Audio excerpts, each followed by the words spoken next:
the hidden blueprint of reality.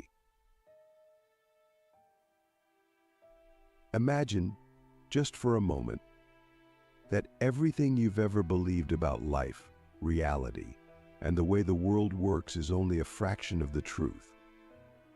What if the rules you've lived by, the limits you've accepted, are nothing more than illusions? What if the life you're experiencing right now is merely a projection of something far deeper, far more profound, waiting to be uncovered? This is where the knowledge of the 33rd degree begins, where reality itself becomes malleable, like clay in the hands of the sculptor. And here's the most important realization: you are the sculptor. Let me ask you something. Do you ever feel trapped, like the world around you is fixed, unchangeable, and resistant to your desires? What if I told you that the reason you feel this way has nothing to do with the world itself, but everything to do with how you perceive it? The 33rd degree knowledge teaches us that reality, as we know it, is not absolute. It's not a solid wall standing in our way. It's a flexible, ever-shifting web that responds to the energy we emit. The truth is, everything you see, touch, and experience is a reflection of your inner world. Click subscribe to this channel to get more profound spiritual lessons.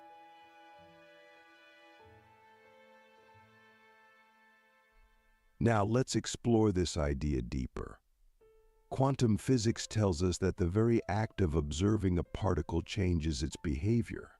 Reality, at its most fundamental level, You've been injured in a recent car accident and you want to get a major check like this right here. Here's what you're going to do. is influenced by the observer you.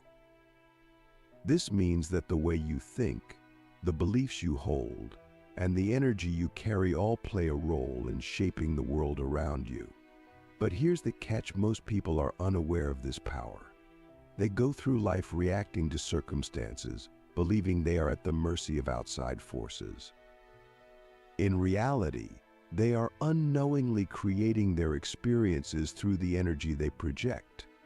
The 33rd degree knowledge invites us to go beyond the surface of life and understand the hidden blueprint beneath it.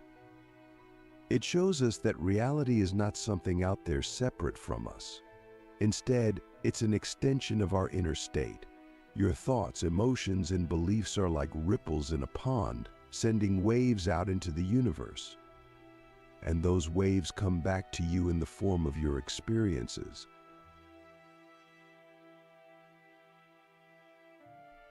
But here's the most profound truth: these ripples are not random. They follow a specific pattern, a set of universal laws that govern how reality responds to our energy. Once you understand these laws, you gain the ability to shift your reality instantly. It's not magic, it's alignment. When your inner world changes, your outer world follows suit, because they are not separate. They are one and the same. Let's take a practical example. Think about a time when you were deeply focused on something you wanted: a goal, a dream, or even a simple desire. Have you ever noticed how, in those moments, opportunities seem to appear out of nowhere? People, resources, and circumstances align perfectly to help you achieve your goal. This is not a coincidence.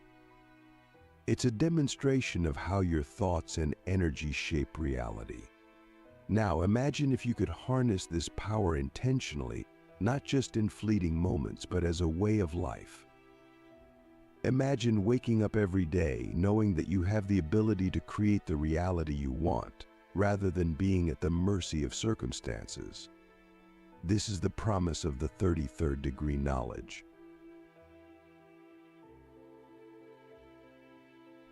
But here's the challenge: to access this power, you must first unlearn everything you thought you knew about reality. You must be willing to question the beliefs that have kept you stuck. Are you willing to let go of the idea that life is happening to you and embrace the truth that life is happening through you? Are you ready to take full responsibility for the reality you're experiencing? knowing that it is a reflection of your inner state.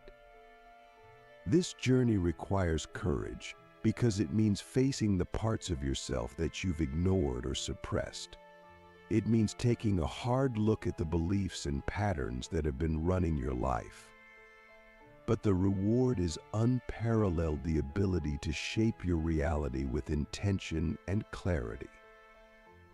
As we dive deeper into this journey, I want you to reflect on this question: if reality is truly a reflection of your inner world, what does your current reality say about the energy you've been projecting? And more importantly, what would happen if you change that energy? The mechanics of reality: unlocking the code to instant shifts.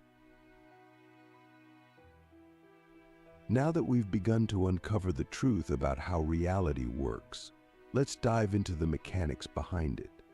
If reality is a flexible web that responds to our energy, then how do we actually shift it? What are the practical steps to take control of this process and begin creating the life we truly desire? First, we must understand the role of perception. The way you perceive the world around you is not a passive process, it's an active creation. Your mind is like a projector, and your thoughts, beliefs, and emotions are the film. Whatever you hold in your mind is what gets projected onto the screen of your reality. But here's the key: most of us are running old film stories we've inherited from our past, from society, or from our own fears and doubts. These stories shape our perception, and in turn, our perception shapes our reality. To shift your reality, you must first shift your perception. This begins with awareness.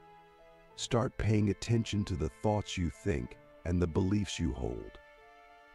Ask yourself, are these thoughts aligned with the reality I want to create? Or are they keeping me stuck in the reality I want to leave behind? For example, if you believe that success is hard to achieve, your mind will filter your experiences to confirm that belief. You'll notice obstacles instead of opportunities, and your actions will reflect a sense of struggle. But if you shift that belief to success flows to me effortlessly, your perception changes.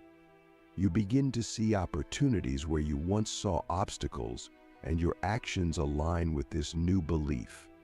This is where the power of visualization comes in. Visualization is not just about imagining what you want, it's about creating a mental image that aligns with the energy of your desired reality.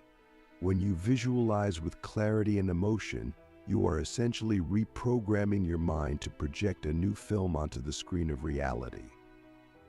But visualization alone is not enough. You must also align your actions with your new perception. This is where many people get stuck. They visualize their desired reality, but continue to act from a place of fear, doubt, or scarcity. To truly shift your reality, your thoughts, emotions, and actions must be in harmony. One of the most powerful tools for achieving this alignment is gratitude. Gratitude is not just a feeling, it's a state of being that aligns you with the energy of abundance and possibility. When you practice genuine gratitude, you are telling the universe, I already have everything I need. This creates a vibrational match between your inner state and the reality you want to create. But here's a deeper question for you. What would happen if you stopped waiting for external circumstances to change and started acting as if your desired reality is already here?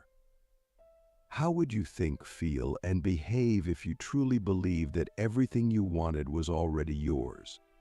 This is the essence of the 33rd degree knowledge, living from the end. When you embody the energy of your desired reality in the present moment, you collapse the illusion of time.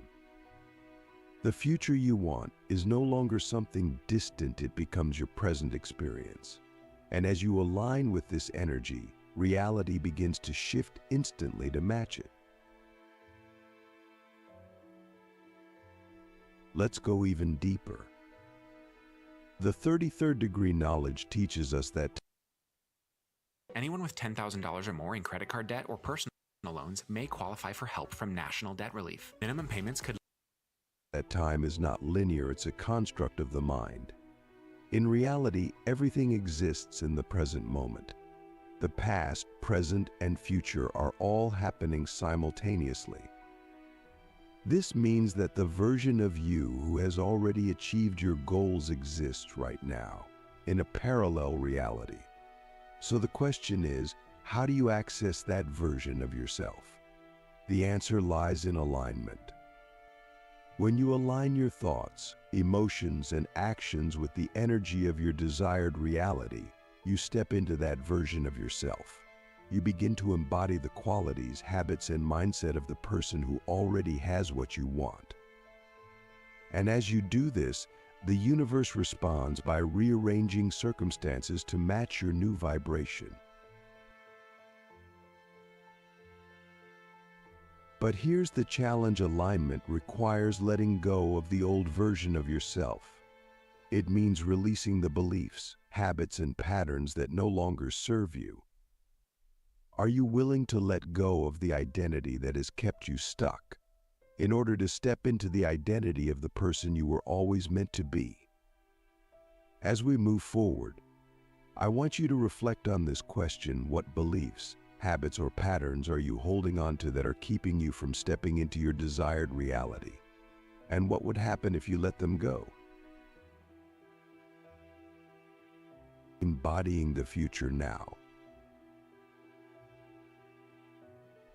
When you truly grasp the power of the 33rd degree of knowledge, you realize that the greatest secret to shifting reality is not in waiting for the future to arrive, but in embodying it now. The future you desire is not something you chase, it's something you become. Let's break this down. Everything in the universe operates on frequencies. Just like a radio, you can only receive the station you are tuned into. If you want to experience a reality of abundance, love, or success, you must tune your energy to the frequency of those experiences. This means thinking, feeling, and acting as if you are already living that reality. But here's the paradox: most people wait for external validation before they align with the frequency of their desires. They say, "I'll feel abundant when I have more money," or "I'll feel confident when I achieve my goals." The 33rd degree knowledge flips this script. It teaches us that you must first feel abundant, confident, or successful before those things manifest in your life. This requires a radical shift in perspective. It means no longer looking to the outside world for confirmation of your worth, but instead generating that feeling from within. It means taking control of your inner state and using it to shape your outer reality. So how do we embody the future now? The first step is to create a clear vision of your desired reality. What does it look like? How does it feel? What kind of person are you in that reality? The more specific and vivid your vision, the stronger your alignment will be. Next, begin to act as if that reality is already here. If you were already living your dream life, how would you spend your time? What choices would you make? How would you treat yourself and others? Start embodying those behaviors now, even if your external circumstances haven't caught up yet. But here's the most powerful piece of the puzzle: your identity. Who you believe you are is the foundation of your reality. If you see yourself as someone who is always struggling, that will be your experience. But if you shift your identity and see yourself as someone who is abundant, capable, and worthy, your reality will adjust to match. The 33rd degree knowledge teaches us that identity is not fixed, it's fluid. You have the power to choose who you want to be at any moment. And when you align your identity with the version of yourself who has already achieved your desires, the universe has no choice but to respond. Let me ask you a final question. If you could let go of all fear, doubt, and limitation, who would you become? And what kind of reality would you create? The answer to that question is the key to unlocking the full potential of the 33rd degree knowledge. Thank you for joining me on this journey. Remember, the power to shape reality lies within you. The question is, are you ready to step into it? As we continue this journey, it's vital to recognize that the key to mastering the 33rd degree of knowledge lies in the profound realization that you are the creator of your reality. Not metaphorically, not in some distant, abstract way, but literally. Every thought, every emotion, every belief you hold within you sends out a signal, building and shaping the life you are experiencing right now.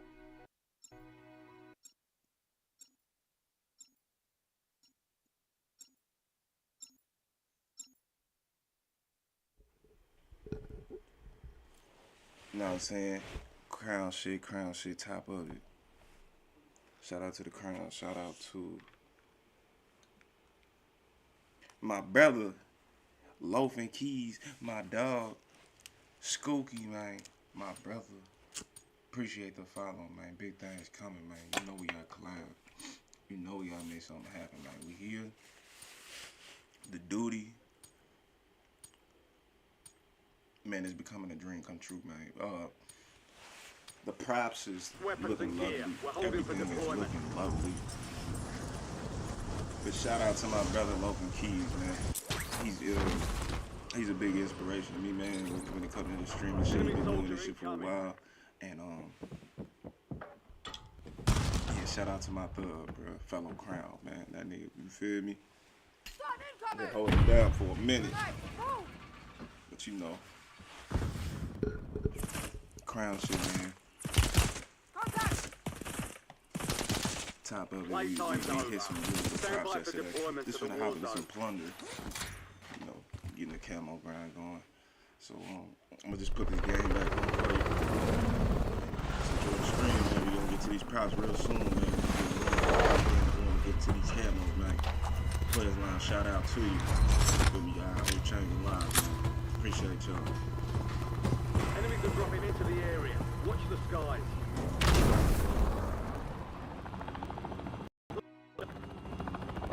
Secure as much cash as you But can. here's a deeper question to sit with. If you are the creator, why do so many of us feel powerless?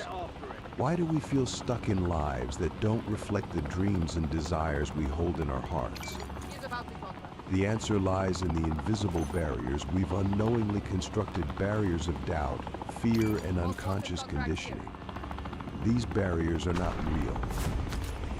They are illusions, born from old stories we've inherited or created, and the 33rd degree knowledge is the tool that allows you to dissolve them. Let's go deeper into this. Many people believe that reality is fixed, that it's eternal and unchangeable. But this is the greatest illusion of all. Reality is not something outside of you. It's a mirror reflecting what's happening within. And just like a mirror, it cannot show you something you don't already believe about yourself. If you want to see a different reflection, you must first change the image you hold in your mind and heart. This is why alignment is everything. When your thoughts, emotions, and actions are in harmony with the version of yourself who already has what you desire, reality has no choice but to shift. It's not about forcing change, it's about becoming the vibration of the change you seek. And this process begins with a single, profound realization: you are not separate from the universe, you are the universe. Enemy UAV is online. Think about this for a moment. If the universe is infinite, if it contains all possibilities, then every version of you already exists. The version of you who is thriving, the version of you who is full of love and abundance, the version of you who has unlocked the mysteries of life, they are all real, existing in parallel realities. The path to stepping into one of these realities is not force, but through alignment. So how do we achieve this alignment? No offense, but if you still think driving around for Uber is the best way to make money in today's economy, I'm sorry. Alignment. It starts with clarity. You cannot align with a reality you cannot clearly see. Take the time to define your vision. What does your ideal life look like? How does it feel to live it? What kind of person are you in that reality? The clearer your vision, the easier it becomes to align with it. The next step is belief. You must believe on the deepest level that this reality is not only possible but inevitable. And here's the truth: belief is not something you wait for, it's something you choose. Even if your current reality doesn't reflect your desires, you have the power to believe in a higher possibility. And that belief, when sustained, becomes the foundation of your new reality. Now let's talk about the most practical aspect of this process: action. The 33rd degree knowledge teaches us that aligned action is the bridge between the inner world and the outer world. It's not enough to think and feel, you must act as if your desired reality is already here. This doesn't mean pretending or faking it. It means embodying the energy and mindset of the version of you who already has what you want. For example, if you desire abundance, start acting from a place of abundance. This doesn't mean spending recklessly, it means making decisions with confidence, generosity, and gratitude, rather than fear or scarcity. If you desire love, start showing yourself the love and respect you wish to receive from others. If you desire success, adopt the habits and mindset of someone who is already successful. But here's the challenge: aligned action requires faith. You must act in alignment with your vision, even when there is no external evidence to support it. This is where most people falter. They wait for proof before they act. But the truth is, the proof comes after the action, not before. The universe is like a mirror. It reflects your internal state, but it only shows you the reflection after you've taken the step. Let me ask you something. What would you do differently today if you knew, without a shadow of a doubt, that your desired reality was guaranteed? How would you think, feel, and act if you truly believed that success, love, or abundance was inevitable? The answer to this question is the key to unlocking the power of the 33rd degree knowledge. Now let's address a common misconception. Many people think that this process is about controlling the world around them. But the truth is, it's not about control, it's about co-creation. The universe is not a separate force you need to dominate or manipulate. It's an extension of you, always responding to your energy.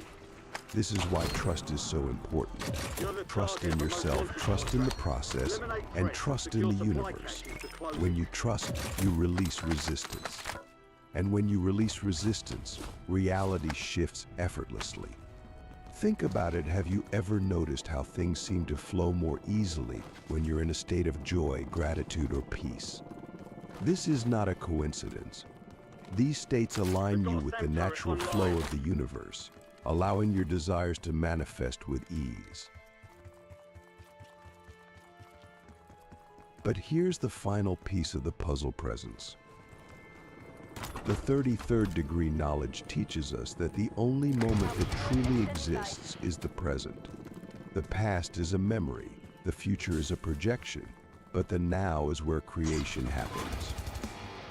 If you're constantly focused on what's missing or what's yet to come, you're not aligned with the energy of your desire. But when you bring your full attention to the present moment and act as if your desires are already here, you collapse the illusion of time and bring your future into the now. So let's end with a challenge for the next 24 hours. Live as if your desired reality is already here. Think the thoughts, feel the emotions, and take the actions that align with the version of you who is already living your dream life. Pay attention to how this shift in energy affects your reality. And remember, the power to create is already within you. It's just a matter of alignment. The journey doesn't end here. This is just the beginning. As you step into this process, you'll begin to see that reality is not fixed, it's fluid, flexible, and infinitely malleable. And the more you practice, the more effortless it becomes. So, I'll leave you with this final question. If you could create any reality without limits or constraints, what would it be? And more importantly, who would you become to live in that reality? Because once you understand how 33rd degree knowledge works, reality shifts instantly. The question is, are you ready to step into that power?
We've got a SAM turret online.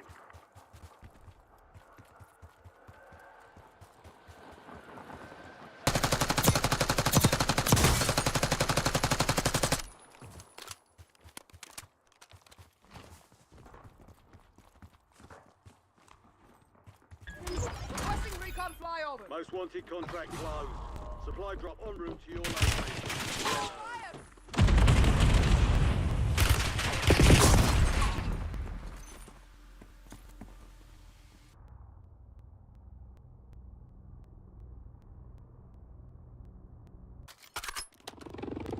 No more targets.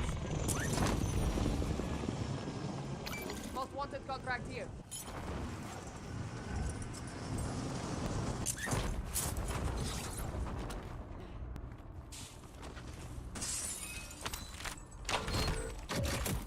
You're the target of a most wanted contract.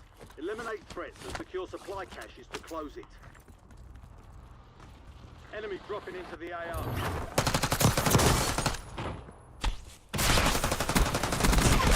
One dead.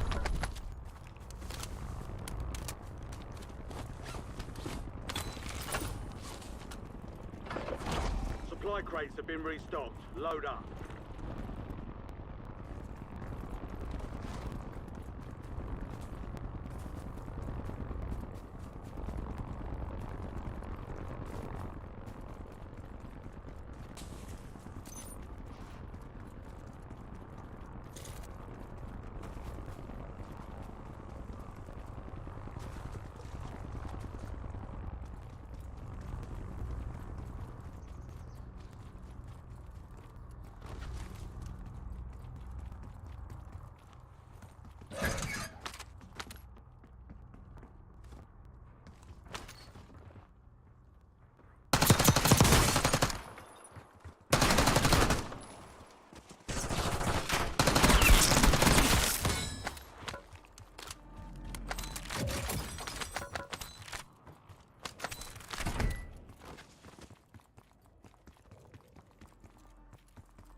Most wanted contract closed. Supply drops inbound on your location. Good work.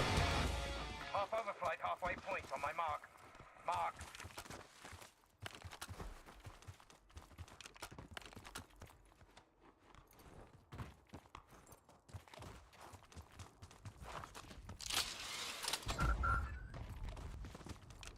Thanks for the work.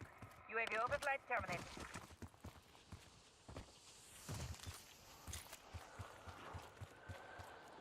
MTL expired. Exiting mission area. Enemies are dropping into the area. Watch the skies.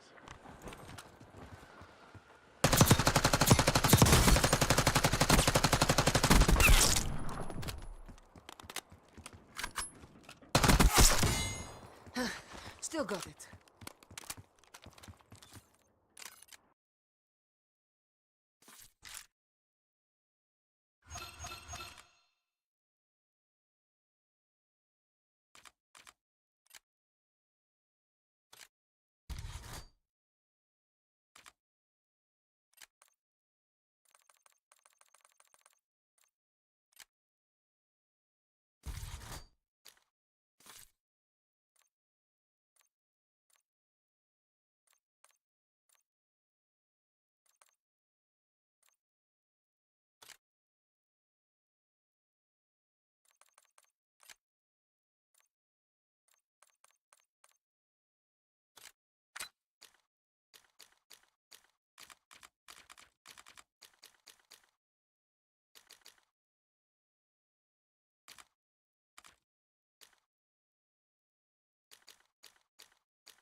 Off the knuckle, cuz.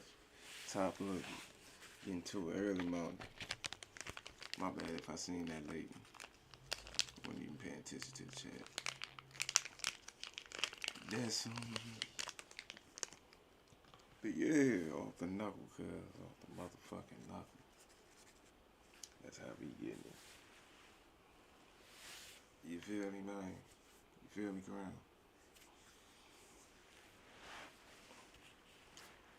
Niggas in the Discord. Niggas was trying to tap in. I know baby girl probably got some eggs with the side of the head for you. So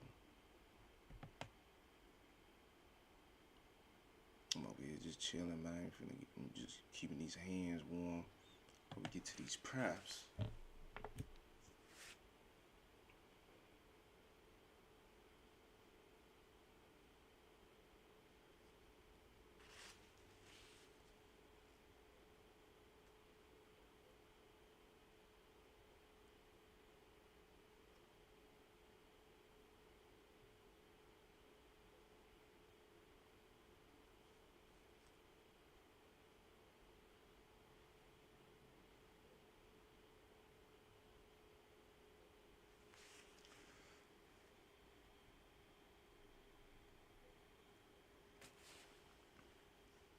Oh, my miss. Matter of fact, throw it in the Discord if you can.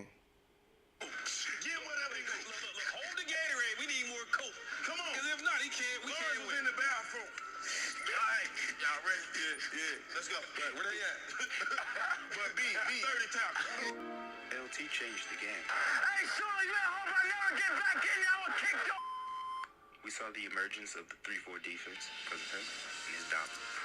And he's probably the most feared player to ever touch the football field. The best with the Eagles. Lawrence Taylor. Lawrence motherfucking Taylor.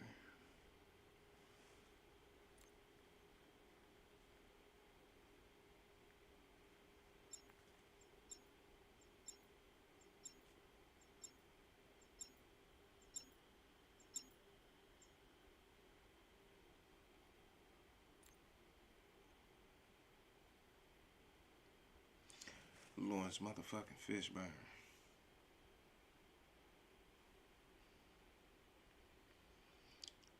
It's in the chat. Let me see this shit.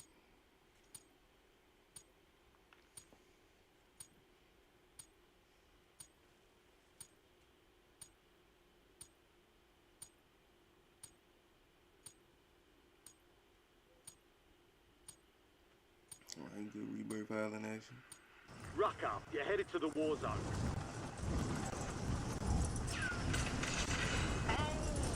Hey, y'all gotta see it. He said, hey, y'all gotta see that shit. Cause Donald Connect.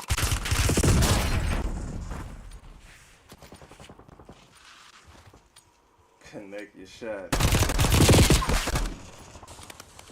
That's all you gotta do. Prep time's over. Nah, Now you this deploy shit to the good. war zone. Beautiful snipe. Donald Connect. Into the AR. Donald Connect. Damn. Hit those. Put that nigga fucking clean. Oh, nothing.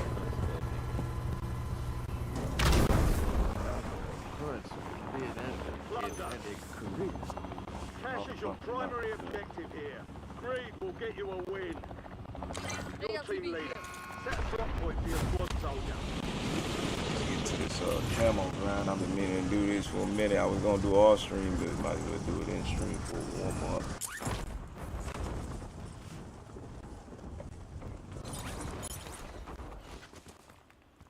I see you though. Got 2 guns gold so far.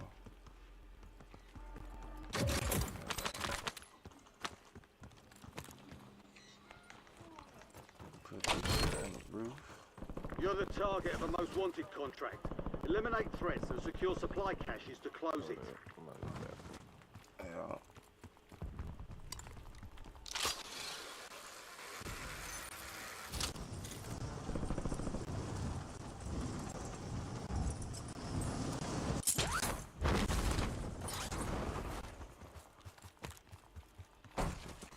Into the thick of it.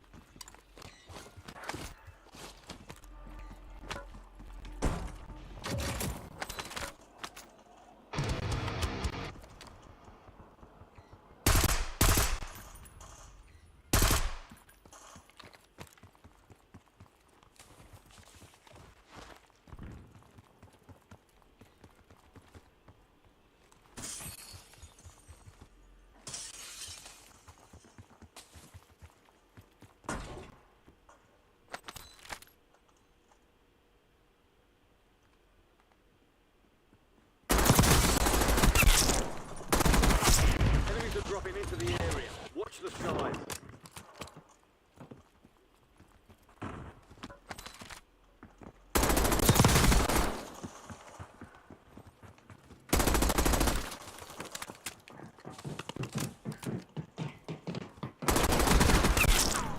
Climbing up ladders and shit.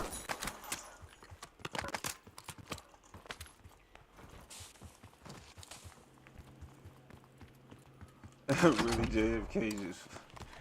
Hey, bruh. Niggas is funny in this game. Nigga try to get at me for knocking them down earlier. I'm like, bruh, what you mad at me for?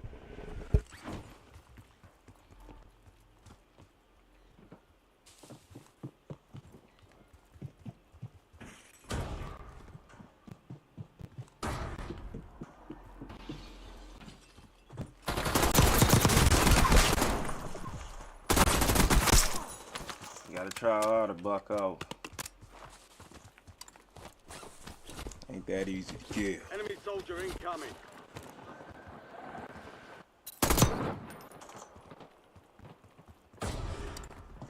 Oh, we don't get shit out. Enemy transport. Most wanted contract closed. We got Supply drops bad at inbound it. on your location. Good Damn. work.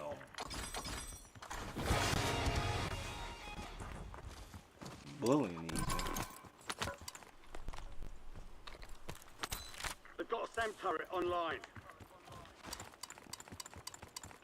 La la la la la. La la la la. Priority tasking requested. Team, we're a dot. I'm a top earner. Nigga, it's just me.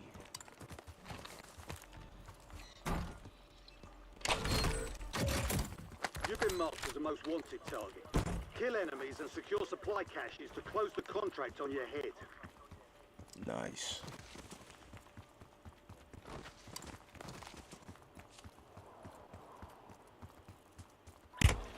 Whoa. That nigga is hitting me. He trying to annihilate Enemy me. UAV overhead.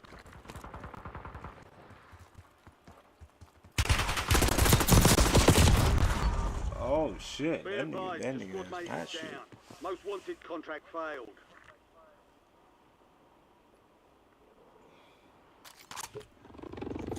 Nah, be damn.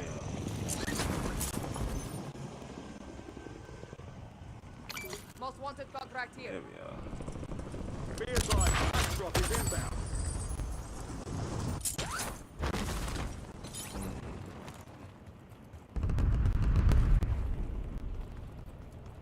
You can have to take this shit if you give it to me willingly. There's a bounty on your head. Eliminate hostiles and secure supply caches to get rid of it. Oh, I know you do. Enemy dropping baby. into the AO.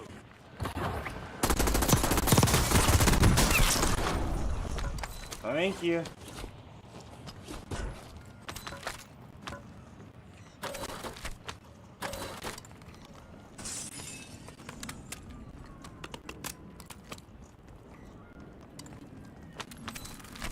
Hostiles have established a SAM turret. Oh, you want this most wanted contract? Oh, you want this contract here?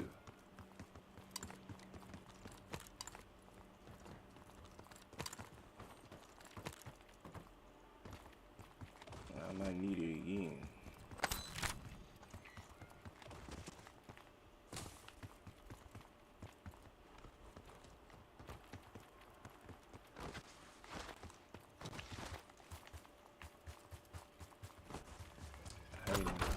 Hey now.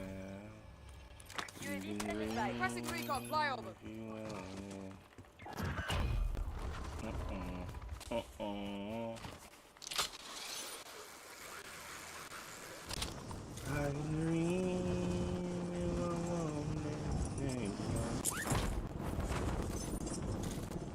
Hey now, say now, hey now, say now. TACOM, we're flying on fumes. UAV returning to tank.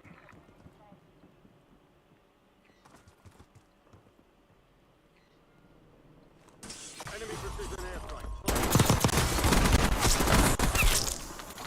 Oh world.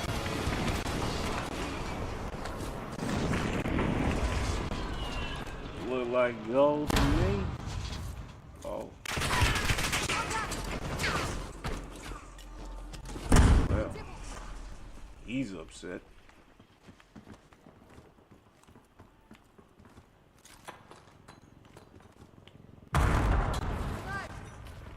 Oh damn. Nigga like throwing shit. Most wanted contract failed.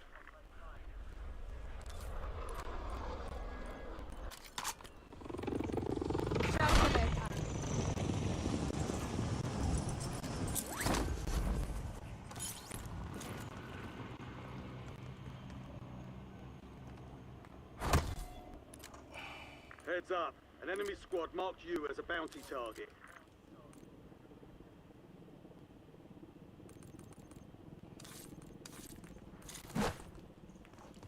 Oh, well, that's not nice.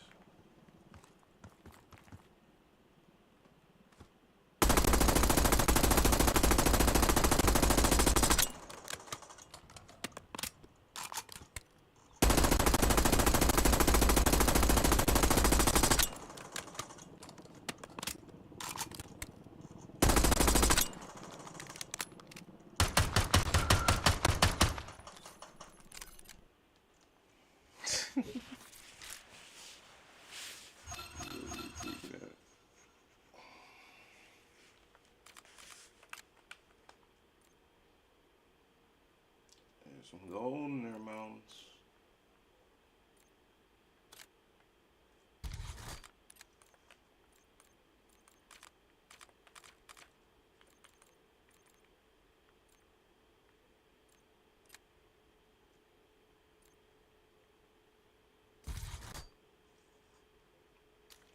You so totally rock, Squirt.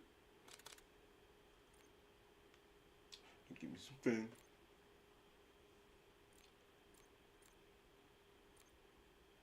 Dude.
Still on a most wanted contract.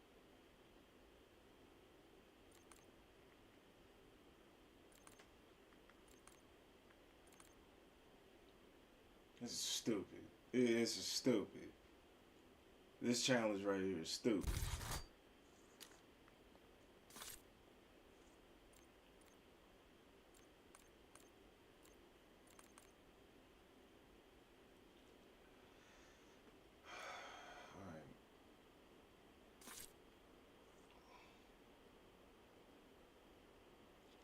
Let's see rain into our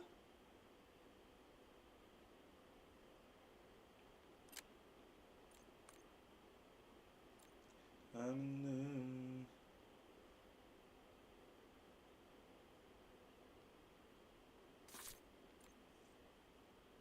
I really want to get this load.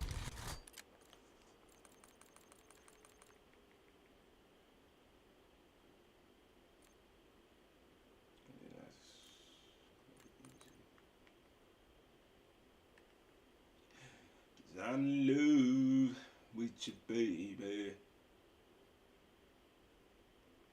'Cause we can get into our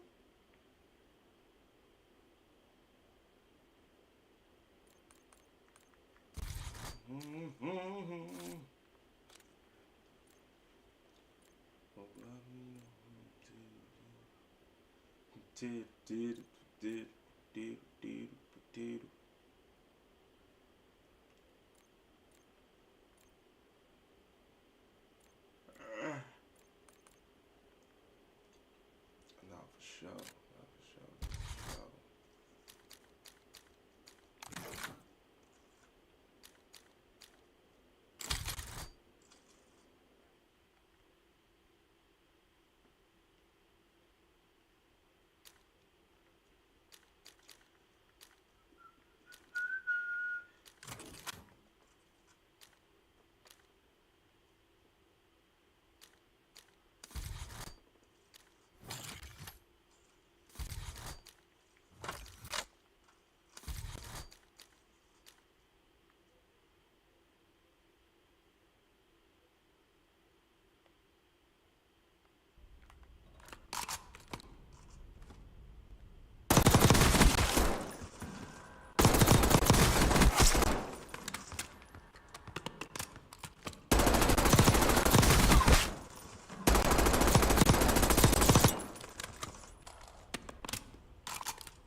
enough decorating.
I guess I'm at the top of plunder too. Don't know what happened in plunder. Get the camos up.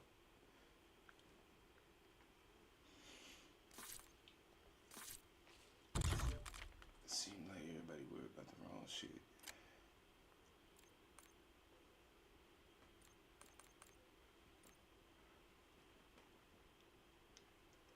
You know what I'm saying? Pubs, they can have it.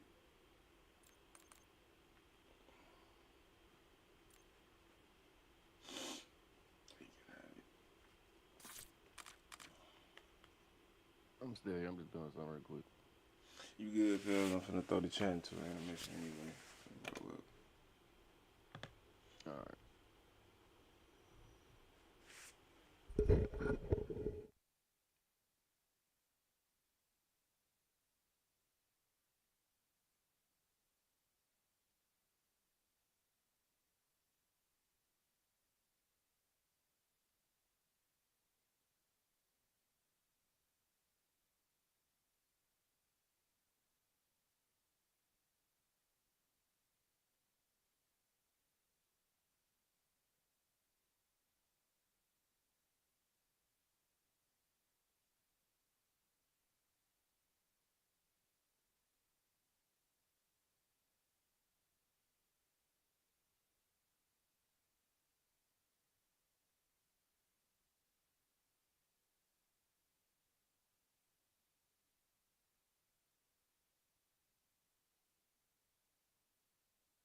What does the vibration of a real spiritually awakened person look like? We are not just talking about something you can see with the eyes.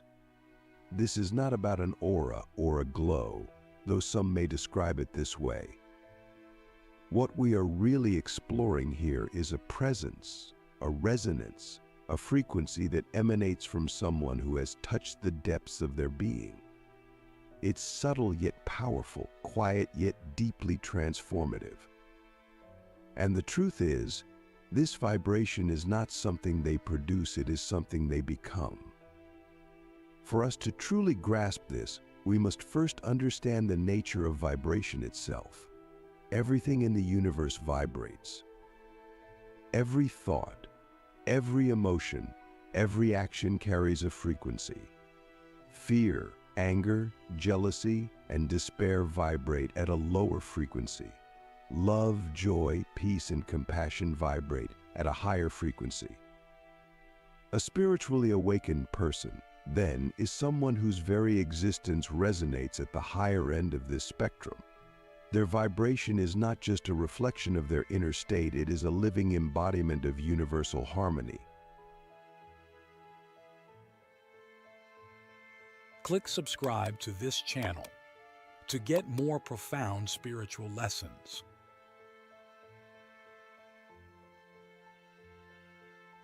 Take a moment to consider this. How often do you feel truly at peace? How often do you feel completely aligned with life itself, as if you and the universe are not two separate entities, but one seamless flow? A spiritually awakened person lives in that state, not constantly, for they are still human, but regularly enough that it defines their way of being. Their vibration is not something they achieve, but something they allow. It is the natural state of being when all the layers of ego, fear, and resistance have been peeled away. If you were to sit with such a person, you might not even notice anything extraordinary at first. They may not look different, speak differently, or try to impress you with their knowledge, but you would feel something. Perhaps it's a sense of calm that washes over you, or a sudden clarity of thought that arises in their presence.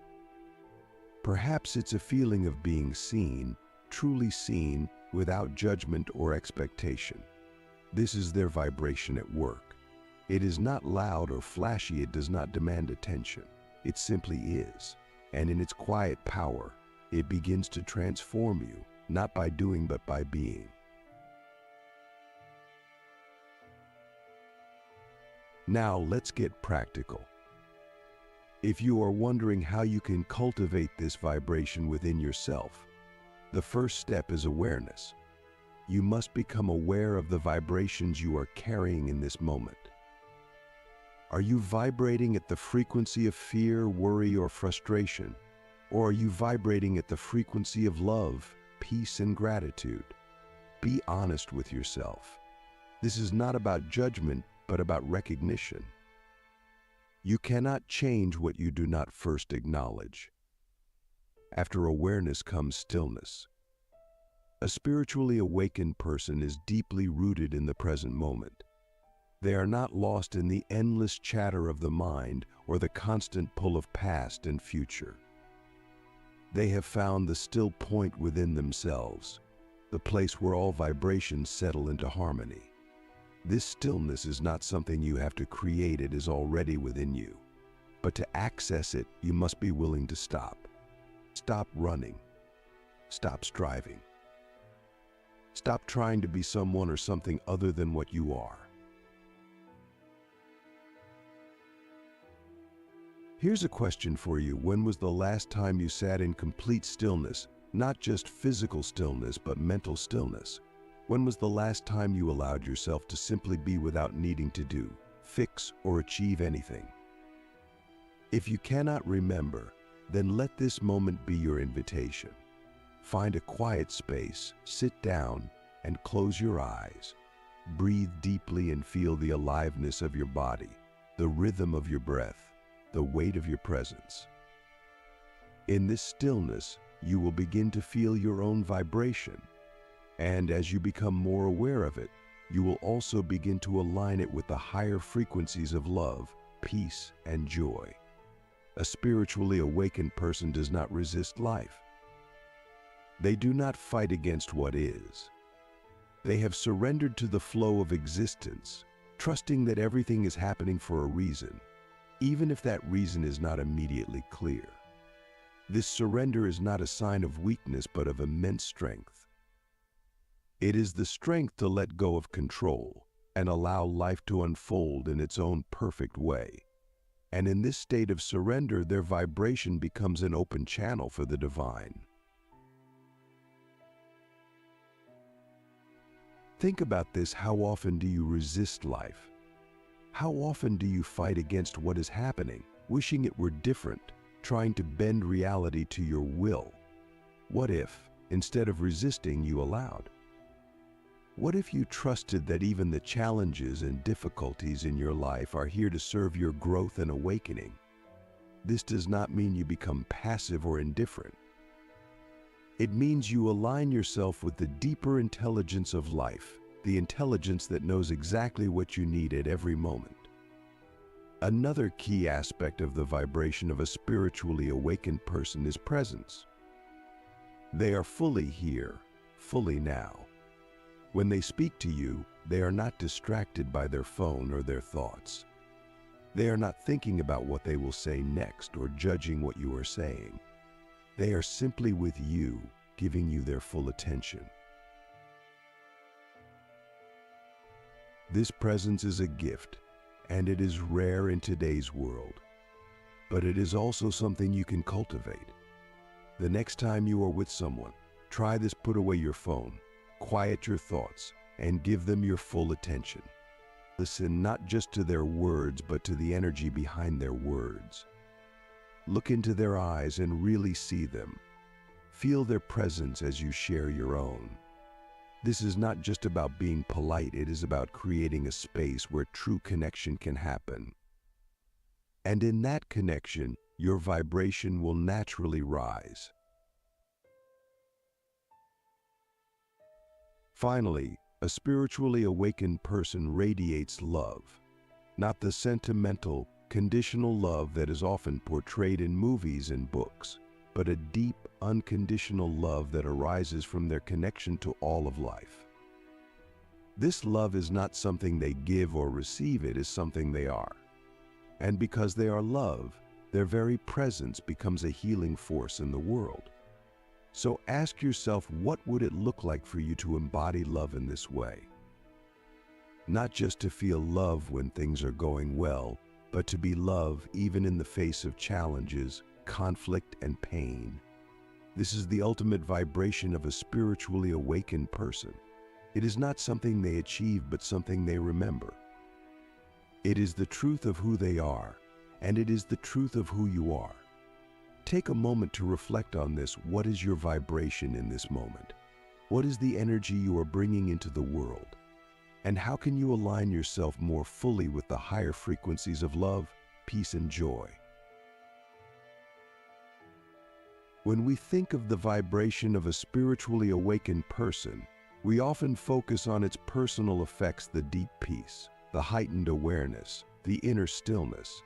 But what happens when this vibration begins to extend outward? What does it mean for the people, the environments, and the world that come into contact with such a presence? The truth is, when one person embodies a higher vibration, it creates a ripple effect that can influence and transform everything around them. Imagine for a moment that you are standing by a still lake. You drop a single stone into the water, and from that single point of contact, ripples spread outward in all directions. The surface of the lake is forever changed by that one small action. This is exactly how the vibration of an awakened being works. They do not need to shout, push, or demand change. Their very presence, their very existence, creates waves of transformation that extend far beyond what they can see or imagine. Think about the people in your own life who have left a deep impression on you, not because of what they did, but because of who they were. Perhaps it was a teacher, a mentor, or even a stranger you encountered for only a brief moment. What was it about them that stayed with you? Chances are it was their energy, their presence, their vibration. You may not have been able to put it into words at the time, but you felt it. And that feeling lingered, subtly shifting your own energy in the process. This is the power of vibration. It is not bound by words or actions. It transcends the limitations of physical interaction. A spiritually awakened person, simply by walking into a room, can elevate the energy of everyone present. They do not need to say or do anything extraordinary. Their vibration speaks louder than words, creating an atmosphere of peace, love, and openness. But here's the catch: the ripple effect only works when the awakened person is truly aligned with their vibration. This is why self-awareness and authenticity are so important. If someone tries to project an image of spiritual awakening without actually embodying it, the energy they emit will be inconsistent, and the ripple effect will be weak or non-existent. True transformation begins within. Let's go deeper. What does this ripple effect look like in practical terms? Imagine a spiritually awakened person entering a stressful environment, perhaps a workplace where tensions are high, or a family gathering filled with unresolved conflicts. Without saying a word, their calm and grounded energy begins to influence others. People may feel more at ease, more open, more willing to listen and understand. Over time, this shift in energy can lead to tangible changes in behavior, communication, and relationships. But it's not always instant, and it's not always obvious. Sometimes the ripple effect works in subtle, unseen ways. A single kind word, a moment of deep presence, or a simple act of compassion can plant a seed in someone's heart. That seed may take weeks, months, or even years to grow, but once it does, it can inspire that person to raise their own vibration and, in turn, create ripples of their own. Here's a question for you. When was the last time you felt truly inspired by someone's presence? Not by what they said or did, but simply by who they were. What was it about them that touched you? And more importantly, what would it take for you to become that kind of presence for someone else? Now, let's address a common misconception. The ripple effect of a spiritually awakened person is not about changing others. It's not about fixing, rescuing, or convincing anyone to follow a certain path. True transformation cannot be forced. It can only be invited. And the best way to invite transformation is to embody it yourself. For example, if you are in a situation where someone is angry or aggressive, your instinct might be to react to mirror their energy, to defend yourself, or to try to change their behavior. But what if, instead of reacting, you chose to stay grounded in your own vibration? What if you responded with compassion instead of judgment, with understanding instead of resistance? In doing so, you create a space for the other person to step out of their lower vibration and meet you at a higher frequency. This doesn't mean you allow others to mistreat you or disregard your boundaries. On the contrary, a high vibration comes with a deep sense of self-respect and clarity. A spiritually awakened person knows how to hold their energy without being pulled into the chaos of others. They do not shrink or dim their light to make others comfortable. Instead, they shine so brightly that others are inspired to find their own light. Let's take this even further. The ripple effect of a spiritually awakened person extends not just to individuals, but to entire communities and environments. When a group of people comes together with a shared intention of raising their vibration, whether through meditation, prayer, or simply living in alignment with their values, their collective energy can create profound changes. Studies have even shown that when groups meditate with the intention of peace, crime rates in surrounding areas can decrease. This is not magic, it is the natural result of higher vibrations influencing lower ones. But here's the most important part: the ripple effect starts with you. You do not need to be a spiritual master, a guru, or someone with thousands of followers to make a difference. Every thought you think, every emotion you feel, every action you take carries a vibration.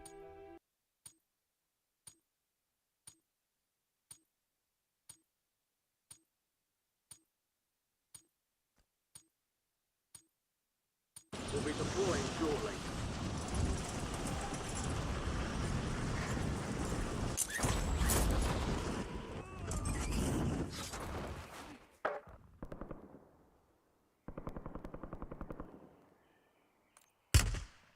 Taking fire!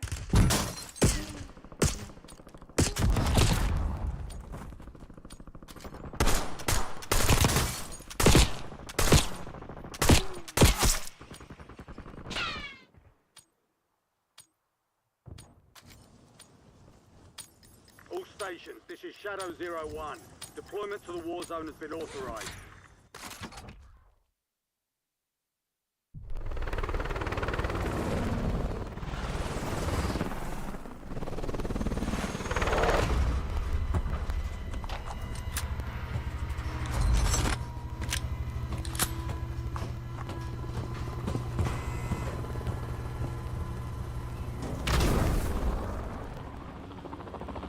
Plunder. Primary objective is to secure as much cash as possible. Go get greedy.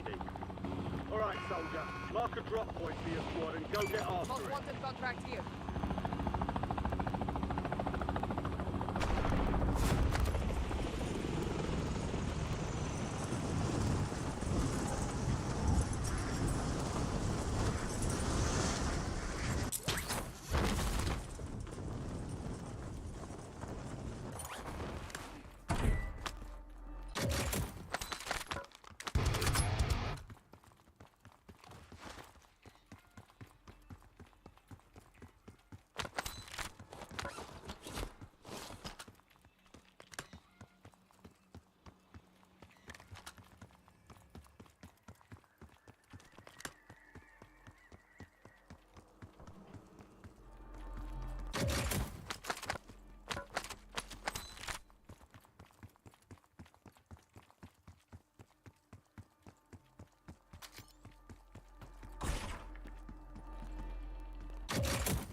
Enemy soldier incoming.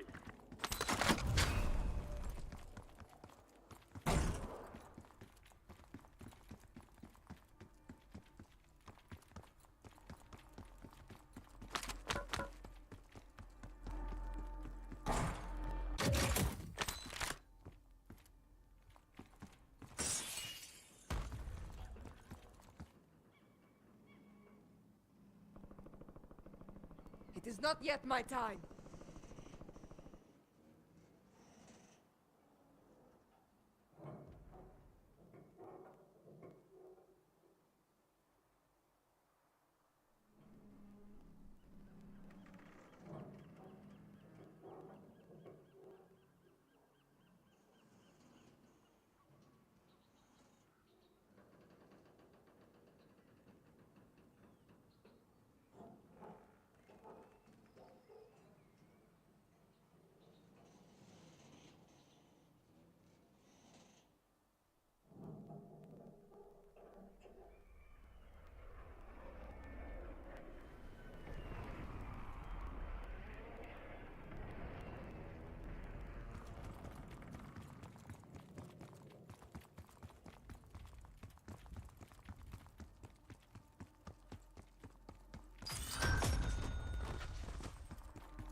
Enemies are dropping into the area. Watch the skies.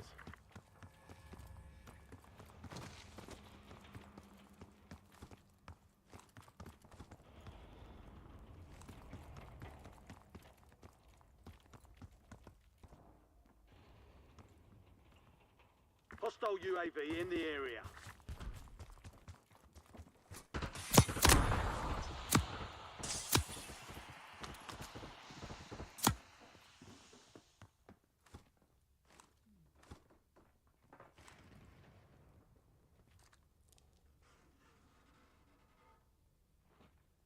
Enemy UAV is online.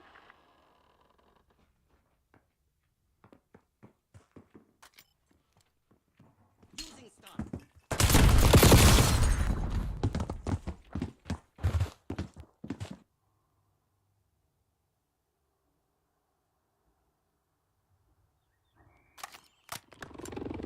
No more bullets.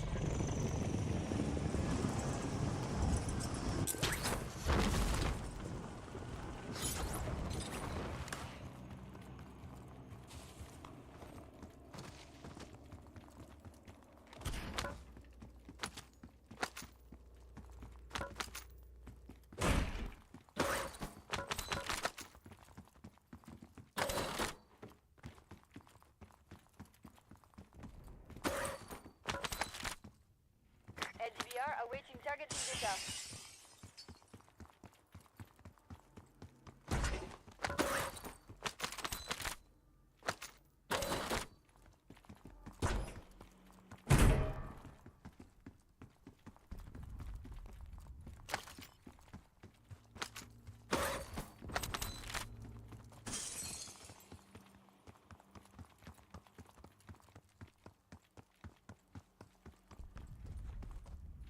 Menage a twin tonight. Cuz you still there? I'm here, You cuz. ain't still there. I'm here. You ain't still there.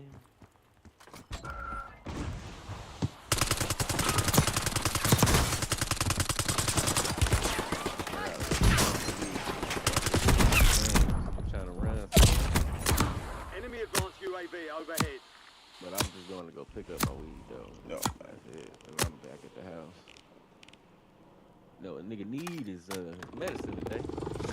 Redeploying. He need that gas, man. This. No, I'm about to do some roll-ups in a second. Always in need of that.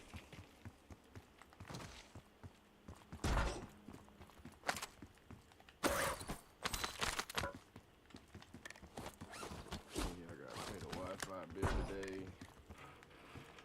Contractor. Complete contract to secure payment. Nigga, I wish I could toss you some more. Nigga, I still got some gravel. I can cut some pieces off and send them there. Tell them. Gotta mail it.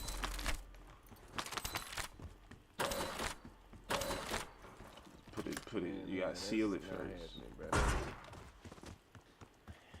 Nah, nigga, they need to eventually come out with some real shit where I can just put this shit on a pad, send it to your little pad, and it pop up to teleport to your pad, like your little teleportation pad. Counter UAV available for tasking. Maybe Counter like UAV online. On They're there, blind. like, here, cuz, cut yourself a Focus piece. is in position. Cut Deploy. yeah, maybe in like 30 more years. 2050. That's been there 2055. You gonna be for real. UAV available for tasking. 30, nigga, I'll be a grandpa at that time. Requesting recon flyover. Not for sure. Put this shit on a charger. Cause all I gotta do is go pick up my weed, dude. Focus terminating ECM operation. Yeah. Enemy dropping into the AO. Priority tasking request received. UAV exiting AO.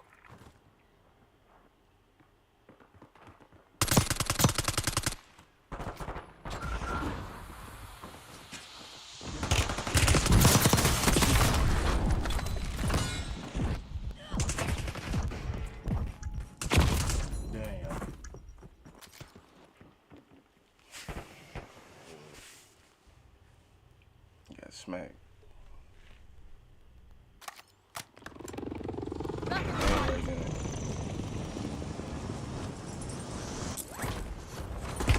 Oh shit.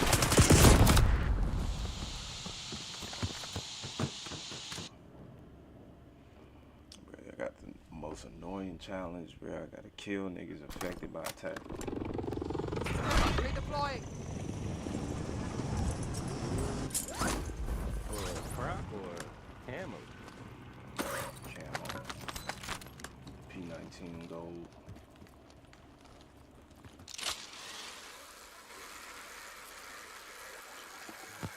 Wait, what?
The enemy is about to complete their objective.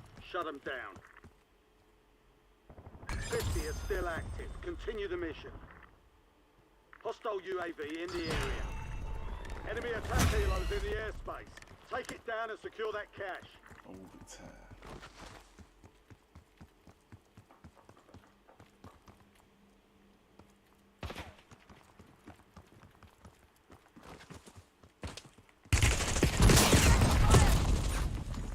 Jesus Christ.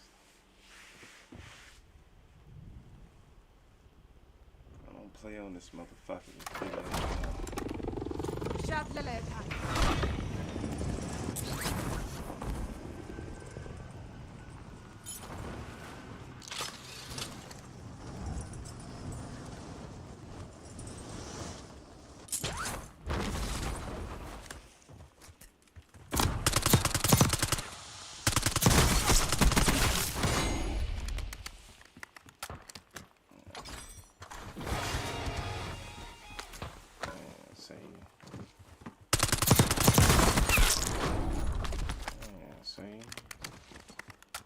Enemy advanced UAV is active.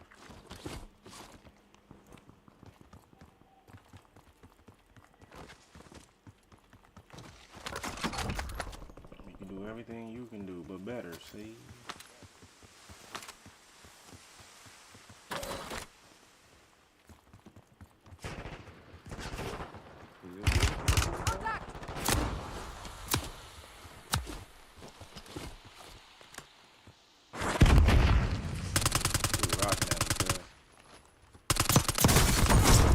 Shot a rocket at me, yeah. Fuck is wrong with us? Thought he was a nigga with a rocket launcher.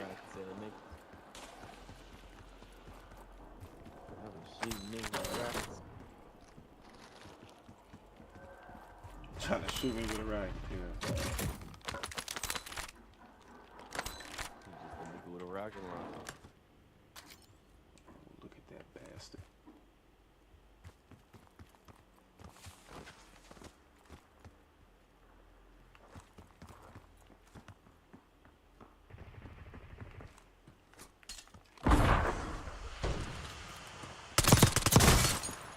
Rapscallion.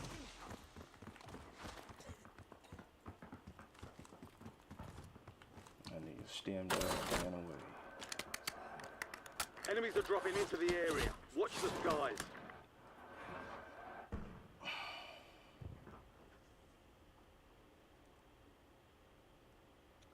I just need to get 5 kills on the most wanted on contract. Then I can get to go. Then I can get to go. That Failed nigga the so objective. lucky he The was enemy finna secured die. more cash. He was about to die.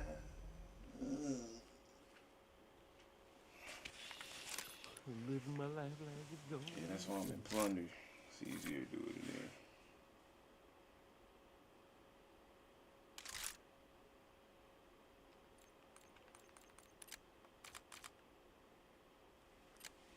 Hop into a plunder, no fill. Just scrape everything up.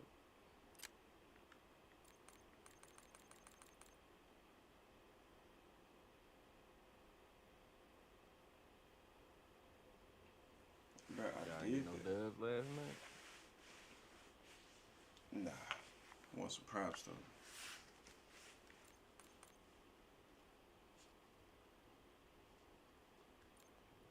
Catching up to that nigga bar. Only need 81 more kills. He said only need him. Oh god. That could happen today. Today. That motherfucker could happen today. Off the knuckle. See, now they didn't count my kill.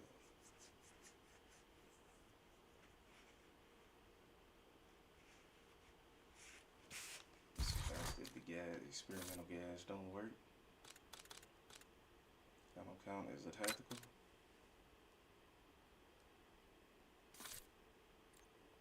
I don't know. That's why I usually just use flash or concussion.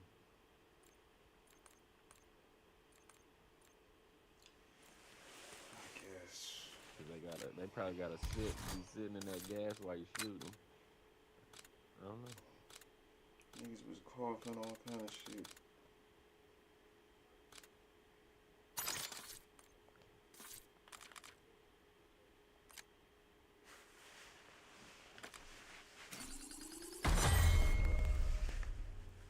Hit a nigga with a flashbang.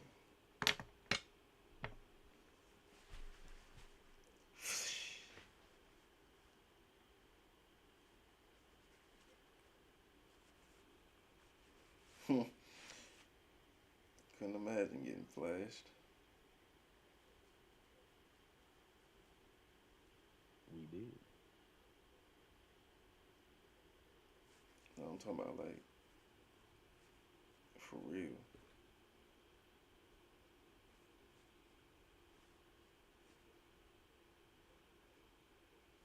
By a flashbang, nigga. Shit, I think the only one that knows that experience is Tyson.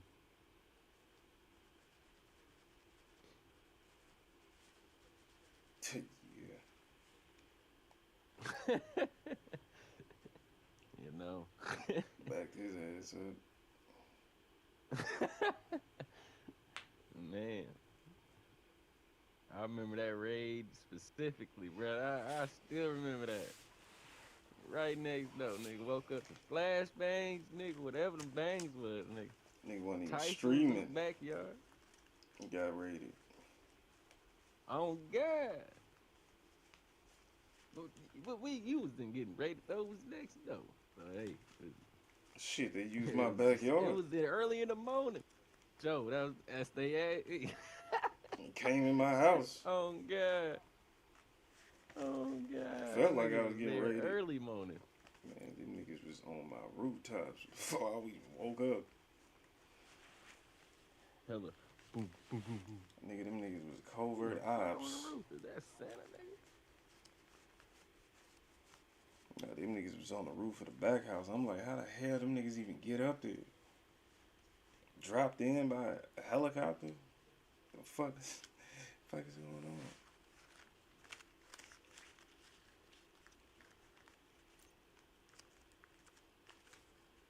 But that wasn't a good day for motherfuckers next door. Unfortunately.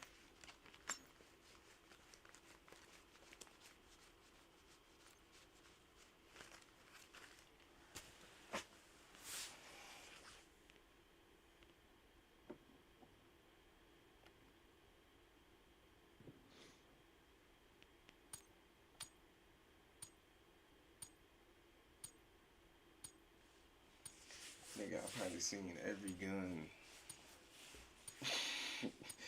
in one setting. Yeah. The war zone. Get geared up. Stand by.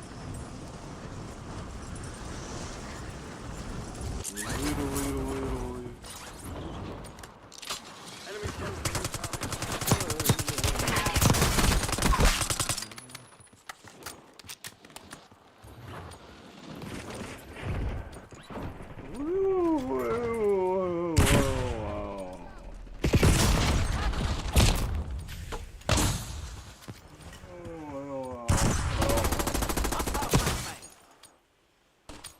all stations, we are green to go. Stand by for deployment.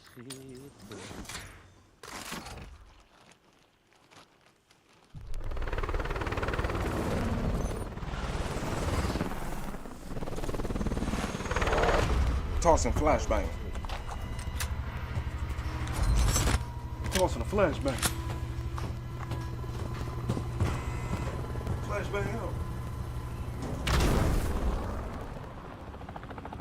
Plunder. Secure as much cash as you can. You are green to get greedy. Your team leader. Set a drop point for your squad soldier.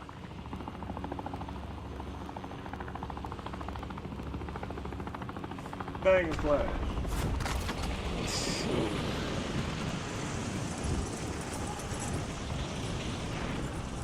Flash and bang.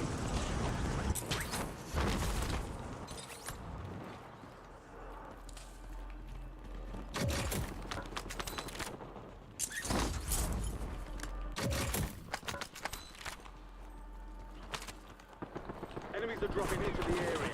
Watch the skies.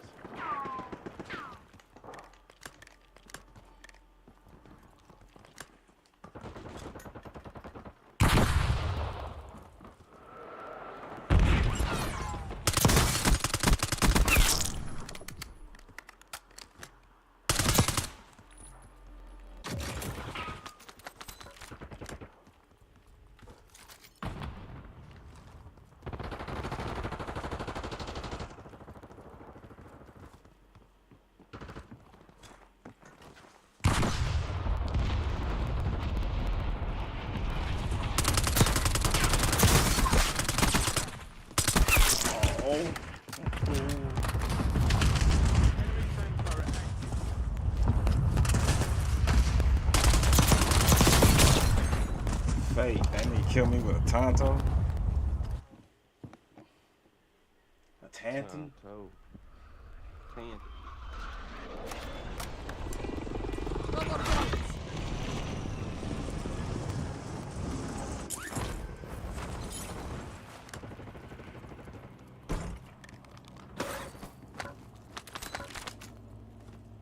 Percocet. Miley Percocet. Chase a chick. Never chase no bitch. Mask off. Fucking mask off.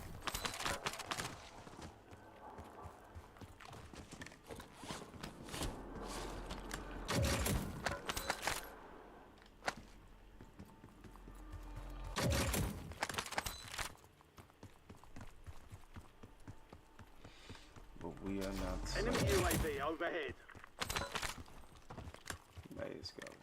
Fucking mask off. Missile away. Target locked and loaded.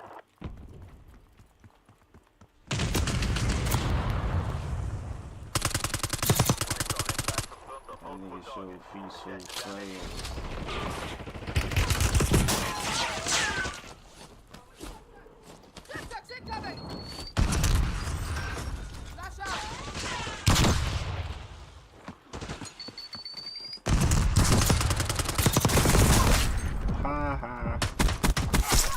Oh, where the fuck?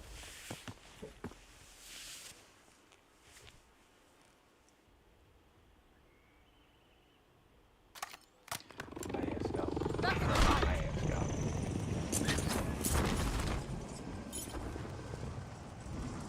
Straight to chick. Better not chase no bitch.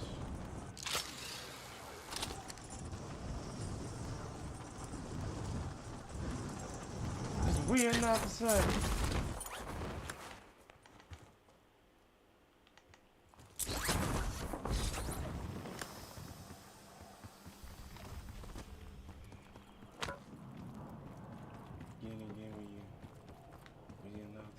Enemy dropping into the AO.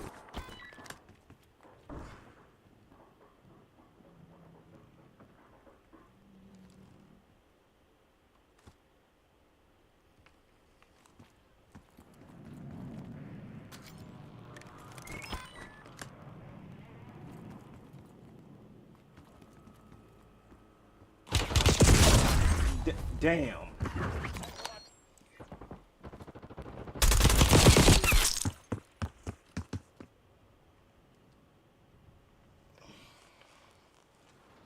Cash drop is en route. No more games. Fucking king, son.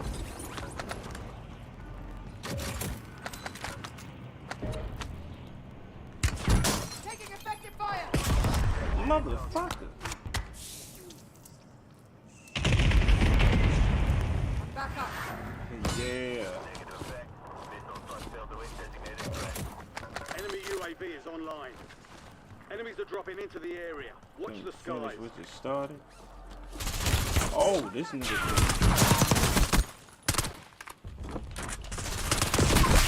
I panicked. So did he.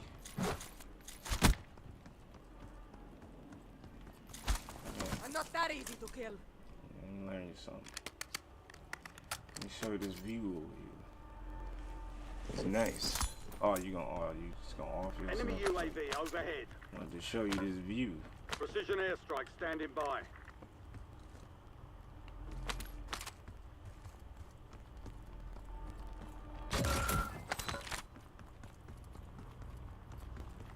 Enemy UAV is online.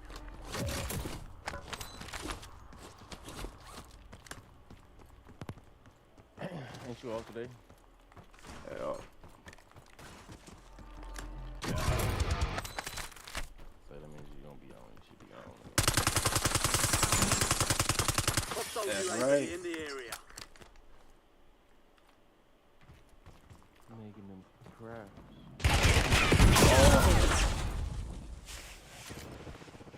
Mark the target. Making them preps.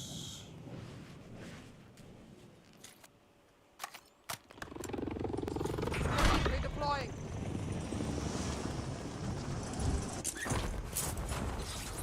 Enemy soldier incoming.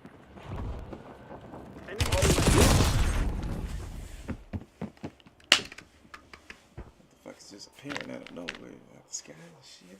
Where what Dinner. time is it anyway? 10:30. 10:30. I should be back like 11:30. 12. I gotta go do some shit. Aaron trying to do business today. Bills to pay today. You know. You getting to some of those errands. Getting to those errands. Yeah. Taking effective fire. Enemy dropping into the AO. Run a couple errands. Pay the bills. Send his mail off tomorrow. Probably get some weed. That sound about right. Yeah. I don't know. Probably, I don't know if I'm filling a bottle today or not. About good.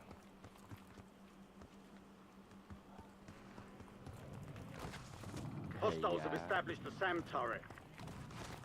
Enemy ordnance incoming. Missile strike on a nearby target.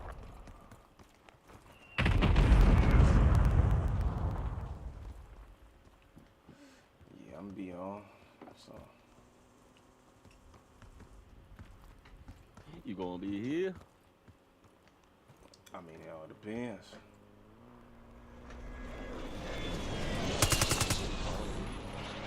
Might need to go get some weed. Might need to go get some roll-ups. I mean, you all said that. Enemy you SAM need to get turret some rap. active. Yeah, I might Enemy just go airstrike for in the weed. area. Get Some here. raps.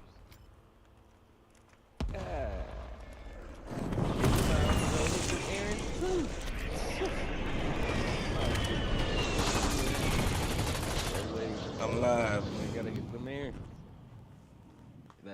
Nigga, what the fuck that mean? Nigga, you was gone for like 2 hours on your live, bro. That I ain't trying to hear that. Y'all was here. Hey, trying to hear that. Y'all was here. That's different.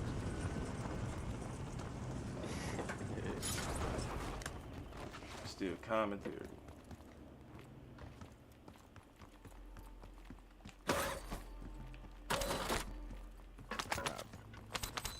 But it ain't gonna take me long, man. 'Cause No, I got props. but I just got a feeling as soon as I get back, you gonna be like, alright, hear that. Nah, I'm for sure probably gonna get some roll-ups out there. Gotta get this gun. Supply crates are restocked. I advise you to load up now. Doing some dumbass shit. Gotta flash a motherfucker before I kill him.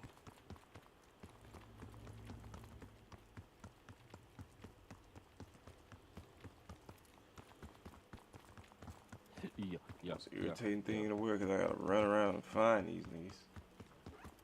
Enemy UAV is online. Now let me keep these out.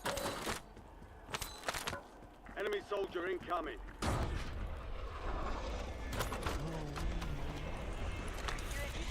Requesting recon flyover. Oh, you wanna get on roofs and shit. Hostiles have established the SAM turret.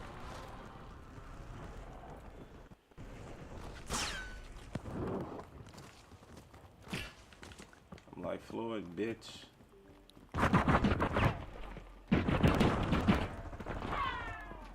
They've got a SAM turret online.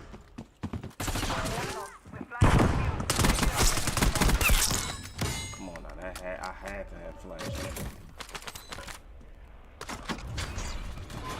Hostiles have established the SAM turret. Alright, good.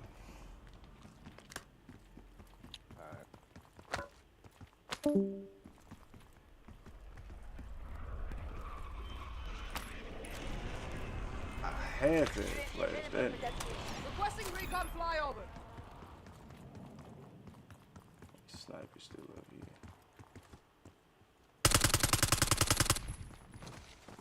He's a bitch. Enemies are dropping into the area. Watch the skies. Hostile airstrike incoming. You're being tracked by an enemy.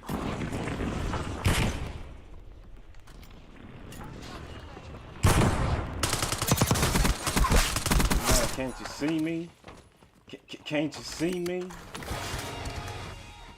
Fucker. Oh!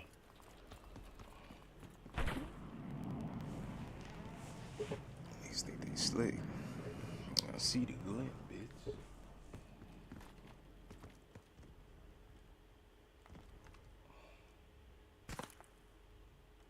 Enemy deployed an advanced UAV. He's so thirsty.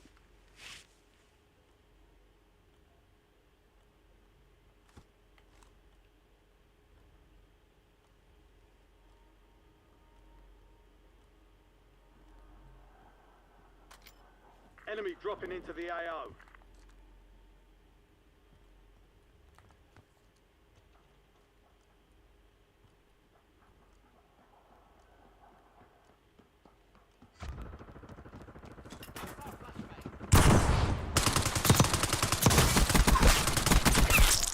Nigga gonna fall for the same shit.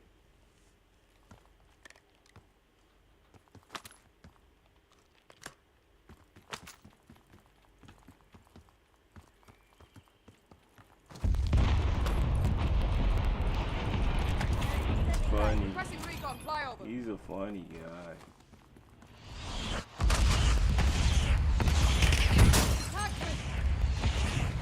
This nigga is fuck.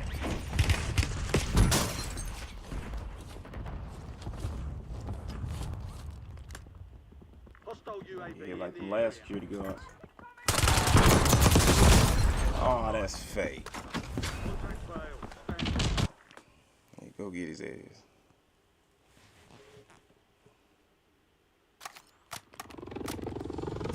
Redeploying.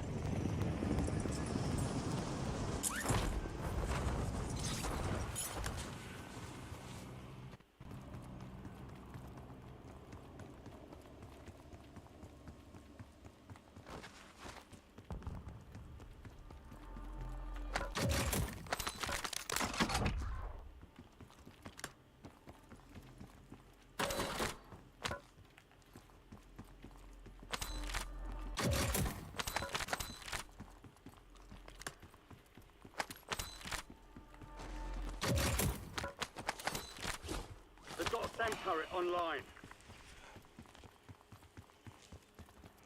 Ruger. Damn, I could have caught that.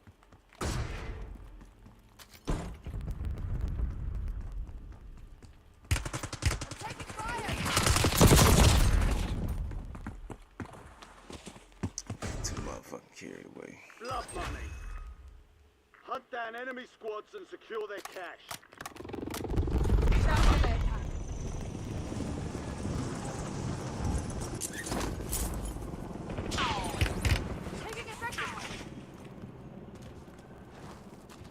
Enemy soldier incoming.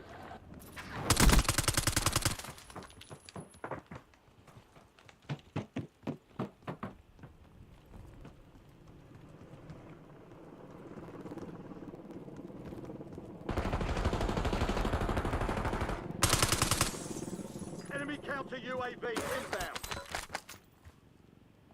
UAV available for tasking. Requesting recon flyover.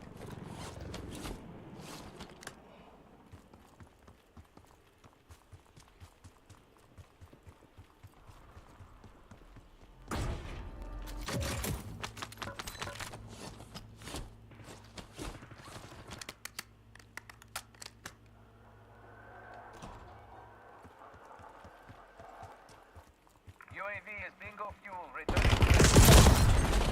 This bitch ass nigga hiding in the shadows.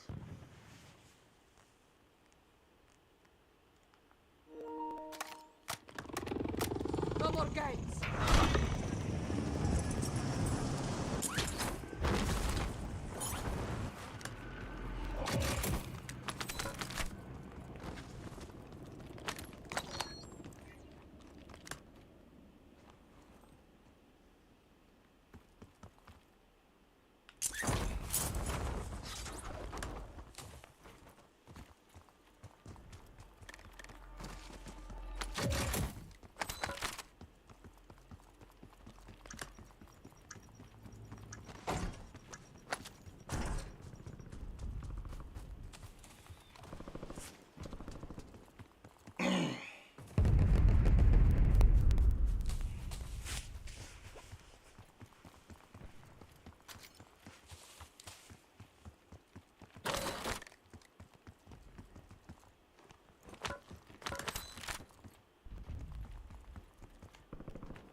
Enemy UAV overhead.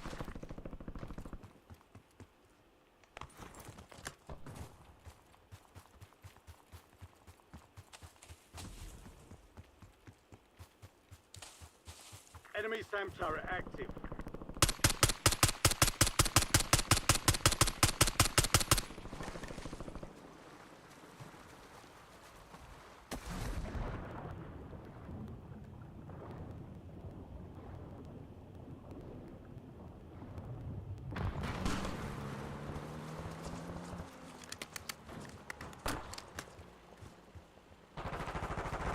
Flash out. Silent flash.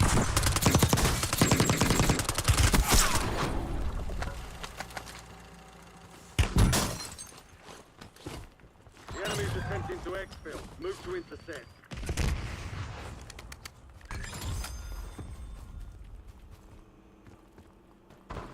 All stations, enemy attack helo is in the area. Target that bird and secure the cache.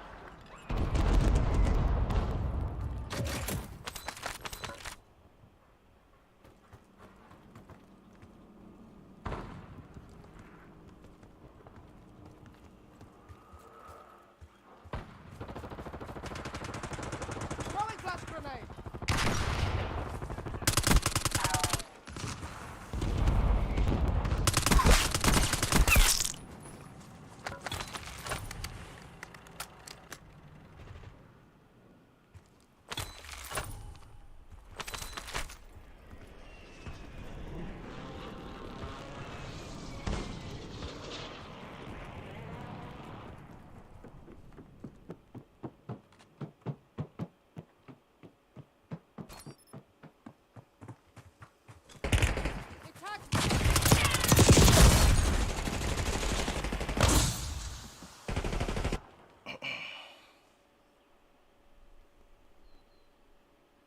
Enemy advanced UAV is active. Down the left.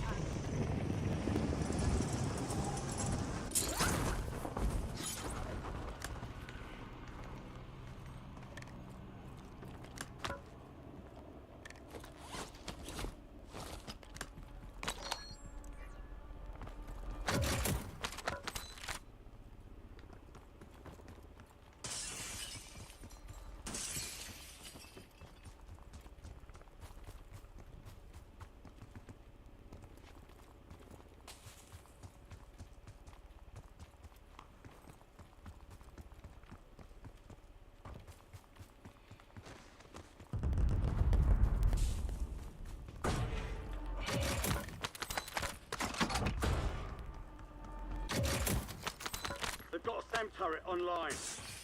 Enemy UAV is online.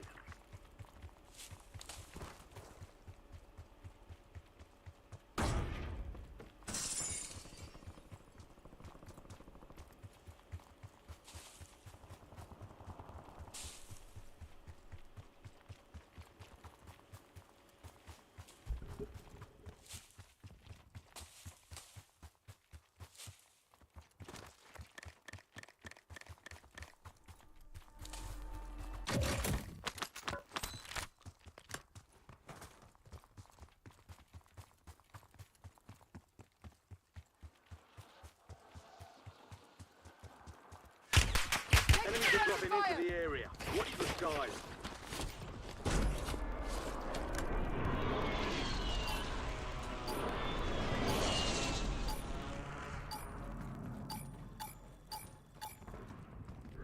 Objective failed. We didn't secure enough cash.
incoming. Prep time's over. Now you deploy to the war zone.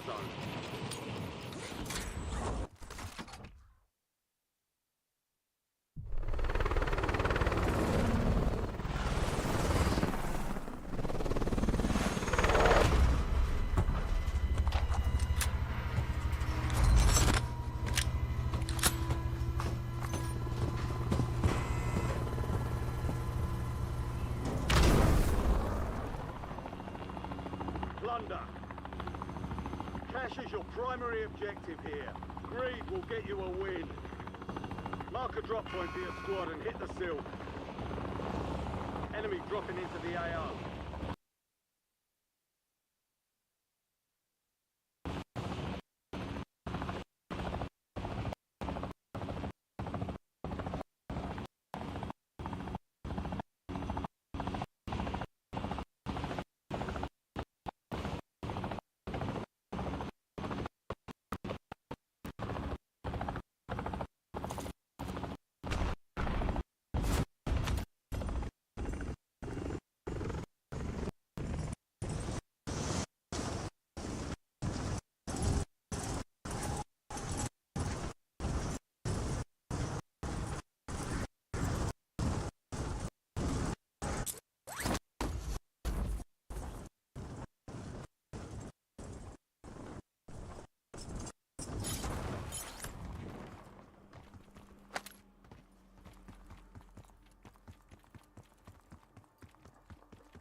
Enemies are dropping into the area. Watch the skies.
Flash out!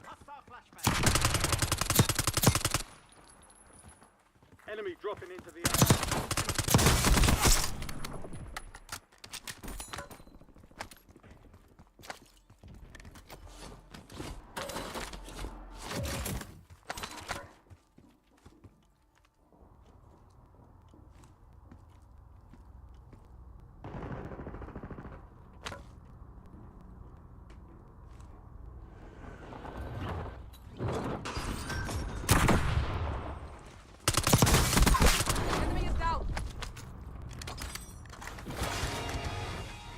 Enemy advanced UAV overhead.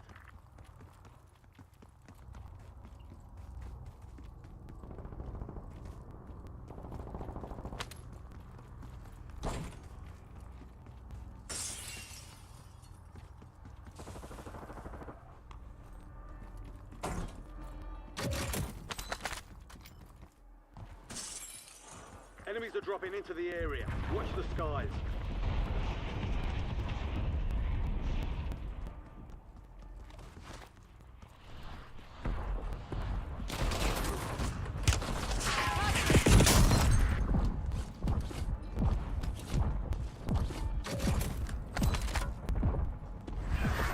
It is not yet my time.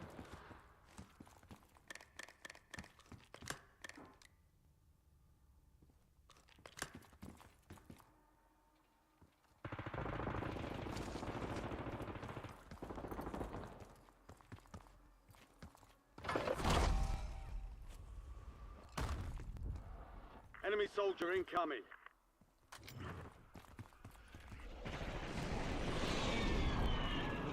Enemy deployed an advanced UAV.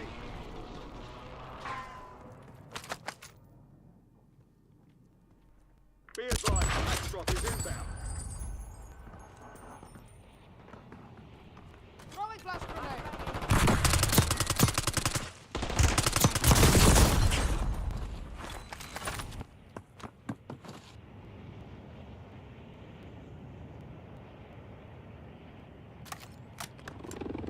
No more bullets!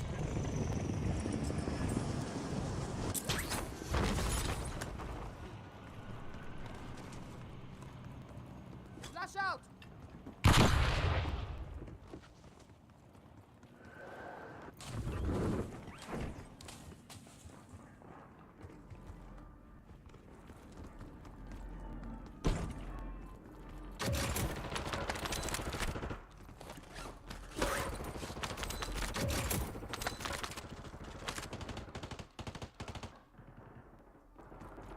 Enemy advanced UAV is active.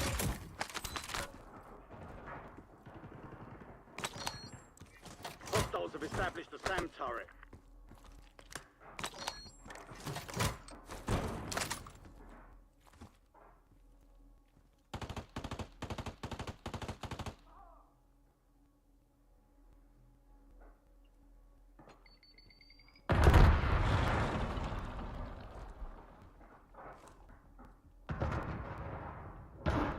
Sentry turret ready to deploy. Enemy dropping into the AO.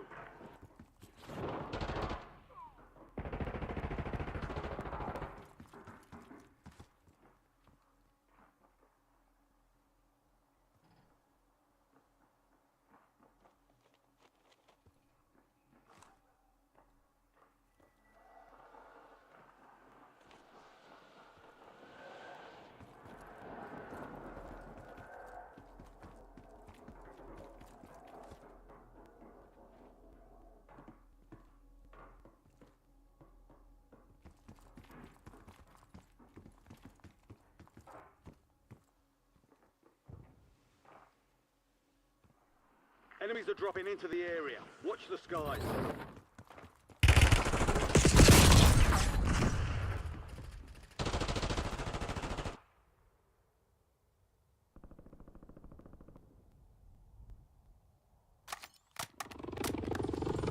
Redeploying.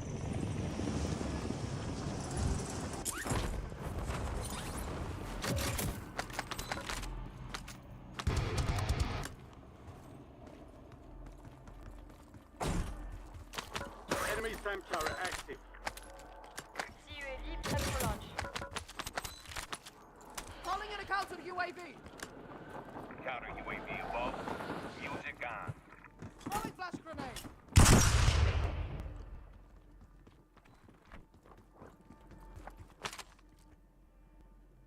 Your counter UAV has been destroyed.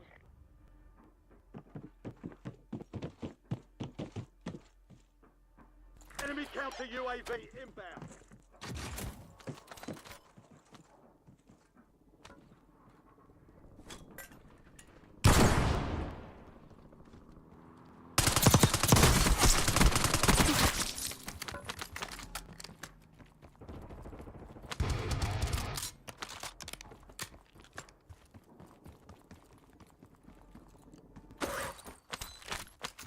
Enemy UAV overhead.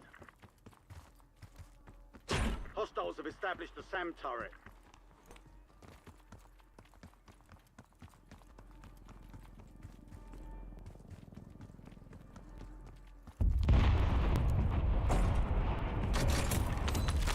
Precision airstrike available.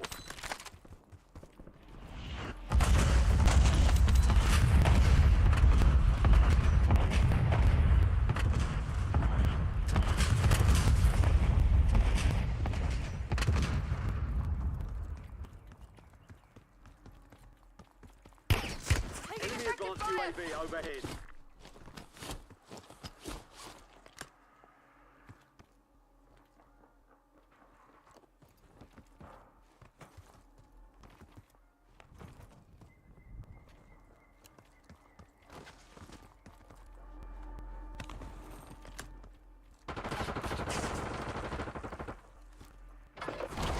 Supply crates have been restocked. Load up. Flash out!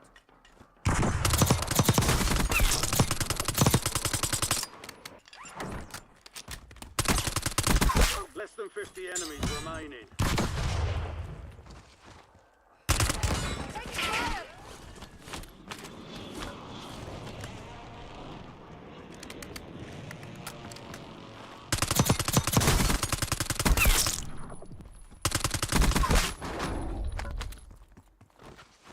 Hostile UAV in the area.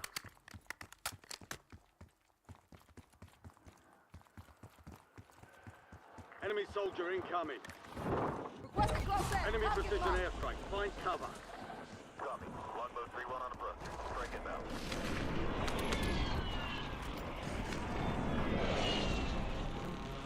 Impact. No hit.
Flash grenade!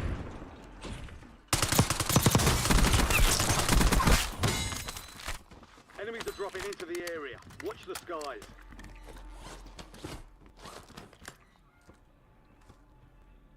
Enemy counter UAV inbound.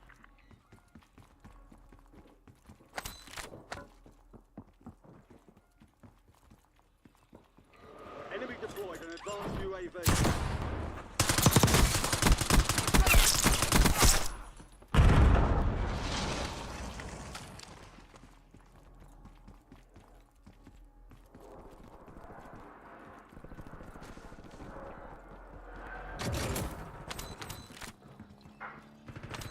Enemy advanced UAV overhead.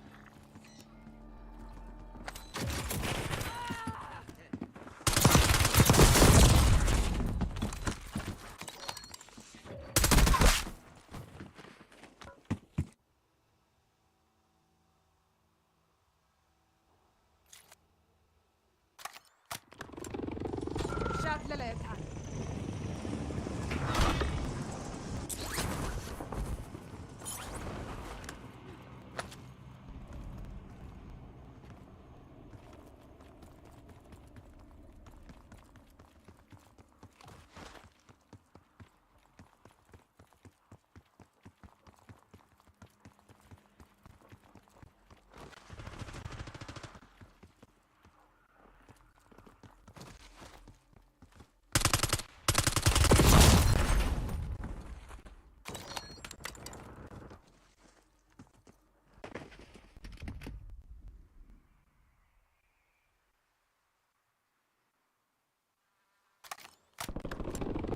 Back in the fight.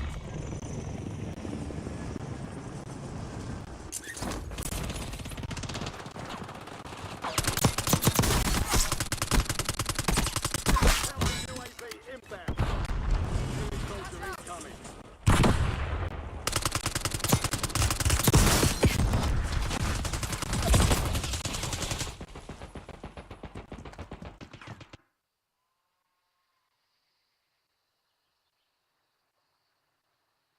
Contractor. No more Collect games. contracts and get paid.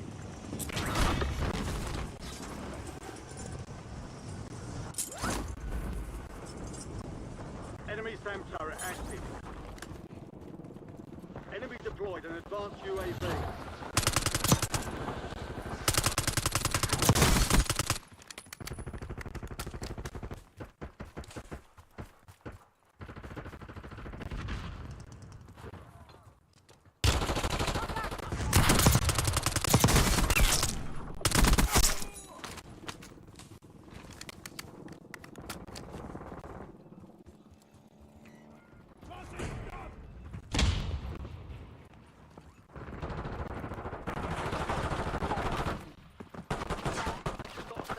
Online.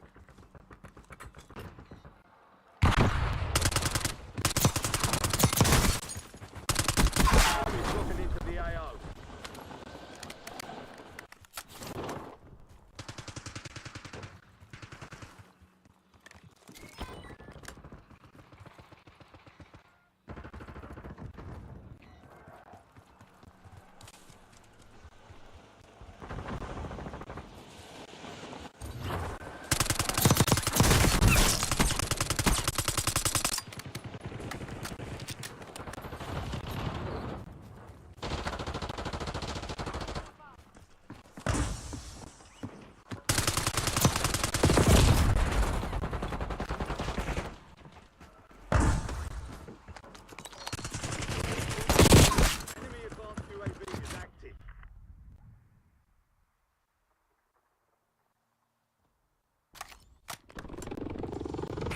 Redeploying.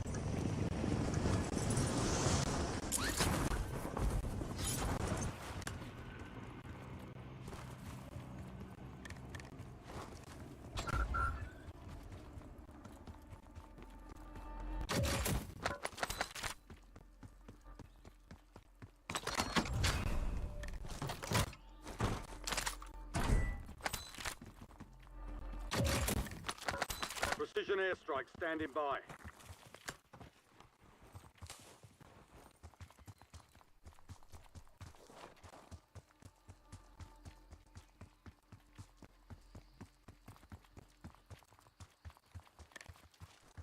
Target mark. Request fire vision. Copy that. Longbow 3-1 is on station. Strike inbound.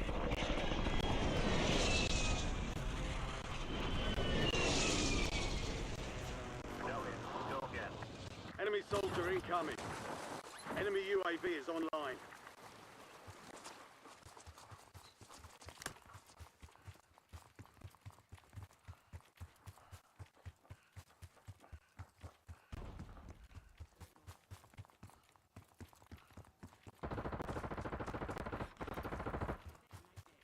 Enemy UAV overhead.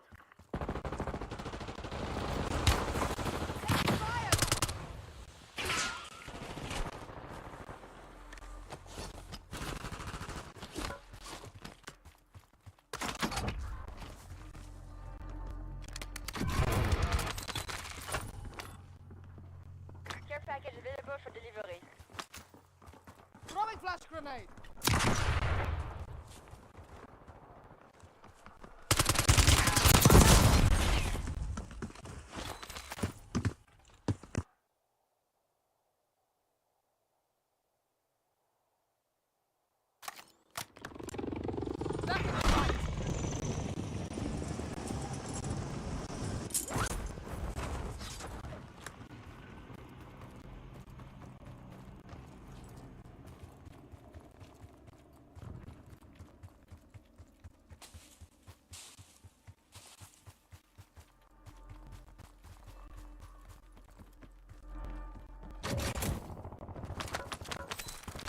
LDBR ready for launch.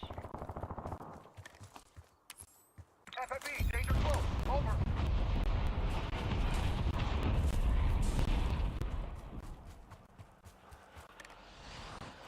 Enemies dropping into the AO.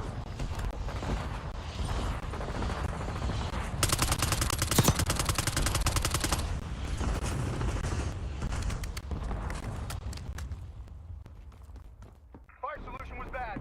Miss. Blood money. Kill enemies, take their cash, get hunting.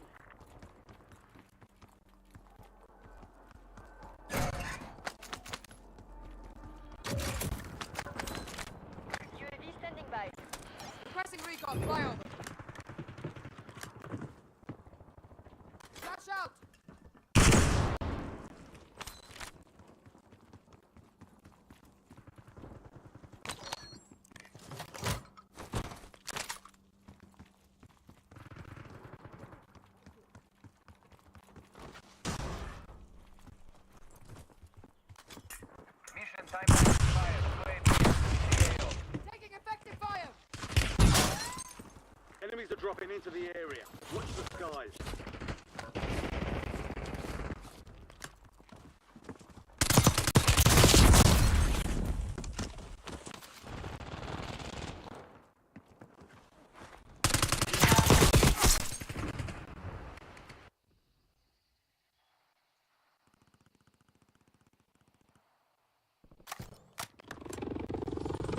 Redeploying.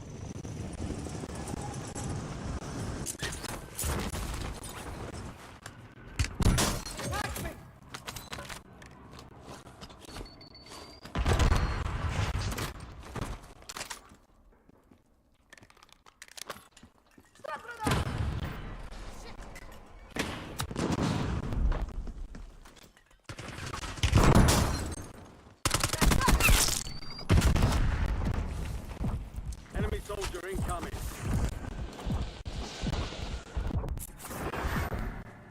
Aguas, got movement. Effective fire.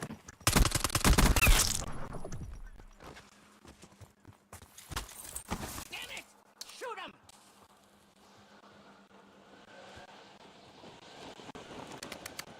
Hostile front.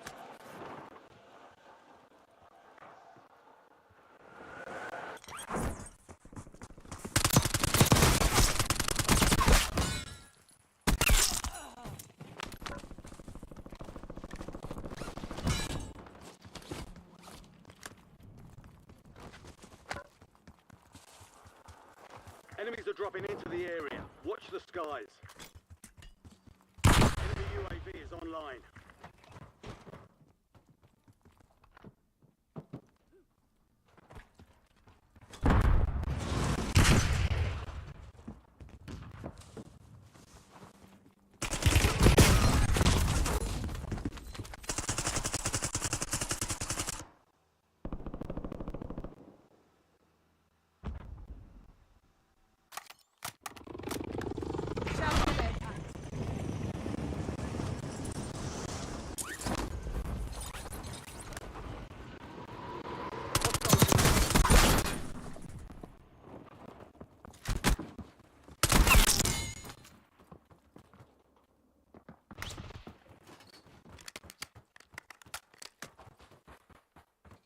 Throwing flash grenade.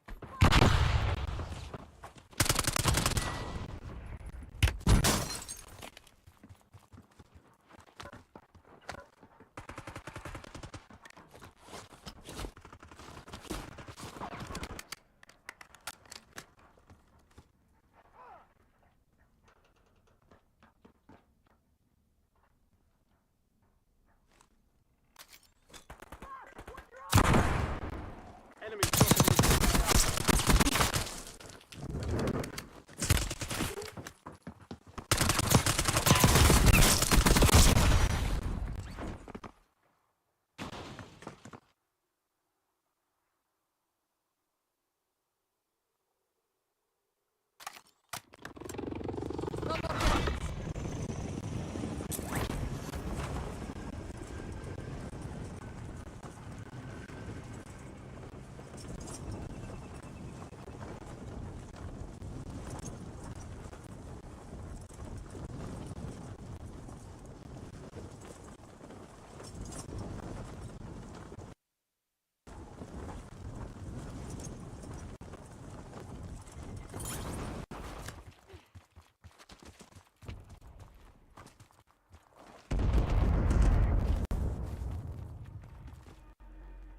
Chokehold.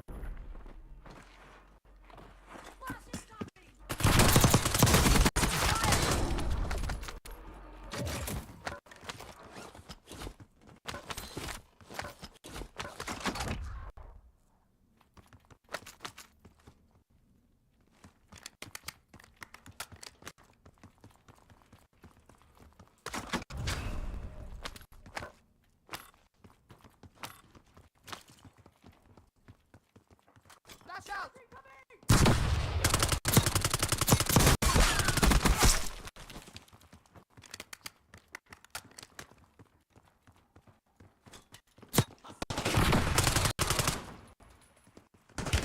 I'm taking fire.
war zone.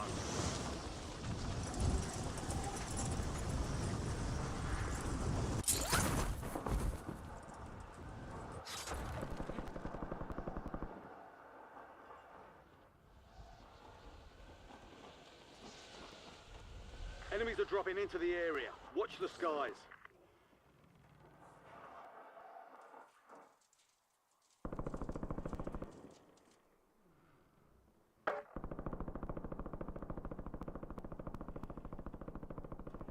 All stations, we are green to go. Stand by for deployment.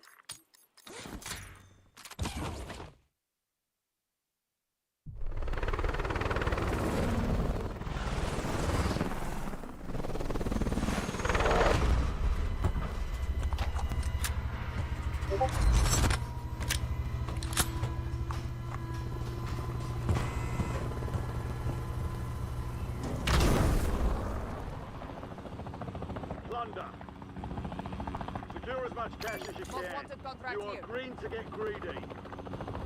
All right, soldier. Mark a drop point for your squad and go get after it.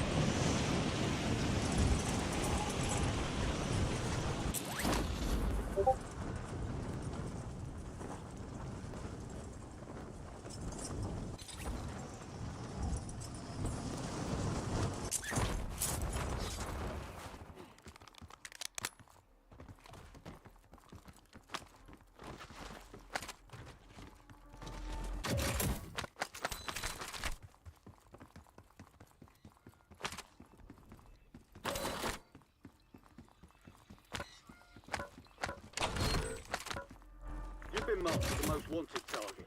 Kill enemies and secure supply caches to close the contract on your head.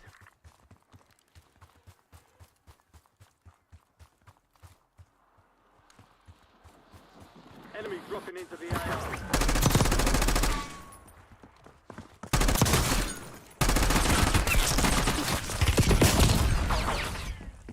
Most wanted contract failed. Your squad mate was KIA.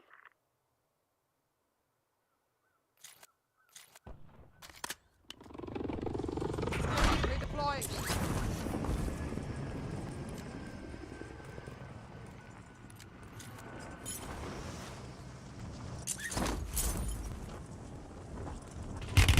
Contact!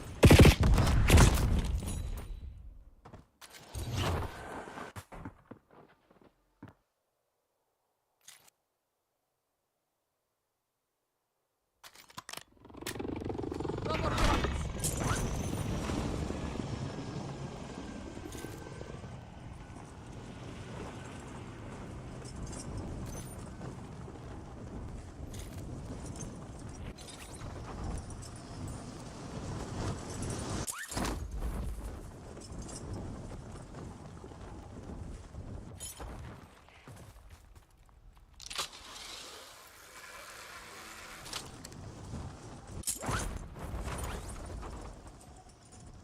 Hostiles have established the SAM turret.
bounty on your head.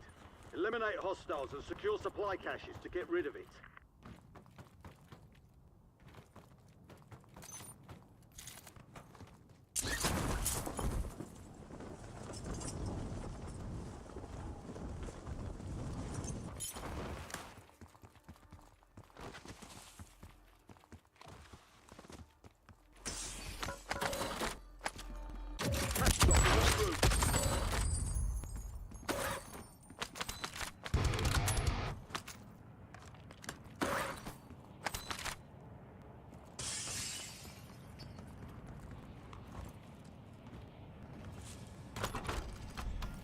UAV available for capturing. Requesting recon flyover.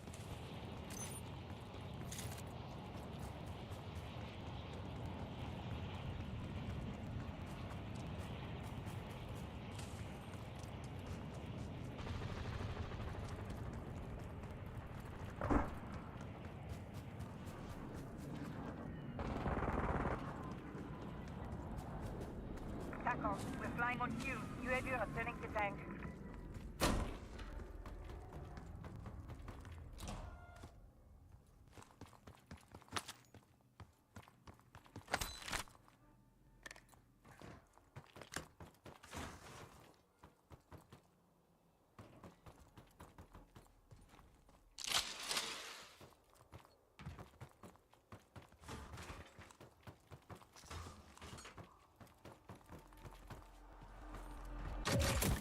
Enemies are dropping into the area. Watch the skies.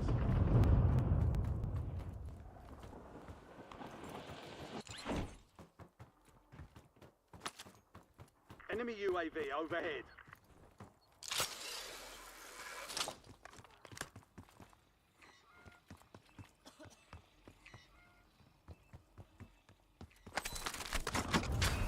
Edge data. Time to fly 5 seconds. Out. Incoming LDV.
Enemy advanced UAV overhead.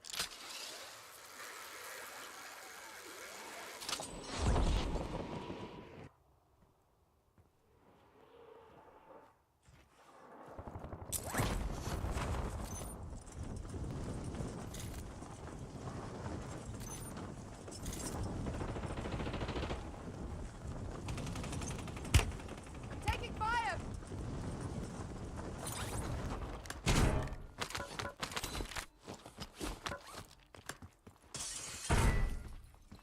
Contractor! Complete contracts to secure payment. You're the target of a most wanted contract. Eliminate threats and secure supply caches to close it.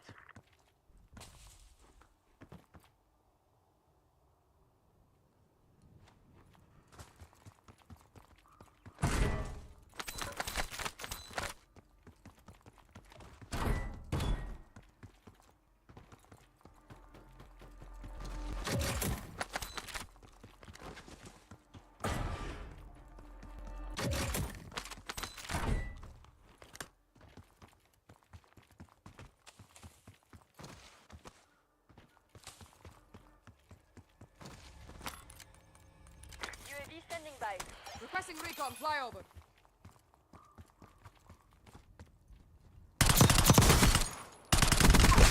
Taking effective fire!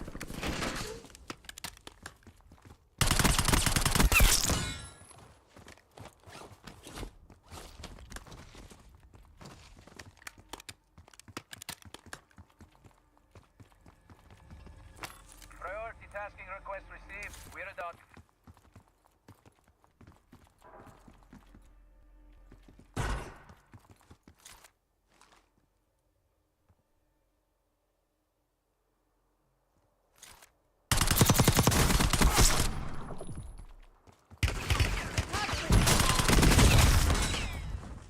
Be advised, your squad mate is down. Most wanted contract failed.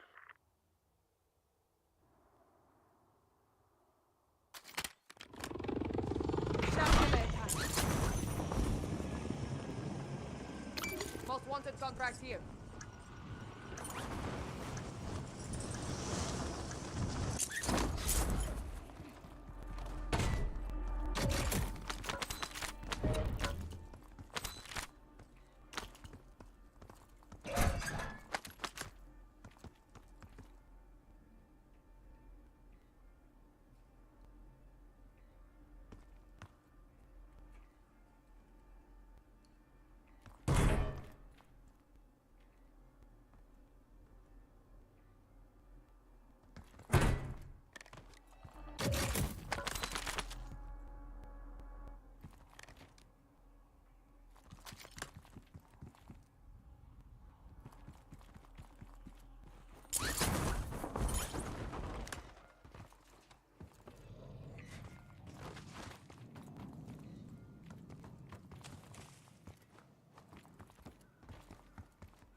You've been marked as a most wanted target.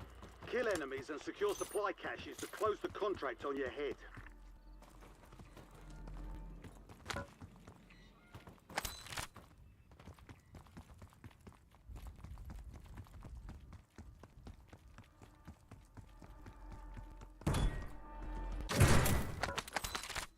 Counter UAV available for tasking.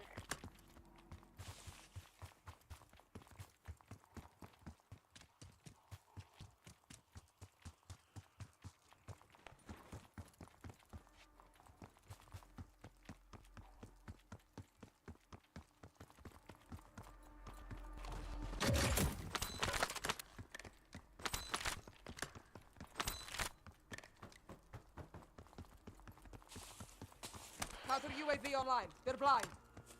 Focus, commencing counter UAV operations overhead.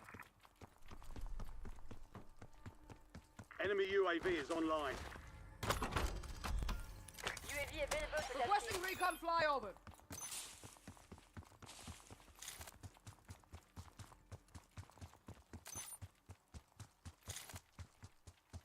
$50 remain.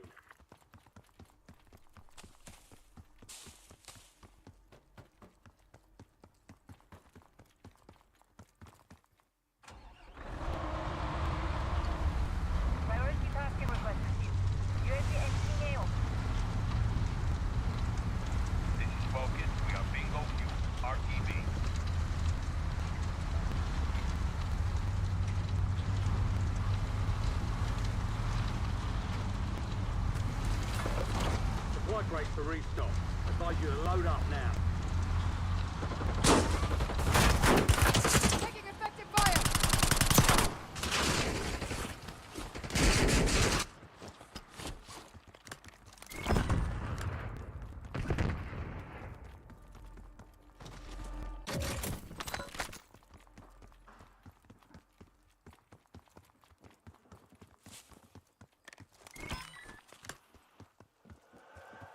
Enemy soldier incoming.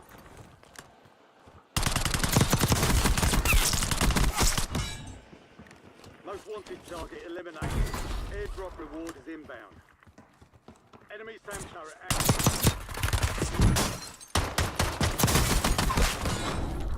Requesting recon flyover. Most wanted contract closed. Supply drop en route to your location.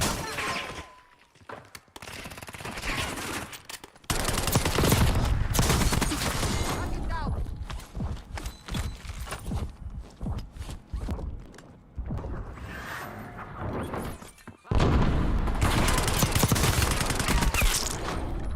Thanks for the work. UAV overflight terminated.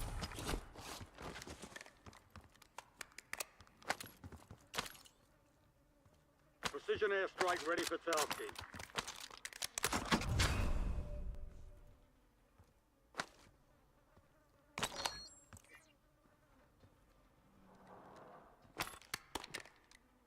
Enemy dropping into the AO.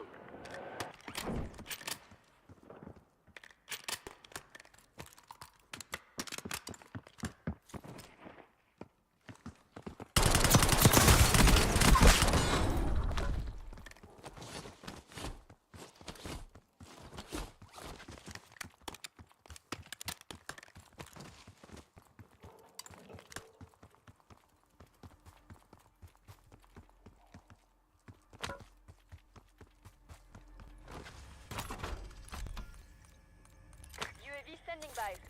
Requesting recon flyover.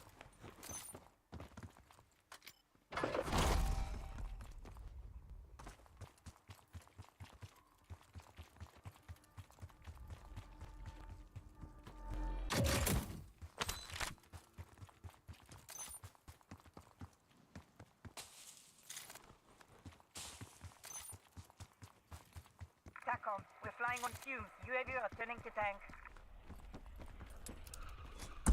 Roger. Extract bird is inbound for cash deposit.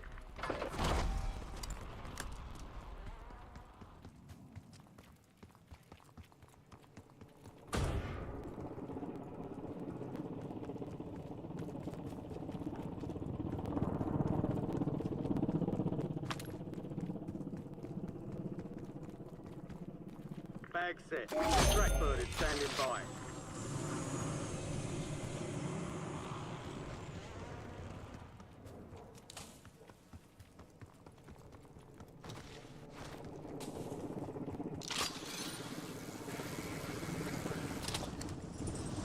Most wanted contract here.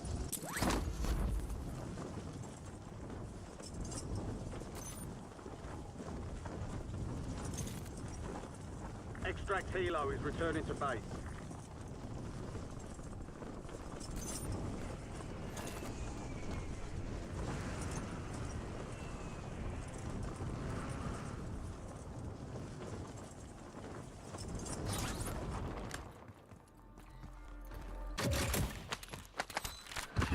UAV available.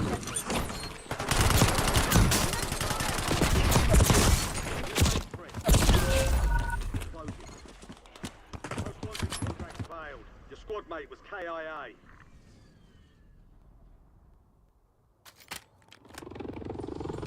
Redeploying.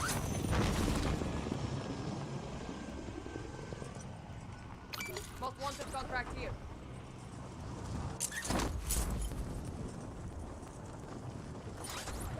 Hostiles have established the SAM turret.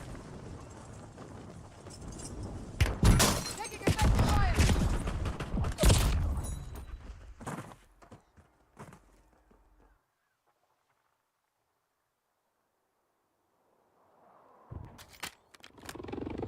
No more bullets. Blood money.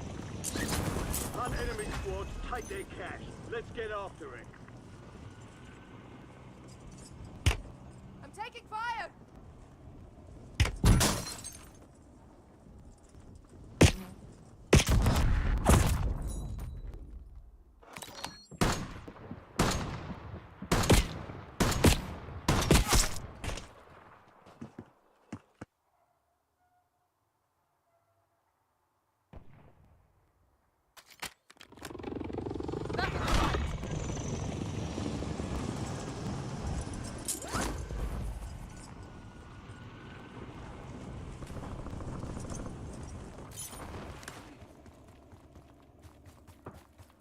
Moving this one. Most wanted contract here. Cancel that. Most wanted contract here.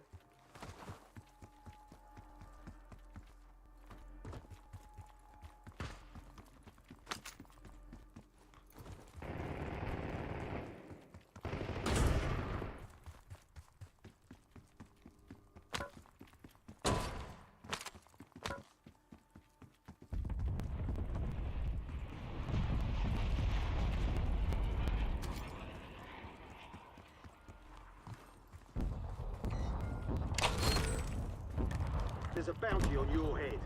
Eliminate hostiles and secure supply caches to get rid of it. Enemy soldier incoming.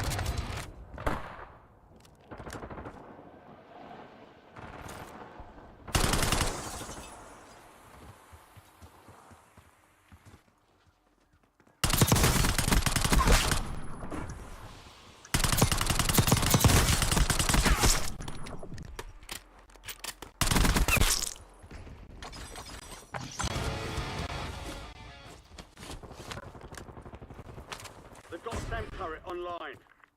Enemy counter UAV inbound.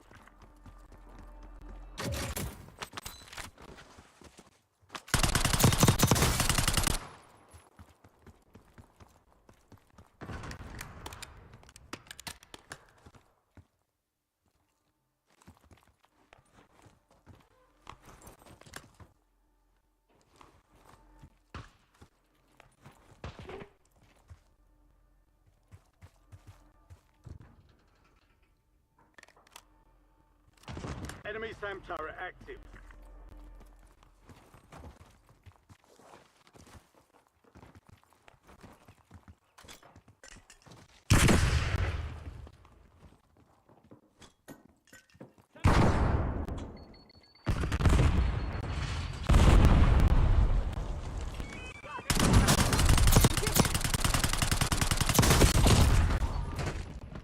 Be advised, your squad mate is down. Most wanted contract failed.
And that vibration influences the world around you, whether you realize it or not. So ask yourself, what kind of ripple are you creating in this moment?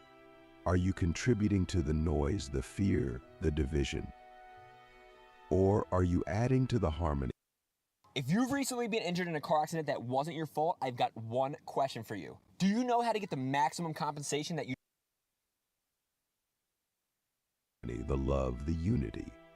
This is not about perfection. It's about intention.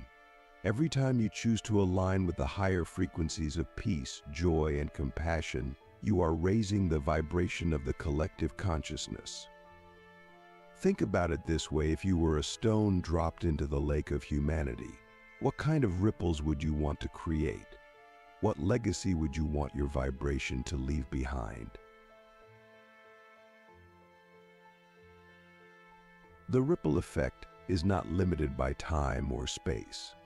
A single act of kindness, a moment of deep presence, or a thought of unconditional love can travel farther than you can imagine. It can touch people you will never meet, influence situations you will never see, and create changes you will never know about. This is the beauty and mystery of vibration. But here's the challenge: to create ripples of transformation, you must first be willing to transform yourself. You must be willing to look within, to face your fears, to release your attachments, and to align with the truth of who you are. This is not always easy, but it is always worth it. Because when you raise your own vibration, you not only change your life, you change the world. Take a moment to reflect on this. What kind of world do you want to live in?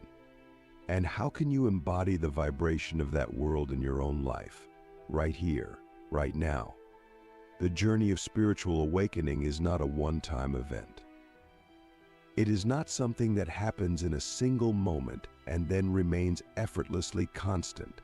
Like a flame, your vibration must be tended to, nurtured, and sustained. To embody the vibration of awakening is to become a source, not just for yourself, but for the world around you. But how do we sustain and strengthen this vibration in the midst of daily life, with all its distractions, challenges, and demands? First, let us acknowledge a profound truth: the vibration of spiritual awakening is not something you achieve, it is something you align with. It is always there, like the sun behind the clouds. The clouds, your thoughts, emotions, and distractions may obscure it, but they can never extinguish it. Your work is not to create the vibration, but to clear the clouds, to return again and again to the still, luminous presence within you. One of the most powerful ways to sustain this vibration is through the practice of mindfulness. Mindfulness is not just about paying attention, it is about being fully present in each moment without judgment or resistance. When you are mindful, you are connected to the now, and in the now, the vibration of awakening is most accessible. But here's the challenge: life is noisy. The mind is restless. How often do you catch yourself being pulled into the past or the future, into worries, regrets, or endless mental chatter? And yet, every moment you lose to these distractions is a moment when your vibration is diminished. So ask yourself, how can I bring more mindfulness into my daily life? Start small. Begin with something as simple as your breath. Throughout the day, pause for a few seconds and take a conscious breath. Feel the air entering your lungs, the rise and fall of your chest, the stillness between each inhale and exhale. Let your breath anchor you to the present moment. This simple practice, repeated consistently, can have a profound effect on your vibration. Another key practice is gratitude. Gratitude is one of the highest frequencies you can embody. When you are grateful, you are aligned with abundance, with the recognition that life itself is a gift. Gratitude shifts your focus from what is lacking to what is present, from what is wrong to what is right, and this shift in focus raises your vibration instantly. But gratitude is not just a feeling, it is a practice. So here's a practical exercise at the end of each day. Take a few moments to reflect on 3 things you are grateful for. They don't have to be grand or extraordinary. It could be as simple as the warmth of the sun on your skin, the kindness of a stranger, or the taste of your favorite meal. Write them down if you can. Over time, this practice will rewire your mind to focus on the positive, strengthening your vibration in the process. Now let's talk about the body. Your physical body is not separate from your vibration, it is an integral part of it. A healthy, balanced body supports a high vibration, while a neglected body can lower it. This doesn't mean you need to follow a strict regimen or obsess over your diet. It simply means treating your body with love and respect. Ask yourself, how do I nourish my body? What kind of energy am I putting into it? The food you eat, the water you drink, the air you breathe, all of these carry vibrations that influence your own. Choose foods that are fresh, alive, and unprocessed. Stay hydrated. Spend time in nature, where the vibration of life is pure and unfiltered. And move your body in ways that feel joyful, whether it's through yoga, walking, dancing, or any other form of physical activity. But sustaining your vibration is not just about adding positive practices, it's also about letting go of what no longer serves you. This includes not only toxic habits, but also toxic thoughts, relationships, and environments.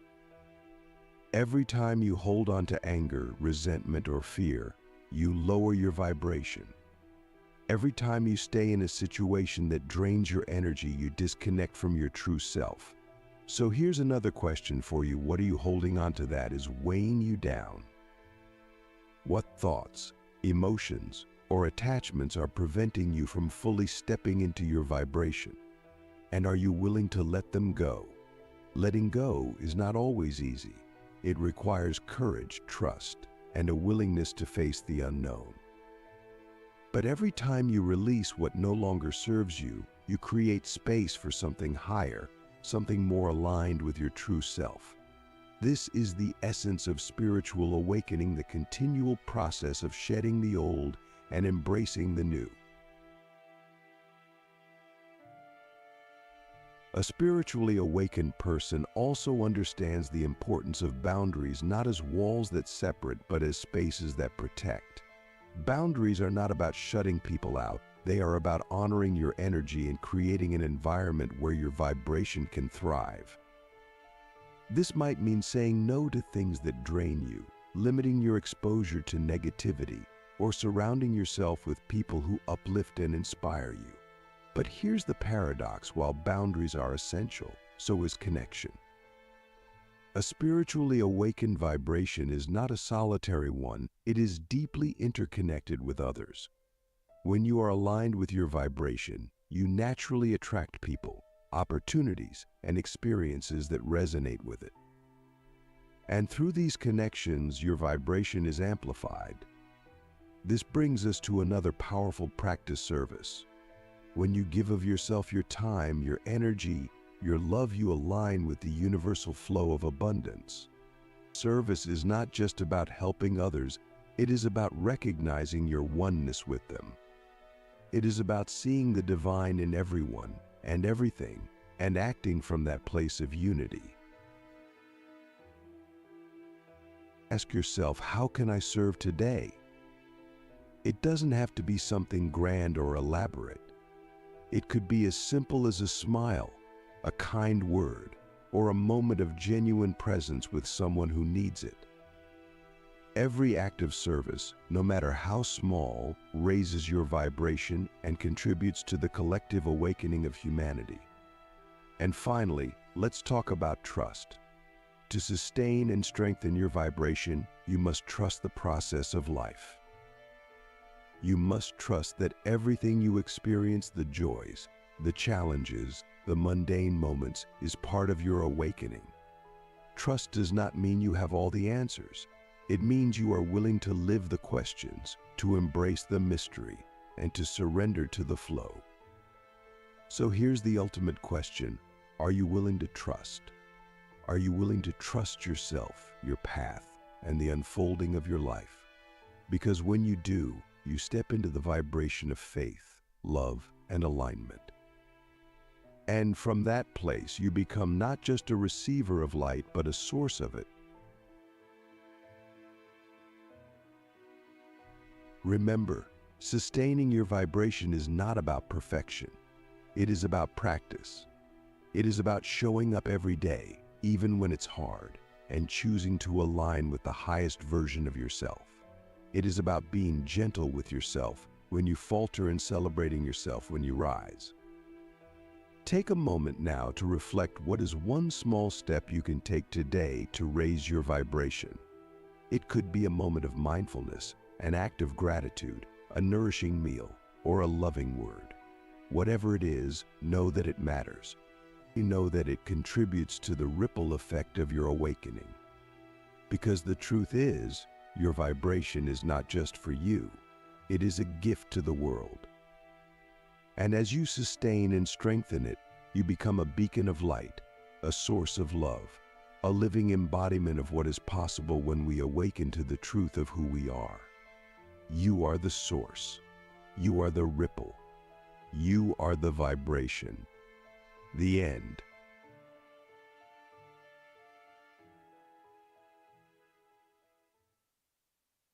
When I'm on vacation, I want less of this. And more of this. Welcome to a vacation that's so much more with Norwegian Cruise Line. Tear it up in Jamaica one day, and jam in Aruba another. Followed by amazing meals when you're back on board. Ooh la la. But there's more!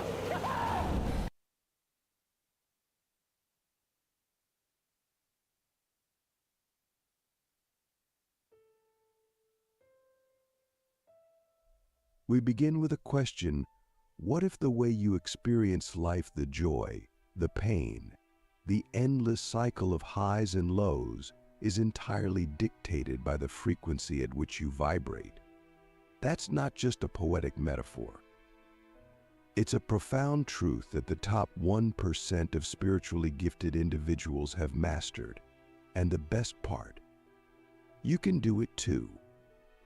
Imagine for a moment that your vibration is like the signal a radio emits. If you're tuned to a low frequency, you'll attract static fear, doubt, anger, and chaos.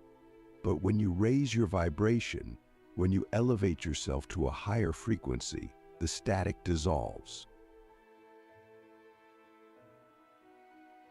Click subscribe to this channel to get more profound spiritual lessons.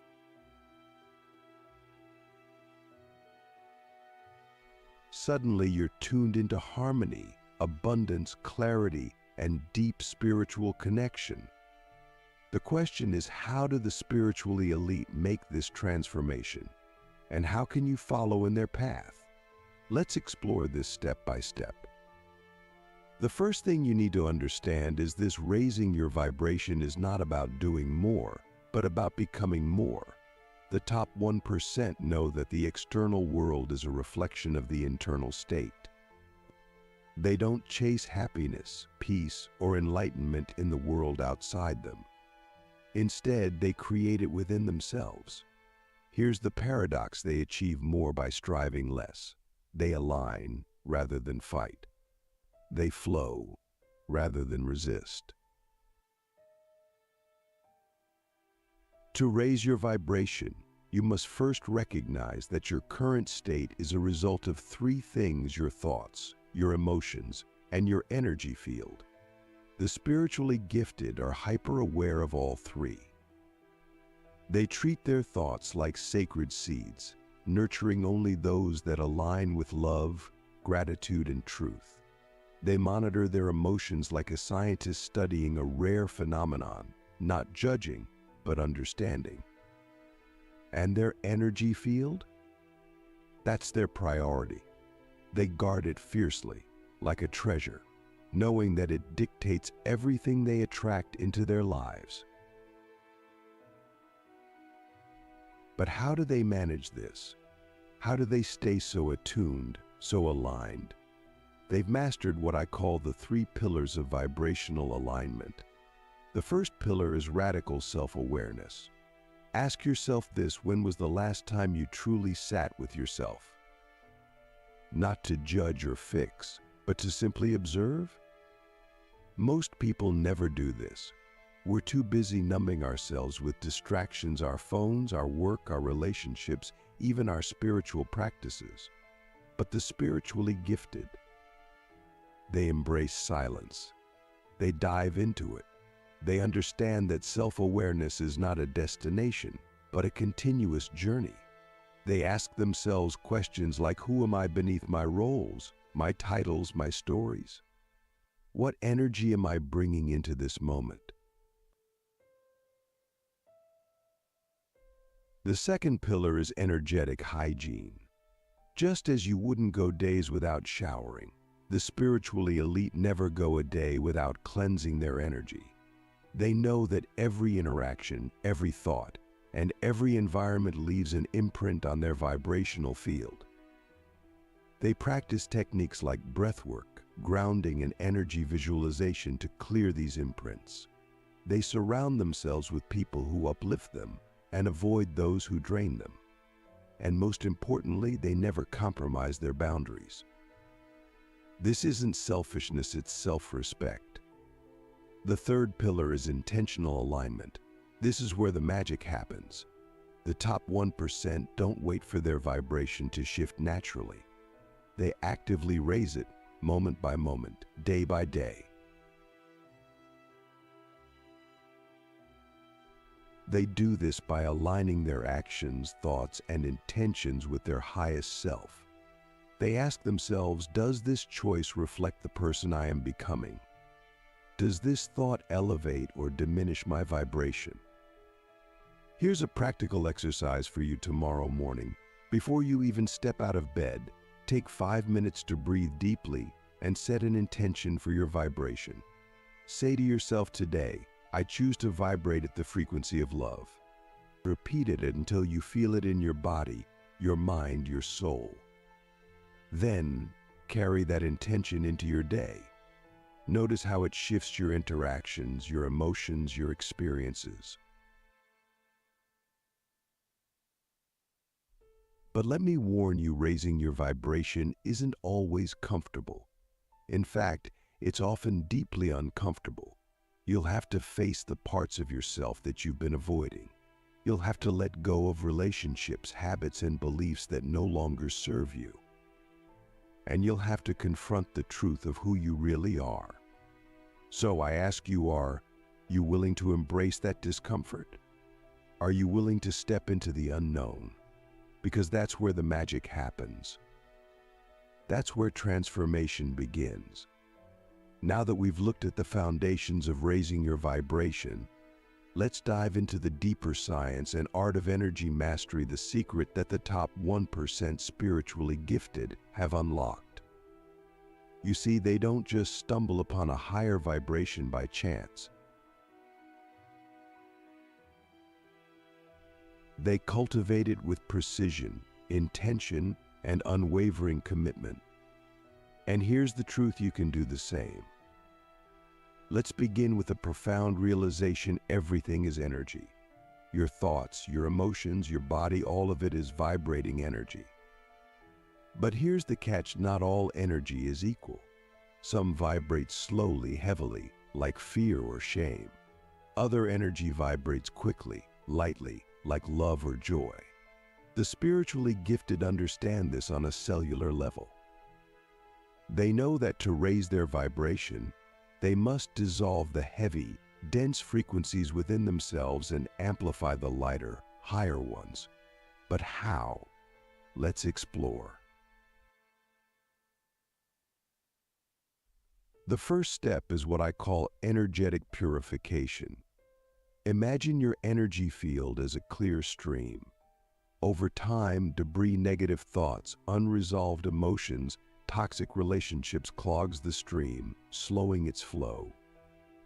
Purification is about clearing that debris. High vibration individuals do this daily. They don't let negativity linger or fester. Instead, they actively release it. Here's a practical exercise at the end of each day. Sit quietly and reflect. Ask yourself, what emotions or energies am I still carrying from today? If you notice anger, fear, guilt, or sadness, don't suppress it. Instead, feel it fully. Allow it to move through you like a wave. Then, visualize yourself releasing it into the earth, where it can be transformed. Say to yourself, I release what no longer serves me. I choose peace. This process is not just emotional, it's physical, too. The spiritually gifted understand the importance of their body as a vessel for high-frequency energy. They treat their bodies with reverence, knowing that what they consume both physically and mentally directly impacts their vibration. They eat foods that are alive, vibrant, and nourishing. They move their bodies with intention through yoga, walking, or other mindful practices. And they avoid toxic substances, whether it's junk food, alcohol, or even negative media. Let me ask you, how are you treating your body right now? Are you honoring it as the sacred vessel it is? Or are you neglecting it, filling it with heaviness that weighs down your vibration? The second step is tuning into the frequency of gratitude. Gratitude is one of the highest vibrational states you can embody. It's not just a fleeting feeling, it's a powerful energetic force that can transform your reality. The top 1% spiritually gifted don't just practice gratitude occasionally. They live it. They find gratitude in the smallest moments, the tiniest blessings. Here's the key: gratitude is not about denying your pain or pretending everything is perfect. It's about shifting your focus to what is good, even in the midst of struggle. It's about seeing the beauty in the chaos. The spiritually gifted know that gratitude is a portal that opens the heart, amplifies love, and raises vibration instantly. Try this every morning and every night. Write down 3 things you're grateful for. But don't just list them. Feel them. Close your eyes and breathe into each one. Let the gratitude expand in your chest, filling your entire being. Notice how it shifts your energy. The third step is connecting with the universal energy field. The top 1% understand that they are not separate from the universe. They are a part of it, an expression of it. They know that by aligning their energy with the energy of the universe, they can access infinite power, wisdom, and love.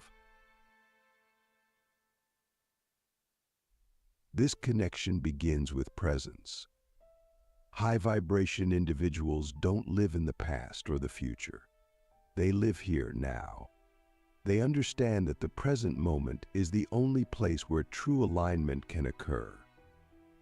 They practice mindfulness, meditation, and breath work to anchor themselves in the now. Let's do a quick practice together. Close your eyes and take a deep breath in. Hold it for a moment. Now exhale slowly.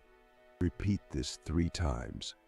As you breathe, feel your body relaxing. Feel the weight of your thoughts and worries dissolving. Now, say silently to yourself, I am connected. I am aligned. I am one with the universe. Notice how your body feels. This is alignment. But connection isn't just about stillness. It's also about action. The spiritually gifted act in harmony with universal energy. They follow their intuition, trusting the subtle whispers of their soul. They don't force or control. Instead, they flow. They surrender. They let life guide them, knowing that the universe always has their back. Here's a question for you. When was the last time you truly trusted the universe? When was the last time you let go of control and allowed life to unfold naturally? What would happen if you surrendered, even just a little, right now? Finally, the spiritually gifted amplify their vibration through service. They understand that the highest vibration is love, and the most powerful expression of love is giving. But here's the secret: they don't give from a place of lack or obligation. They give from a place of overflow. They fill their own cup first, raising their vibration, and then let that love spill out into the world. Ask yourself, how can I serve today? How can I bring love, kindness, and positivity into someone else's life? It doesn't have to be grand. A smile, a kind word, a small act of generosity, these are all ways to raise your vibration and contribute to the collective energy of the planet.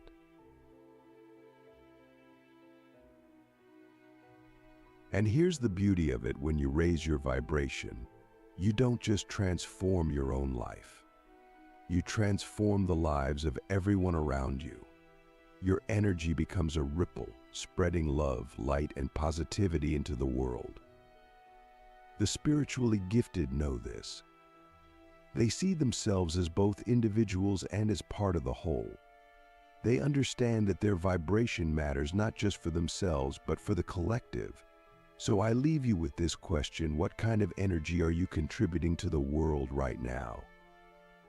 Is it love, or is it fear?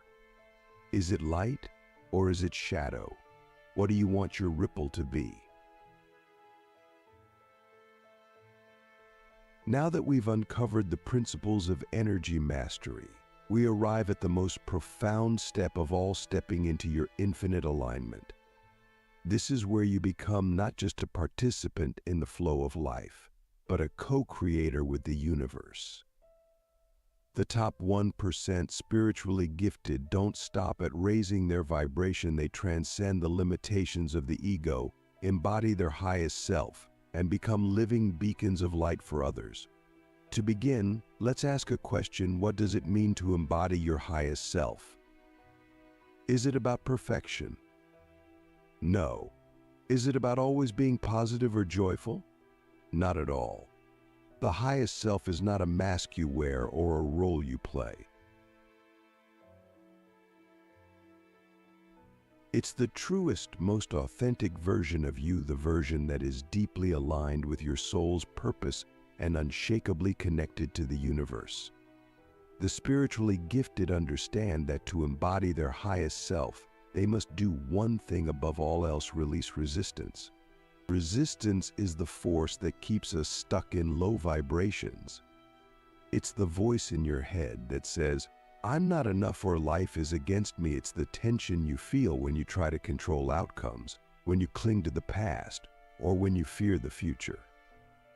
Resistance is the anchor that holds your vibration down. So how do the spiritually gifted release resistance? They practice radical acceptance. This doesn't mean they passively accept everything that happens to them. Rather, they accept the present moment fully, without judgment. They understand that resisting reality only creates suffering. True freedom comes when you embrace what is, even as you work toward what can be. Here's a practical exercise: the next time you feel resistance, whether it's frustration, fear, or doubt, pause. Take a deep breath and say to yourself, "I accept this moment as it is. I release the need to fight it." Notice how your body softens, how your mind quiets. This is the power of acceptance. It liberates you from the grip of resistance and opens the door to alignment. The next step in infinite alignment is living in alignment with your soul's purpose. The top 1% spiritually gifted don't just raise their vibration for their own benefit. They do it to fulfill their unique mission in this lifetime. They understand that each of us has a purpose, a reason we are here. And when we align with that purpose, our vibration naturally skyrockets. Let me ask you, do you know your soul's purpose? If not, that's okay. Finding it is a journey, not a destination. Start by asking yourself, what lights me up? What makes me lose track of time? What gifts or talents do I have that can serve others? Your purpose doesn't have to be grand or world-changing. It just has to be authentic. When you live in alignment with your purpose, you'll feel it. There will be a sense of ease, flow, and fulfillment. But here's the catch: living your purpose often requires courage. The spiritually gifted know this. They understand that stepping into their purpose means stepping out of their comfort zone. It means facing fear, uncertainty, and even failure. But they also know that the rewards, inner peace, joy, and alignment are worth it. Now, let's talk about the most powerful tool for infinite alignment: love. Love is the highest frequency in the universe. It's the energy that connects us to each other, to the earth, and to the divine. The top 1% spiritually gifted live from a place of unconditional love, not just for others, but for themselves.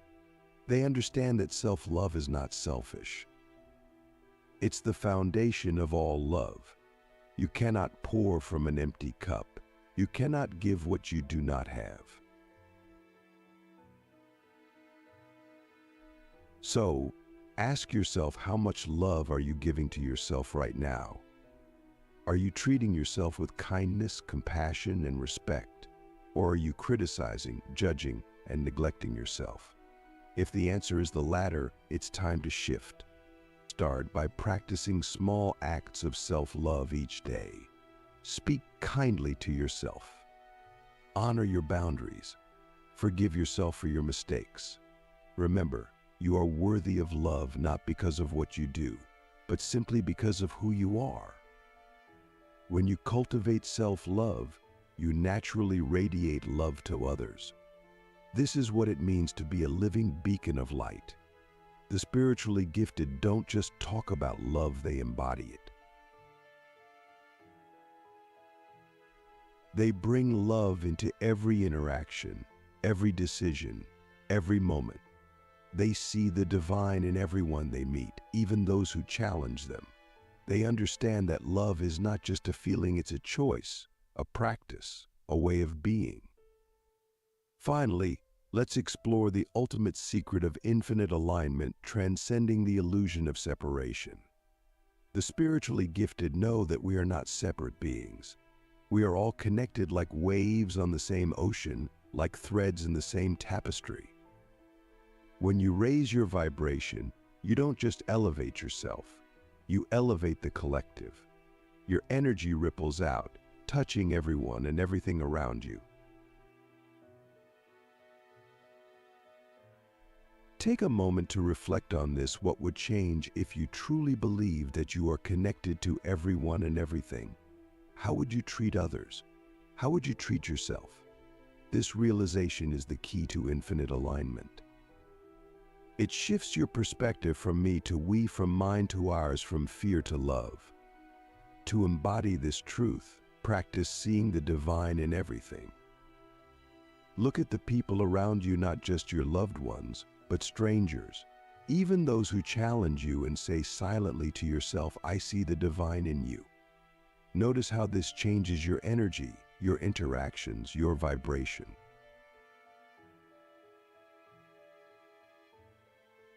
As we come to the end of this journey, I want to leave you with one final thought. Raising your vibration is not a destination. It's a practice. It's a way of life. The top 1% spiritually gifted aren't perfect. They have challenges, doubts, and setbacks, just like you. But they keep going. They keep choosing love, alignment, and authenticity, moment by moment, day by day. So I challenge you, what choice will you make today? What energy will you bring into the world? Remember, you are more powerful than you know. You are a co-creator of your reality, and you have the ability to raise your vibration not just by 10x, but infinitely. Thank you for joining me on this journey. May you continue to align with your highest self, to radiate love and light, and to inspire others to do the same. The path is not always easy, but it is always worth it. Because when you raise your vibration, you don't just transform your life, you transform the world. Now that you've walked this far with me, it's time to go deeper beyond theory, beyond practice, into the essence of what it truly means to live as a high vibrational being. If you followed along, you've learned the tools, the mindsets, and the principles. But here's the truth: raising your vibration isn't just about your own elevation. It's about stepping into your role as a creator of a higher reality, not just for yourself, but for the entire world. Let's begin with this question: what if your vibration is not just influencing your life, but the collective reality of humanity? Because it is. The spiritually gifted, the top 1%, know this. They understand that the world we see around us, with all its beauty and chaos, is a reflection of the collective vibration of humanity.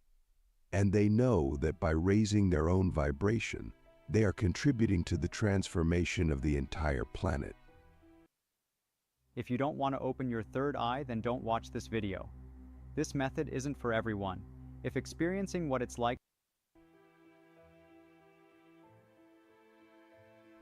But how does this work? Let's explore. At the deepest level, reality is not fixed.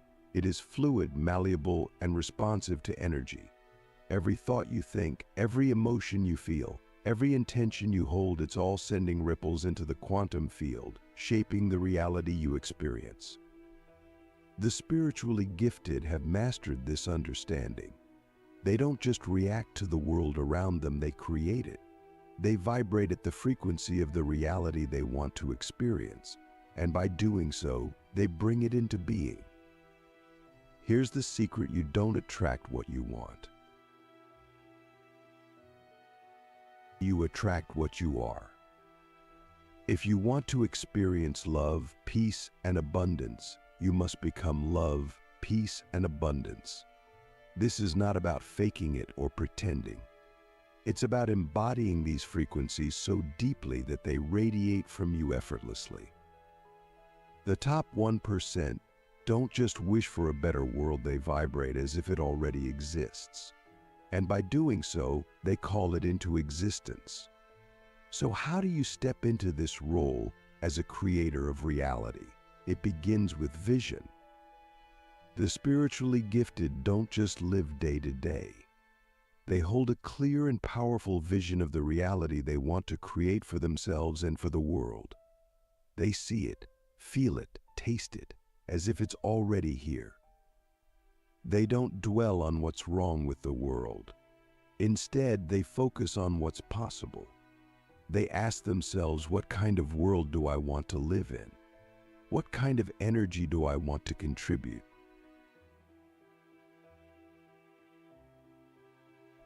Take a moment now to close your eyes and imagine the highest version of reality you can envision.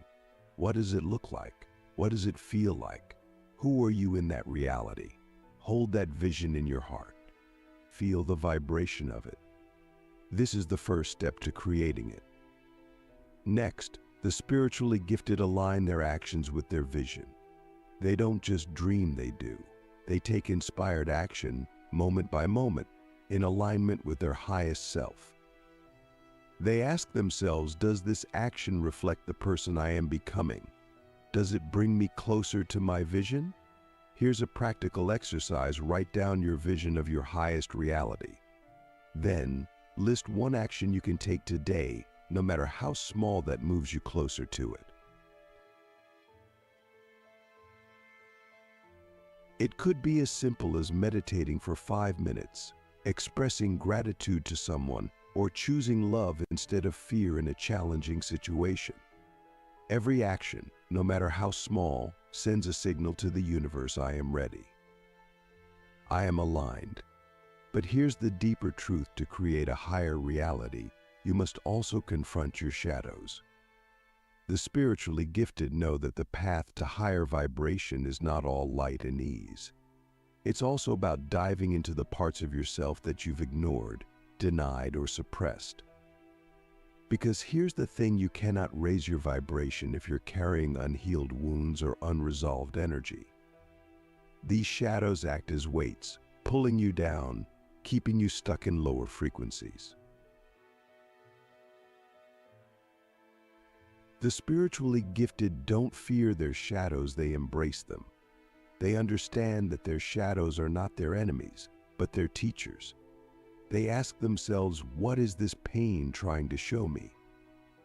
What lesson is this challenge bringing into my life? They face their fears, their doubts, their insecurities with courage and compassion.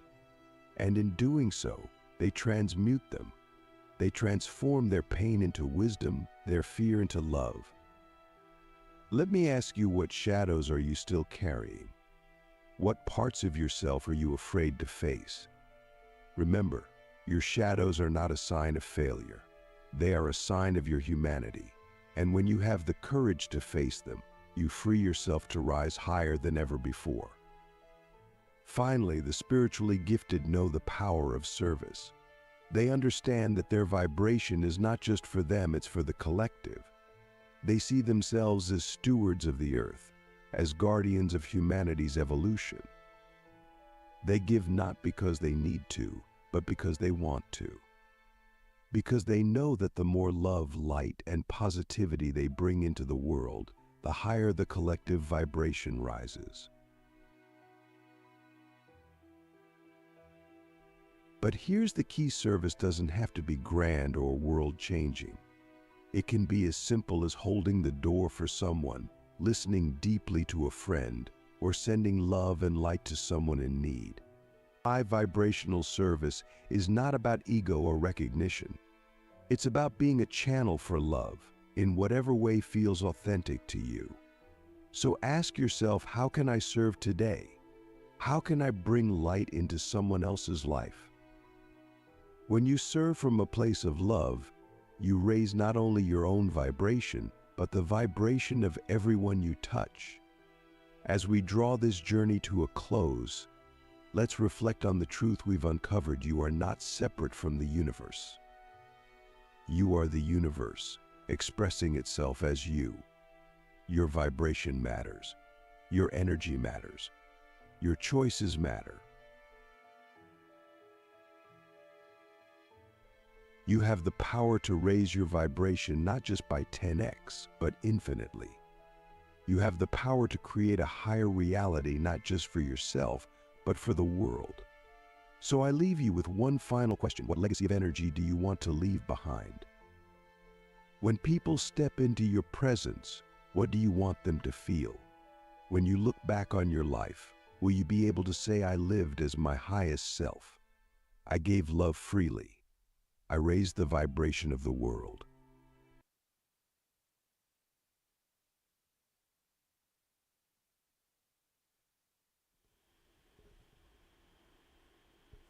Yes, Lord, yes, Lord. Man, trying to wait on a few crowns before I got to this shit, but I'm looking at the props, looking kind of crazy.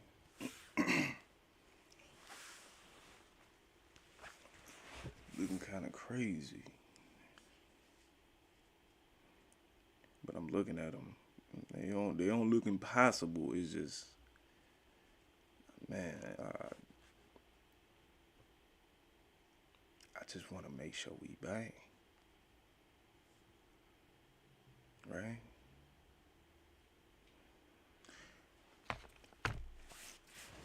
Because the quads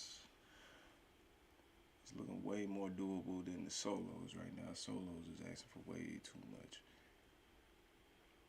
They want me to be Scotty Pippen in the fourth. But looking at the quads, no, did I say solos? Solos is looking fucked up. The quads is looking, it's just the reliability around the squad I get. Motherfuckers be quitting and shit.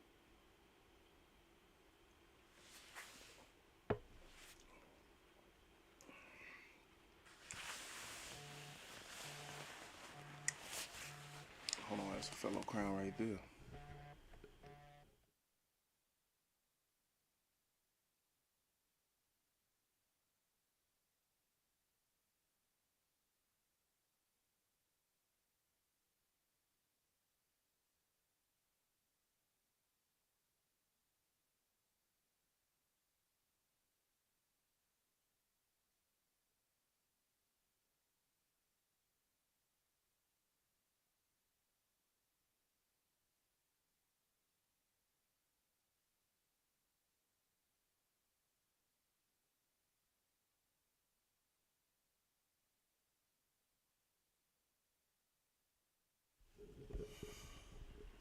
Crown shit, crown shit. Shout out to my nigga 500 Fast, man. You know, another crown on the way. Cuz on the way. Tay Ticey as a demon. And hopefully we get a couple of more crowns in the building. You know, V down, V crowns. You know, twin crowns, Zato. Hello, Zato. Man, shout out to the crowns, man. And yeah, the Discord is steadily growing. The YouTube finally able to put some vibes out without it being copyright strike. Still trying to figure all this shit out. I didn't take the time to read the terms quite yet.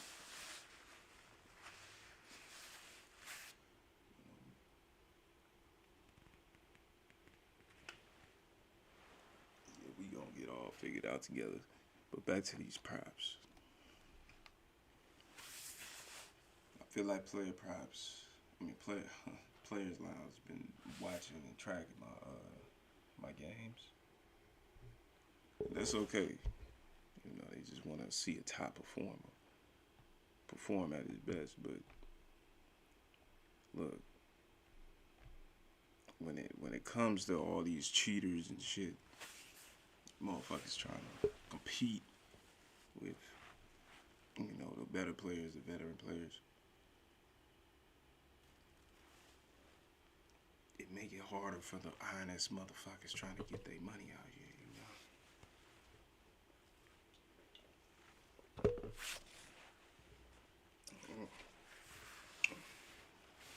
I'm against all that shit. I cannot stand a motherfucker that come on here and think that they good when they know they hacking, using wall hacks and aimbots and all this good shit.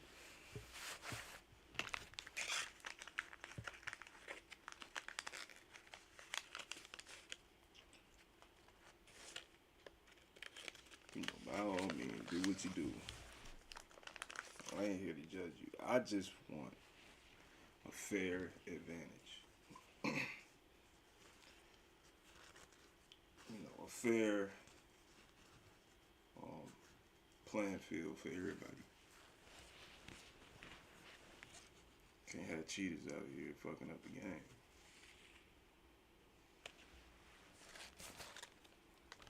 And the cold part about it, they over here making money too. I know they don't Playerslounge. I'm probably putting stakes on them. I don't know.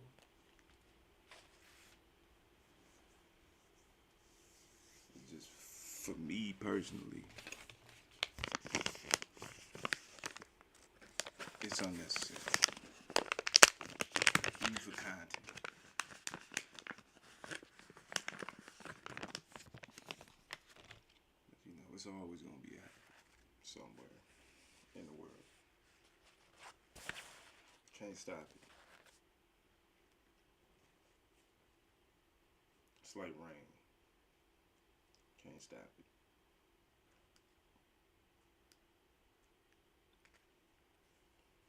So the most I could do is just blame the company behind letting all this shit happen. Right? Hate to be that guy, but it ain't just me that feel that same way. It's plenty of motherfuckers that's getting fiber optics, better internet, better services, and all that shit. And they still facing the same problems. Getting VPNs, all the good shit.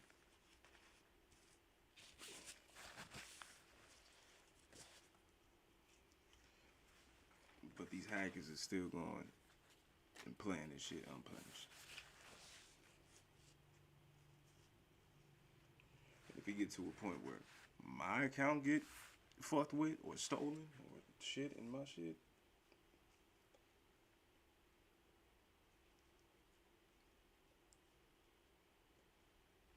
we don't have a problem, Call of Duty. I have now made it to the point where a nigga can make money off this bitch.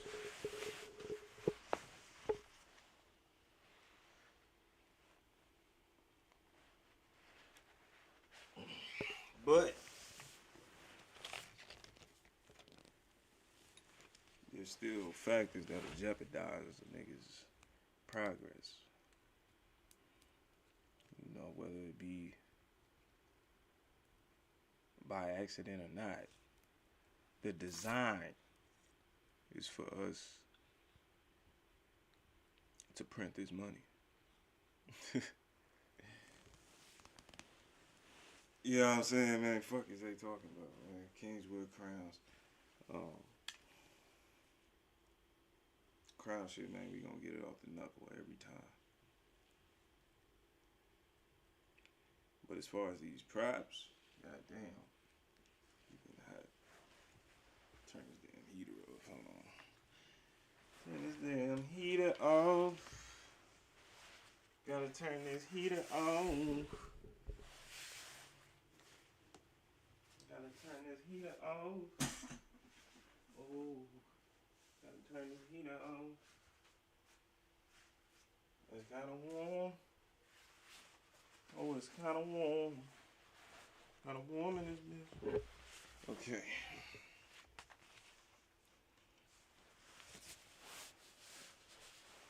Yeah, we got the crowns on the way. Spent a few hours trying to get some guns gold. You know, I should have did it on stream, but I was waiting for the props to cool down, and they still don't seem like they have. So honestly, like, I'm not too confident in putting in any bets until the crowns get here.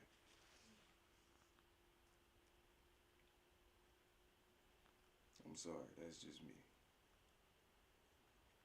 But I'm confident in my ability.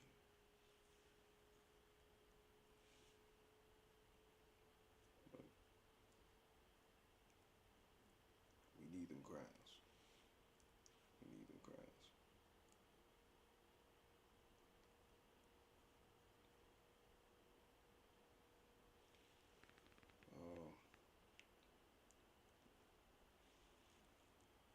I think we got some new members.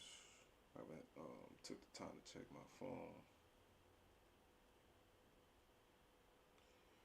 Gonna start the Patreon real soon for more exclusive content and what the crowds is gonna be expecting in the future with this shit. Motherfuckers will get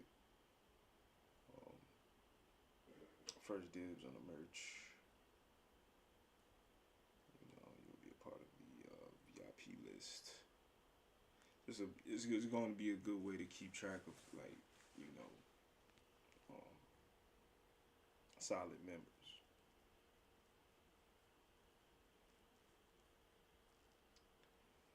And depending on the level of member,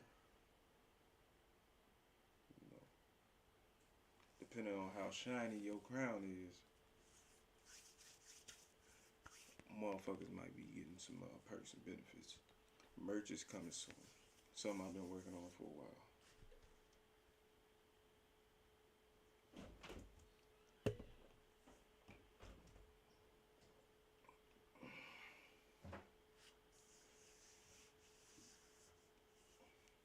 I got 2 designs that I want to work on.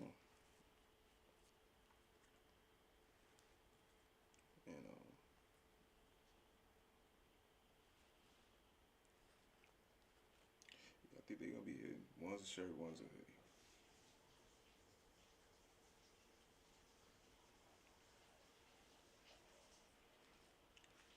Might get both for the same set. Who knows? But we are accepting funding.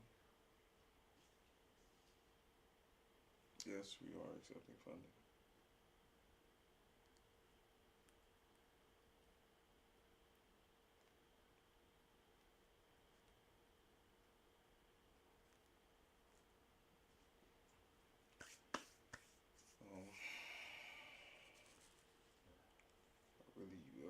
Should I play a couple warm-ups? I don't know.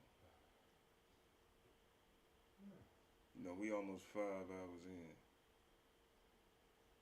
Campaign very strong. Kings wear crowns. Prop guide.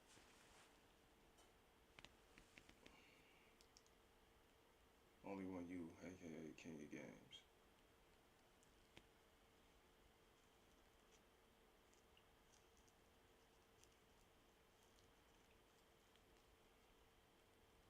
The last time y'all had some blue, like some real blue cookies for my smokers out there. The last time y'all had some real deep blues, man. Deep blues.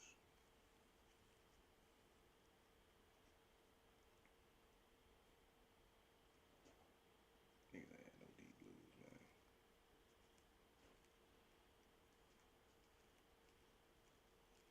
See the crowns, man. We out in Cali with it. It's only gonna start here. That's just the origin to the story of greatness.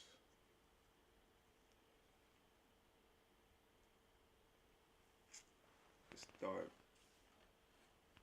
with the city, then the state,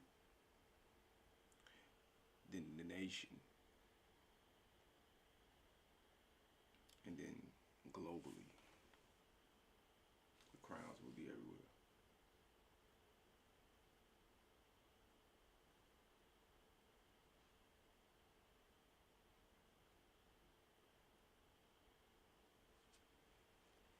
Tell you, this shit gonna be bigger than FaZe. But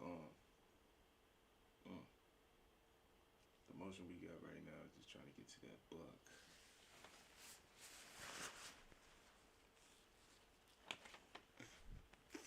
All my niggas. We trying to show ways where motherfuckers should still stay at peace with themselves and enjoy life and stay grounded on a level where, you know, positivity can just enlighten your soul, man.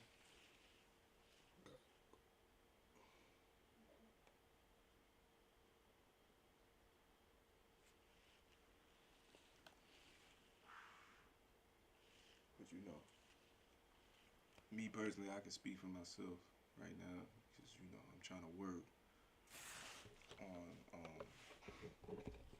you know, coming to terms with this new journey I'm embarking on with this streaming shit.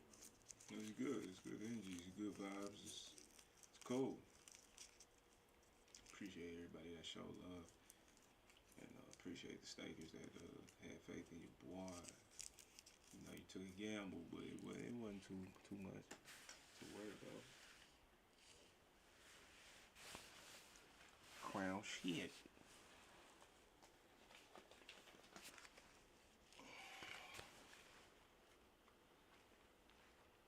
So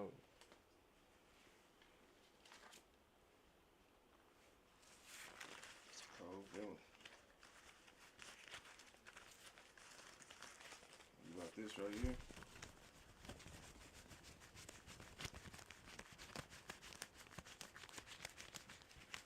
You know, this shit right here comes with different energy. But like just like great power, you gotta be responsible with it. And I plan on practicing what I preach. Crown's got big shit coming. We got big shit coming, man. this shit stopping.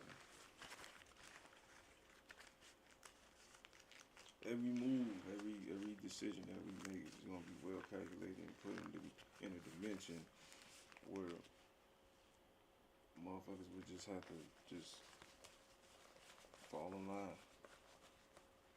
You know, live your life the best way you can to the fullest. But know that you always have a purpose.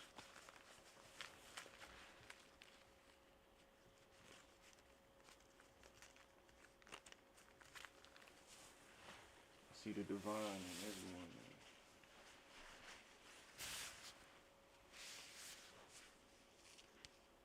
There's no spirit that can't be clean. Wash. Forgiven. Good is evil, but evil is attractive.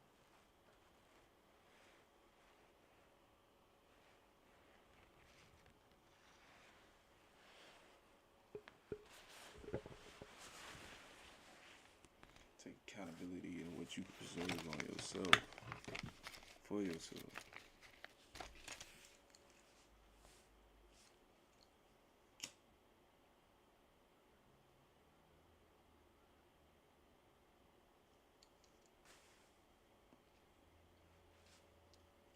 Wake up and I'm thankful. Working on showing more gratitude to the people I love.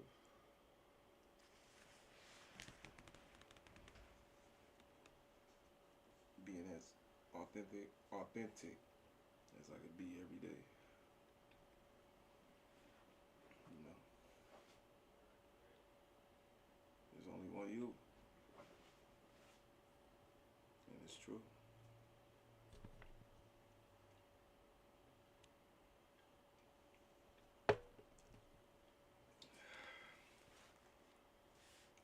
Like I said, the crown's on the way. Let me get to this money, man.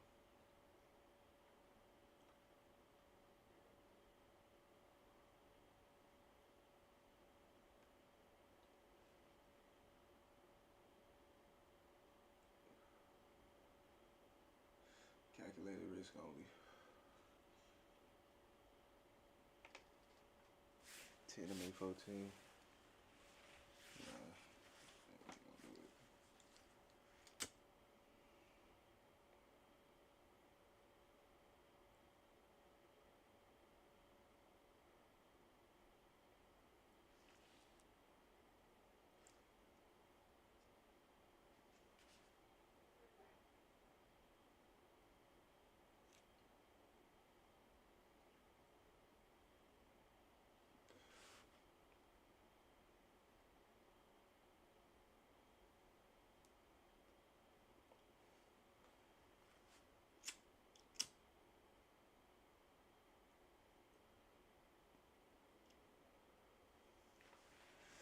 Ah, shit.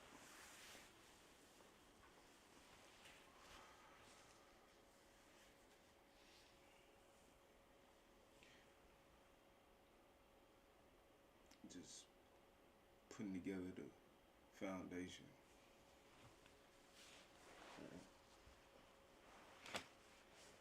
It's a lot of motherfuckers, like, you know, one thing I want to establish is that, you know, the crowns do this shit because we make this shit look cool for y'all, right?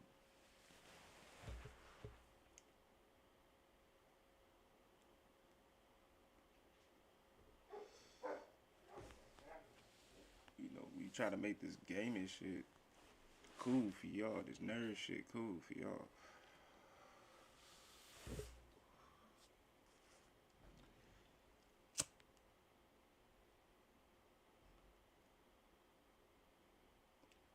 A lot of people want to talk down on this shit, like it's only for kids, or they want to outgrow this shit, or you know, people are entitled to their opinions.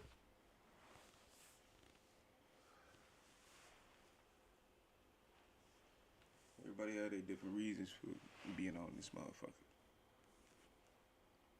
I just got tired of feeling like I'm missing out on something. Not on the games that I'm playing, or the games that I'm not playing. It's just more or less with this streaming shit and what it was able to bring me. I had to be, you know, a little bit courageous to step in this field.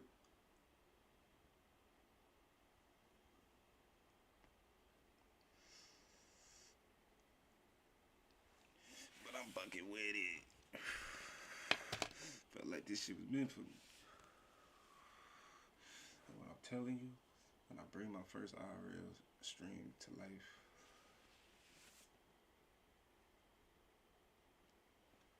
I'm talking live, like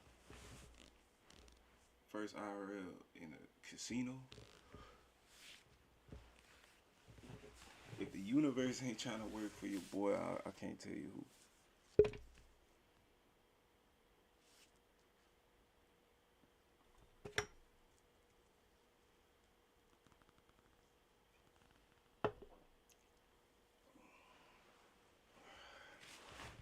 But we staying aligned with our purpose and our journey. Crown shit.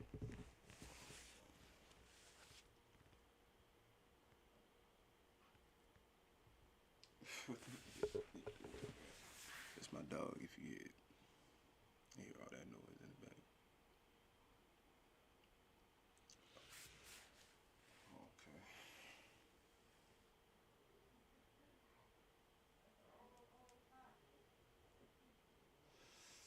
Starting to see the same damn Pokemon in there. In the chat. That's why I'm not trying to really fuck with any of these.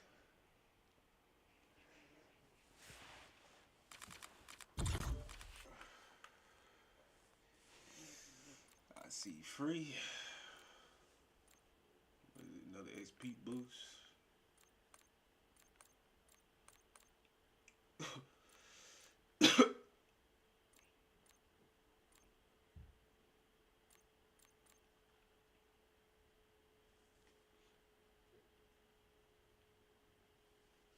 Wait, did I do something I wasn't supposed to?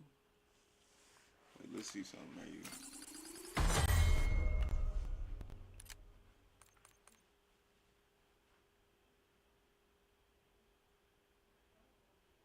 Yo, okay, no. I'm supposed to have this. Cause this, yeah, this a whole different one. Okay, yeah, I looked at the wrong title. I thought I glitched this into my armory.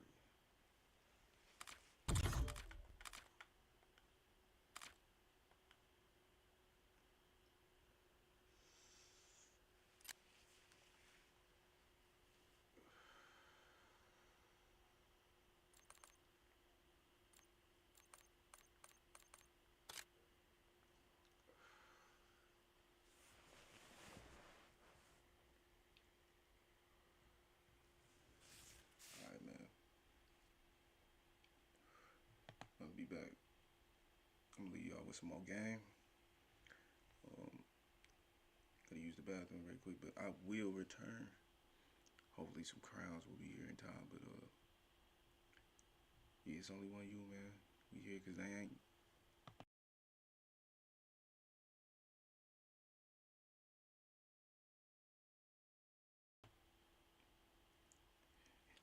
Oh, Bobby's about to get crown, fat crowns in the chat. Presidential rollers. If he ain't a crown, he a peon, man. Oh God, man. Thank you. Tell him. Hell yeah. Hey, I'm in the Discord, brother. So I'm gonna be right back. I gotta use the bathroom right quick. So you feel me? We gonna get straight to it.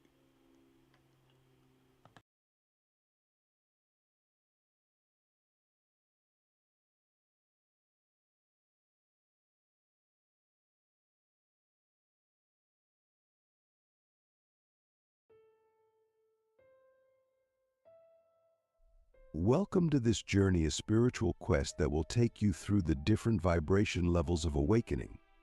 You might ask yourself, what are these vibrations? How do they affect us? Why are some people more attuned to their spiritual essence than others? In this video, we're going to dive deep, and by the time we're done, your understanding of yourself and the world will be forever changed. Let's start by imagining the concept of vibration. Everything in this universe vibrates energy matter, even our thoughts. The higher the vibration, the closer we come to truth, peace, and enlightenment. The lower the vibration, the more we're trapped in fear, ego, and suffering. The journey of spiritual awakening is nothing more than a shift in vibrational frequency, and today we'll explore all the levels from the densest, most ego-driven states to the highest, most expansive realms of unity with the divine. Click subscribe to this channel to get more profound spiritual lessons. At the most basic level, we begin in a state of unconsciousness. This is where most of us start our lives. We are operating in a low vibration, bound by our ego and completely identified with our thoughts, emotions, and physical bodies. At this level, life feels heavy. We often feel stuck, as if we're victims of circumstances. We react more than we act, and everything seems to happen to us rather than because of us. Many people live their entire lives in this vibration, believing that the world is happening around them, and If you were involved in a car accident and you were not at fault, listen to this. Insurance companies don't want you to know. You may qualify for much more compensation than they offer you. Don't fall. they have no control over it.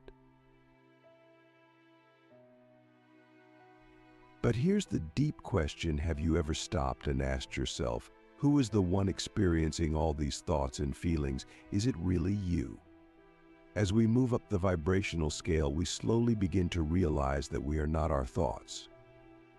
This is the first major shift, a crack in the illusion. You start to notice that there is a part of you that is observing everything. When you feel anger, you recognize it as anger rather than being angry. When you feel sadness, you can label it as sadness instead of drowning in it. The observer within you awakens, and you start to see the ego for what it is: just a collection of thoughts, conditioning, and past experiences. But even at this stage, it's easy to fall back into old patterns. The ego is clever, and it will use every trick in the book to keep you identified with it. You might find yourself slipping back into old habits, reacting to life's challenges with fear or anger. This is normal. The ego doesn't want to die, and it will fight to maintain control. The question is, how do you respond when this happens? Do you give in and let the ego take over, or do you step back and observe without judgment? As your vibration continues to rise, you may experience what is known as the dark night of the soul.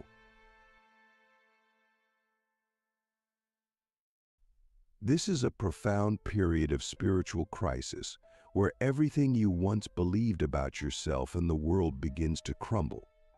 It can be a terrifying and disorienting experience, but it is also one of the most important stages of awakening. During this time, you may feel lost, disconnected, and even hopeless, but this is the ego's last stand. It's the moment where you are forced to confront the deepest parts of yourself, the fears, the traumas, the limiting beliefs you've held onto for so long. And here's the wild part: as painful as this process is, it's necessary. It's the only way you can let go of the old version of yourself and step into a higher vibration. But ask yourself, are you ready to let go of everything you think you are? Are you willing to step into the unknown, even if it means losing the identity you've spent your whole life building? Once you've passed through the dark night, you'll find yourself in a state of surrender. This is where you begin to understand that life doesn't need to be controlled. You start to trust the flow of the universe, realizing that everything is happening for your highest good, even if it doesn't always seem that way. You stop fighting life and start working with it. Instead of resisting challenges, you embrace them as opportunities for growth. You begin to see that every experience, no matter how painful, is a lesson designed to help you evolve. And as you surrender more and more, you start to feel lighter. Your vibration continues to rise, and you experience moments of deep peace and joy, even in the midst of chaos. But here's the thing: surrendering doesn't mean giving up. It doesn't mean you stop taking action or pursuing your goals. In fact, at this level of vibration, you're more effective than ever. You take inspired action that is aligned with your highest self. You're no. Do you want to see how much money you're eligible for? If you were in a car crash within the last 2 years, that was not your fault. You could have money coming. The truth is, insurance companies make the claims process as difficult as possible so you get frustrated and make the first deal they offer. Many people settle for a $5,000 check when they should have received $30,000 minimum, just because they wanted to return to their normal lives as soon as possible. But what if you could get a generous settlement without dealing with insurance at all? In the next 30 seconds, you're going to find out how to get the best representation with no upfront cost, how to get the most money out of insurance companies without dealing with tedious adjusters or going to court. And most importantly, you'll find out how much compensation you're entitled to, even if your accident happened nearly 2 years ago. You could be sitting on a 10K plus gold mine right now without even knowing it. If you're ready to discover how much you're entitled to, click the link around this video and complete a short 30-second quiz. That's it. Does it sound too good to be true?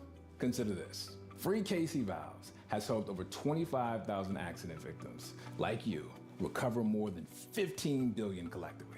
Many of these victims were paid in as little as 30 days. Once you fill out the quiz, a local top-tier attorney will contact you within 24 hours for a free over-the-phone consultation. Just tell them about your case and let your new lawyer champion your rights. Remember, you don't pay a single dollar until you win your case, and it's only a small portion.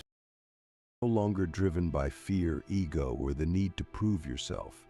Instead, you're motivated by love, creativity, and a desire to serve others.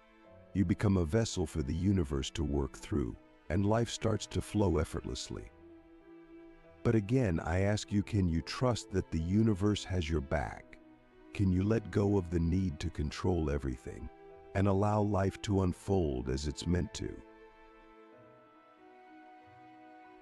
As you continue to raise your vibration, you begin to experience what is known as oneness. This is a state of consciousness where the illusion of separation dissolves, and you realize that you are connected to everything and everyone.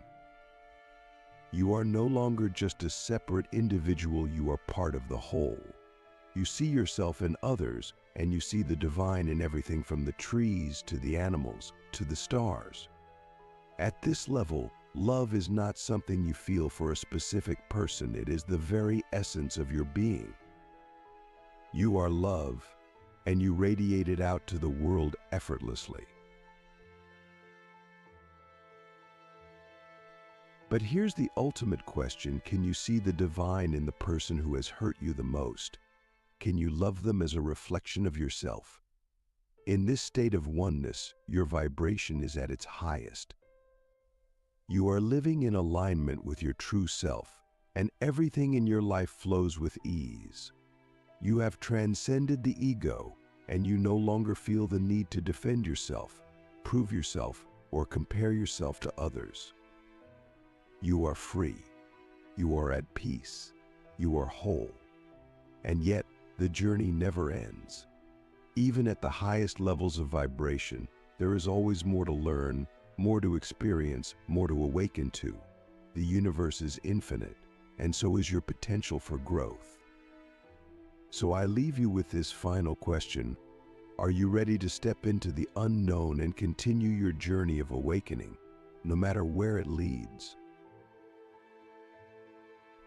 The dark night of the soul, a test of your spiritual resolve.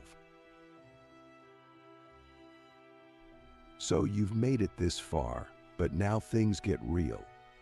This is where most people turn back. They've started to experience higher vibrations, a sense of awakening, and then bam, they hit what feels like a spiritual wall. Everything they thought they understood starts to fall apart. This is what's called the dark night of the soul. And it's not just some metaphorical phase. It's a raw, intense period where the very foundation of your identity begins to crumble. It's a moment where you're stripped down to your core, where nothing makes sense anymore, and the life you once knew seems like a distant memory. You might feel like you're losing your grip. The things that used to bring you comfort, your relationships, your job, even your spiritual practices suddenly seem hollow. You may find yourself questioning everything. What's the point of all this? Why am I going through this pain? Why isn't my spiritual practice helping me anymore? It's as if the universe has pulled the rug out from under you, and you're left standing in the middle of an empty room, unsure of where to turn. But here's the truth, this is the test. The dark night of the soul isn't something to fear, it's something to face head on. It's not about surviving this period, it's about understanding that the life you've built on old beliefs, fears, and ego-driven desires has to be dismantled for something greater to emerge. You won't come out of this the same person you were before. And that's the point. The old version of you, the one who was driven by fear, attachment, and control, has to die so that your true self can be born. It's not pretty. It's not easy. There are no shortcuts through this part. You might feel lost, disconnected, and even betrayed by life. But this is where the real work happens. This is where you're forced to confront the shadows you've been avoiding for so long. All those unresolved emotions, the traumas you've buried deep inside, they come rushing to the surface. And there's no escaping them anymore. You have to face them, sit with them, and feel them fully. Only then can you release them. And this isn't some quick process. The dark night of the soul can last weeks, months, even years. It's not something that has a clear beginning or end. You can't.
But yeah, I heard there's a little secret meta going on right now with the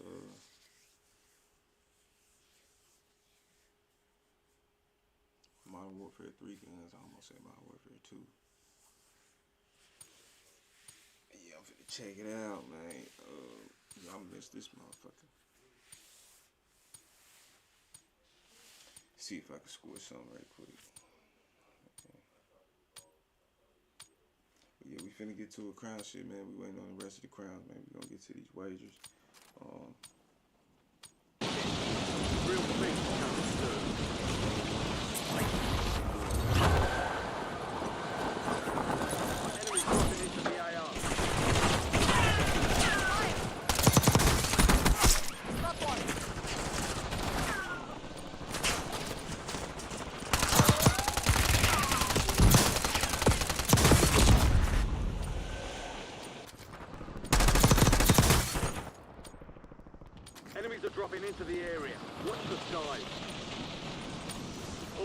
seconds, green light. We're deploying to the war zone.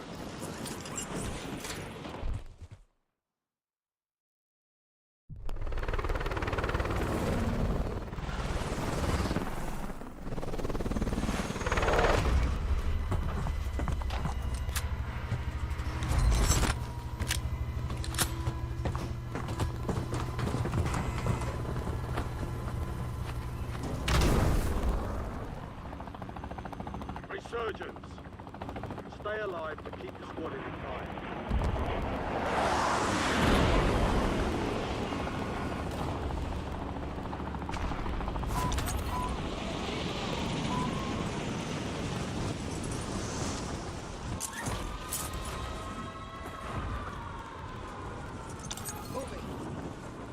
Enemy counter UAV inbound.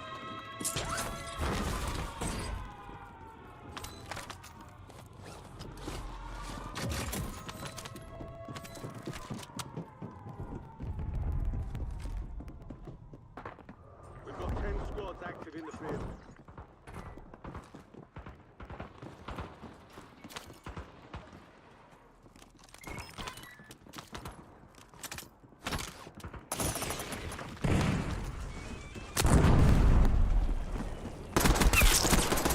Confirmed. We've located the rest of them.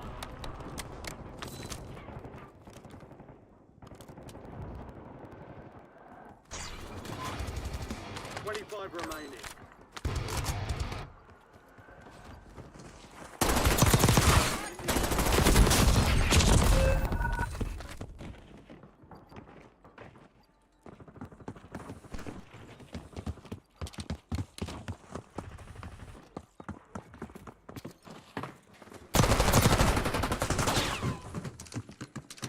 Enemy dropping into the AO.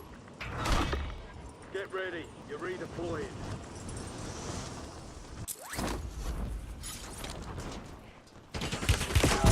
Redeploying, well done.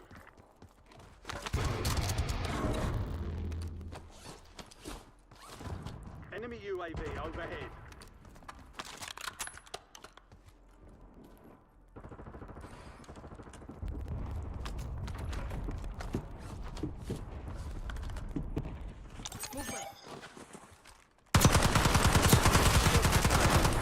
Good work.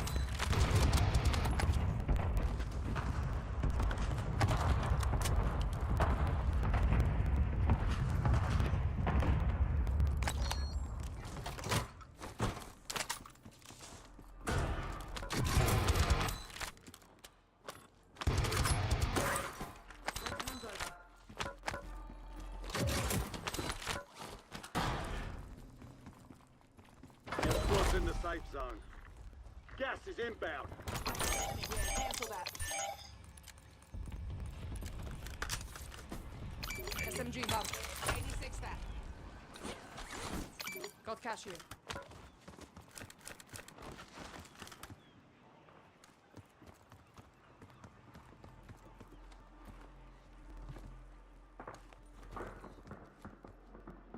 Enemy soldier incoming. Enemy UAV is online.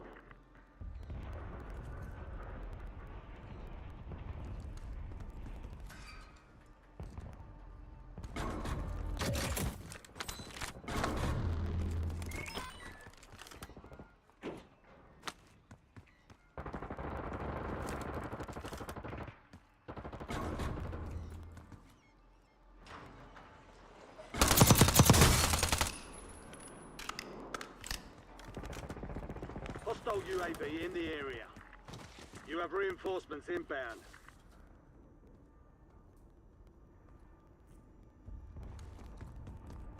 Your squad mates back on station. Good work. Loadout drop headed your way.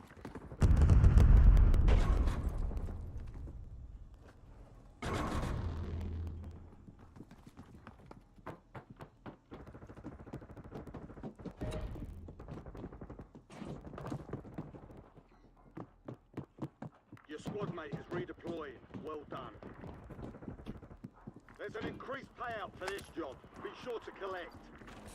Enemies are dropping into the area. Watch the skies. Enemy UAV is online.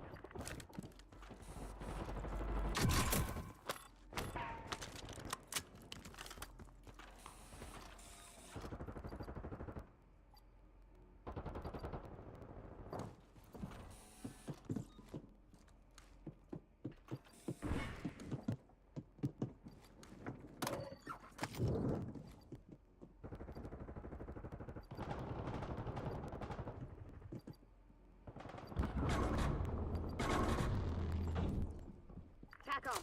Getting UAV in the air. Enemy UAV overhead.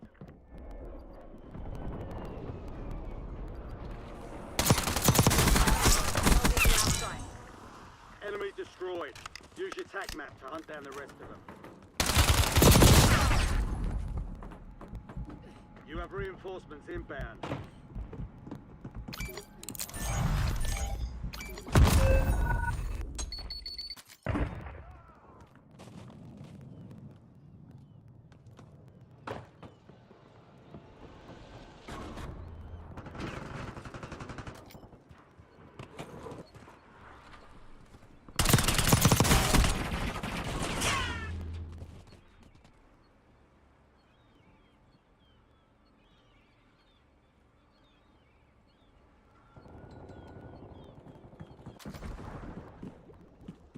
All squad mates are in the safe zone. You're losing ground. Move it. You're getting another chance. Weapons free. Hostile UAV in the area. Your squad mates back on station. Good work.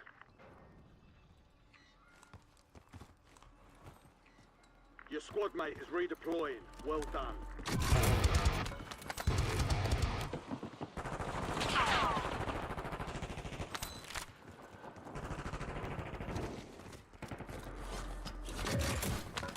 Hostile airstrike incoming. 5 squads still operational in the AO.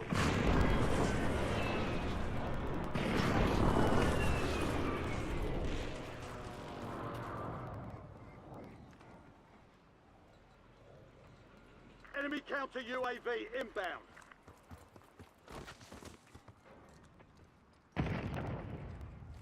You have reinforcements inbound.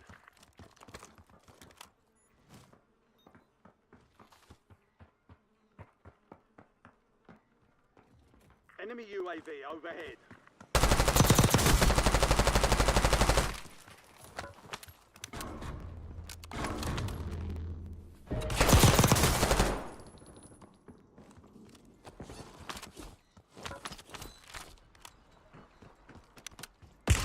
Fire sale is active.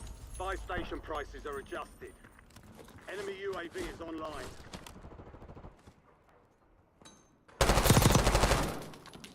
Hostile UAV in the area. Your squad mates back on station. Good work.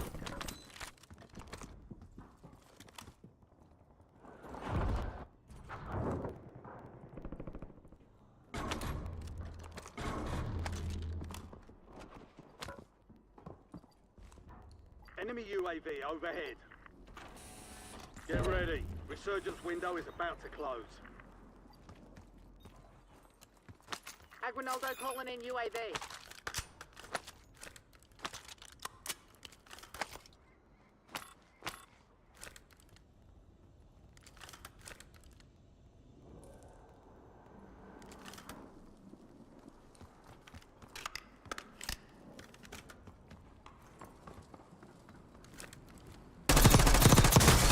Get your squad to the safe zone. Leave no one behind. You have reinforcements inbound.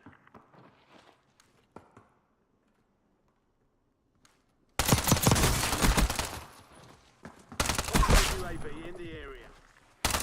Mark it down. Marking the rest of them.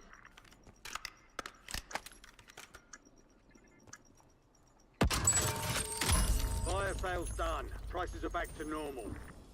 Your squad mate is redeploying. Well done. They've got a SAM turret online. Your squad mate went AWOL. Resurgence timer reduced. Enemy UAV is online.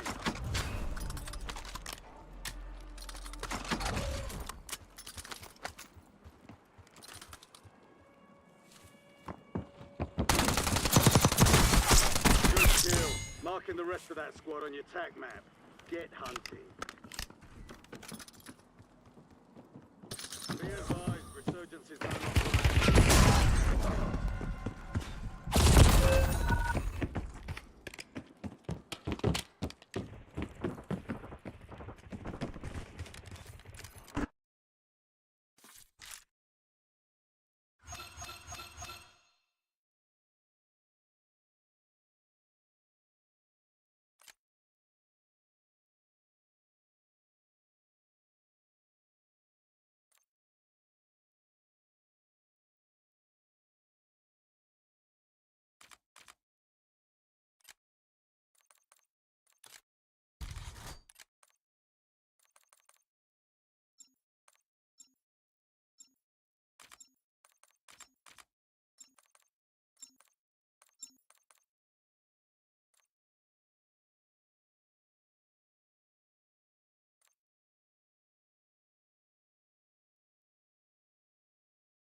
All stations, this is Shadow 01.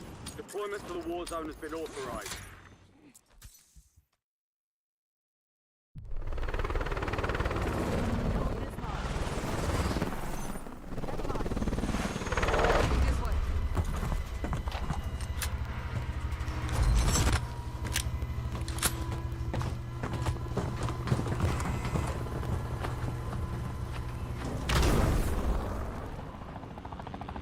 Resurgence.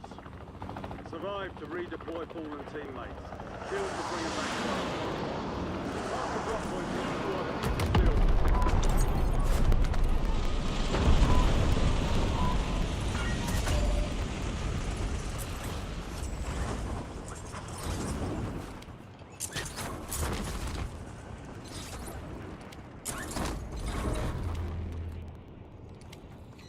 Hostile UAV in the area.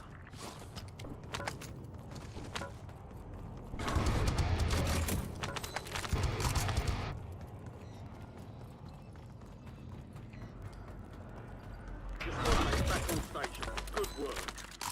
Enemy dropping into the AO. Your squad mate is redeploying. Well done. Impressed by your dedication. Fight after fight, you are practice boots. Definite potential for something bigger.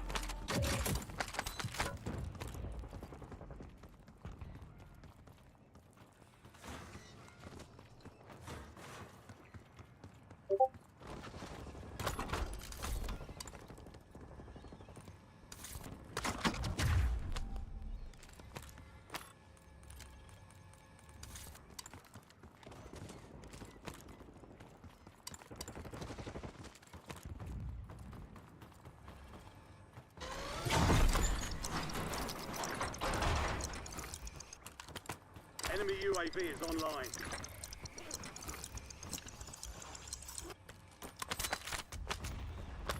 NDVR ready for launch.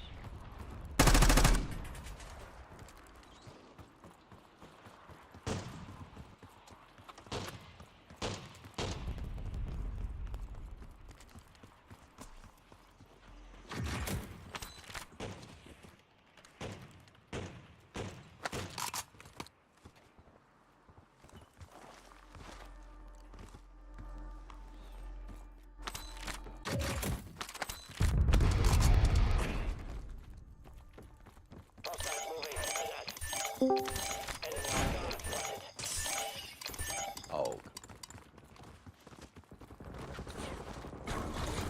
Buy station marked. Hostile shooter. Coming into my station.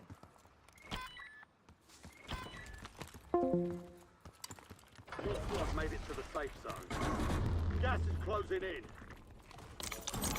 Copy. Buy station.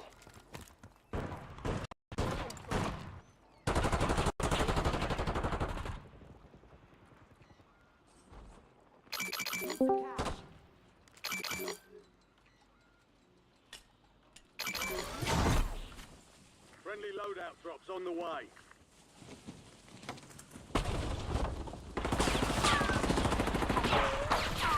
Trying to roll up.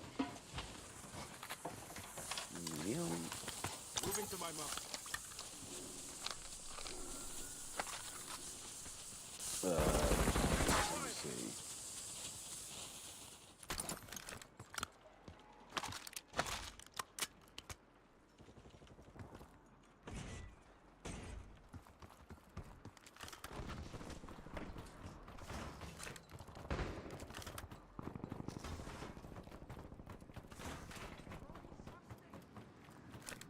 No, it's not showing right now.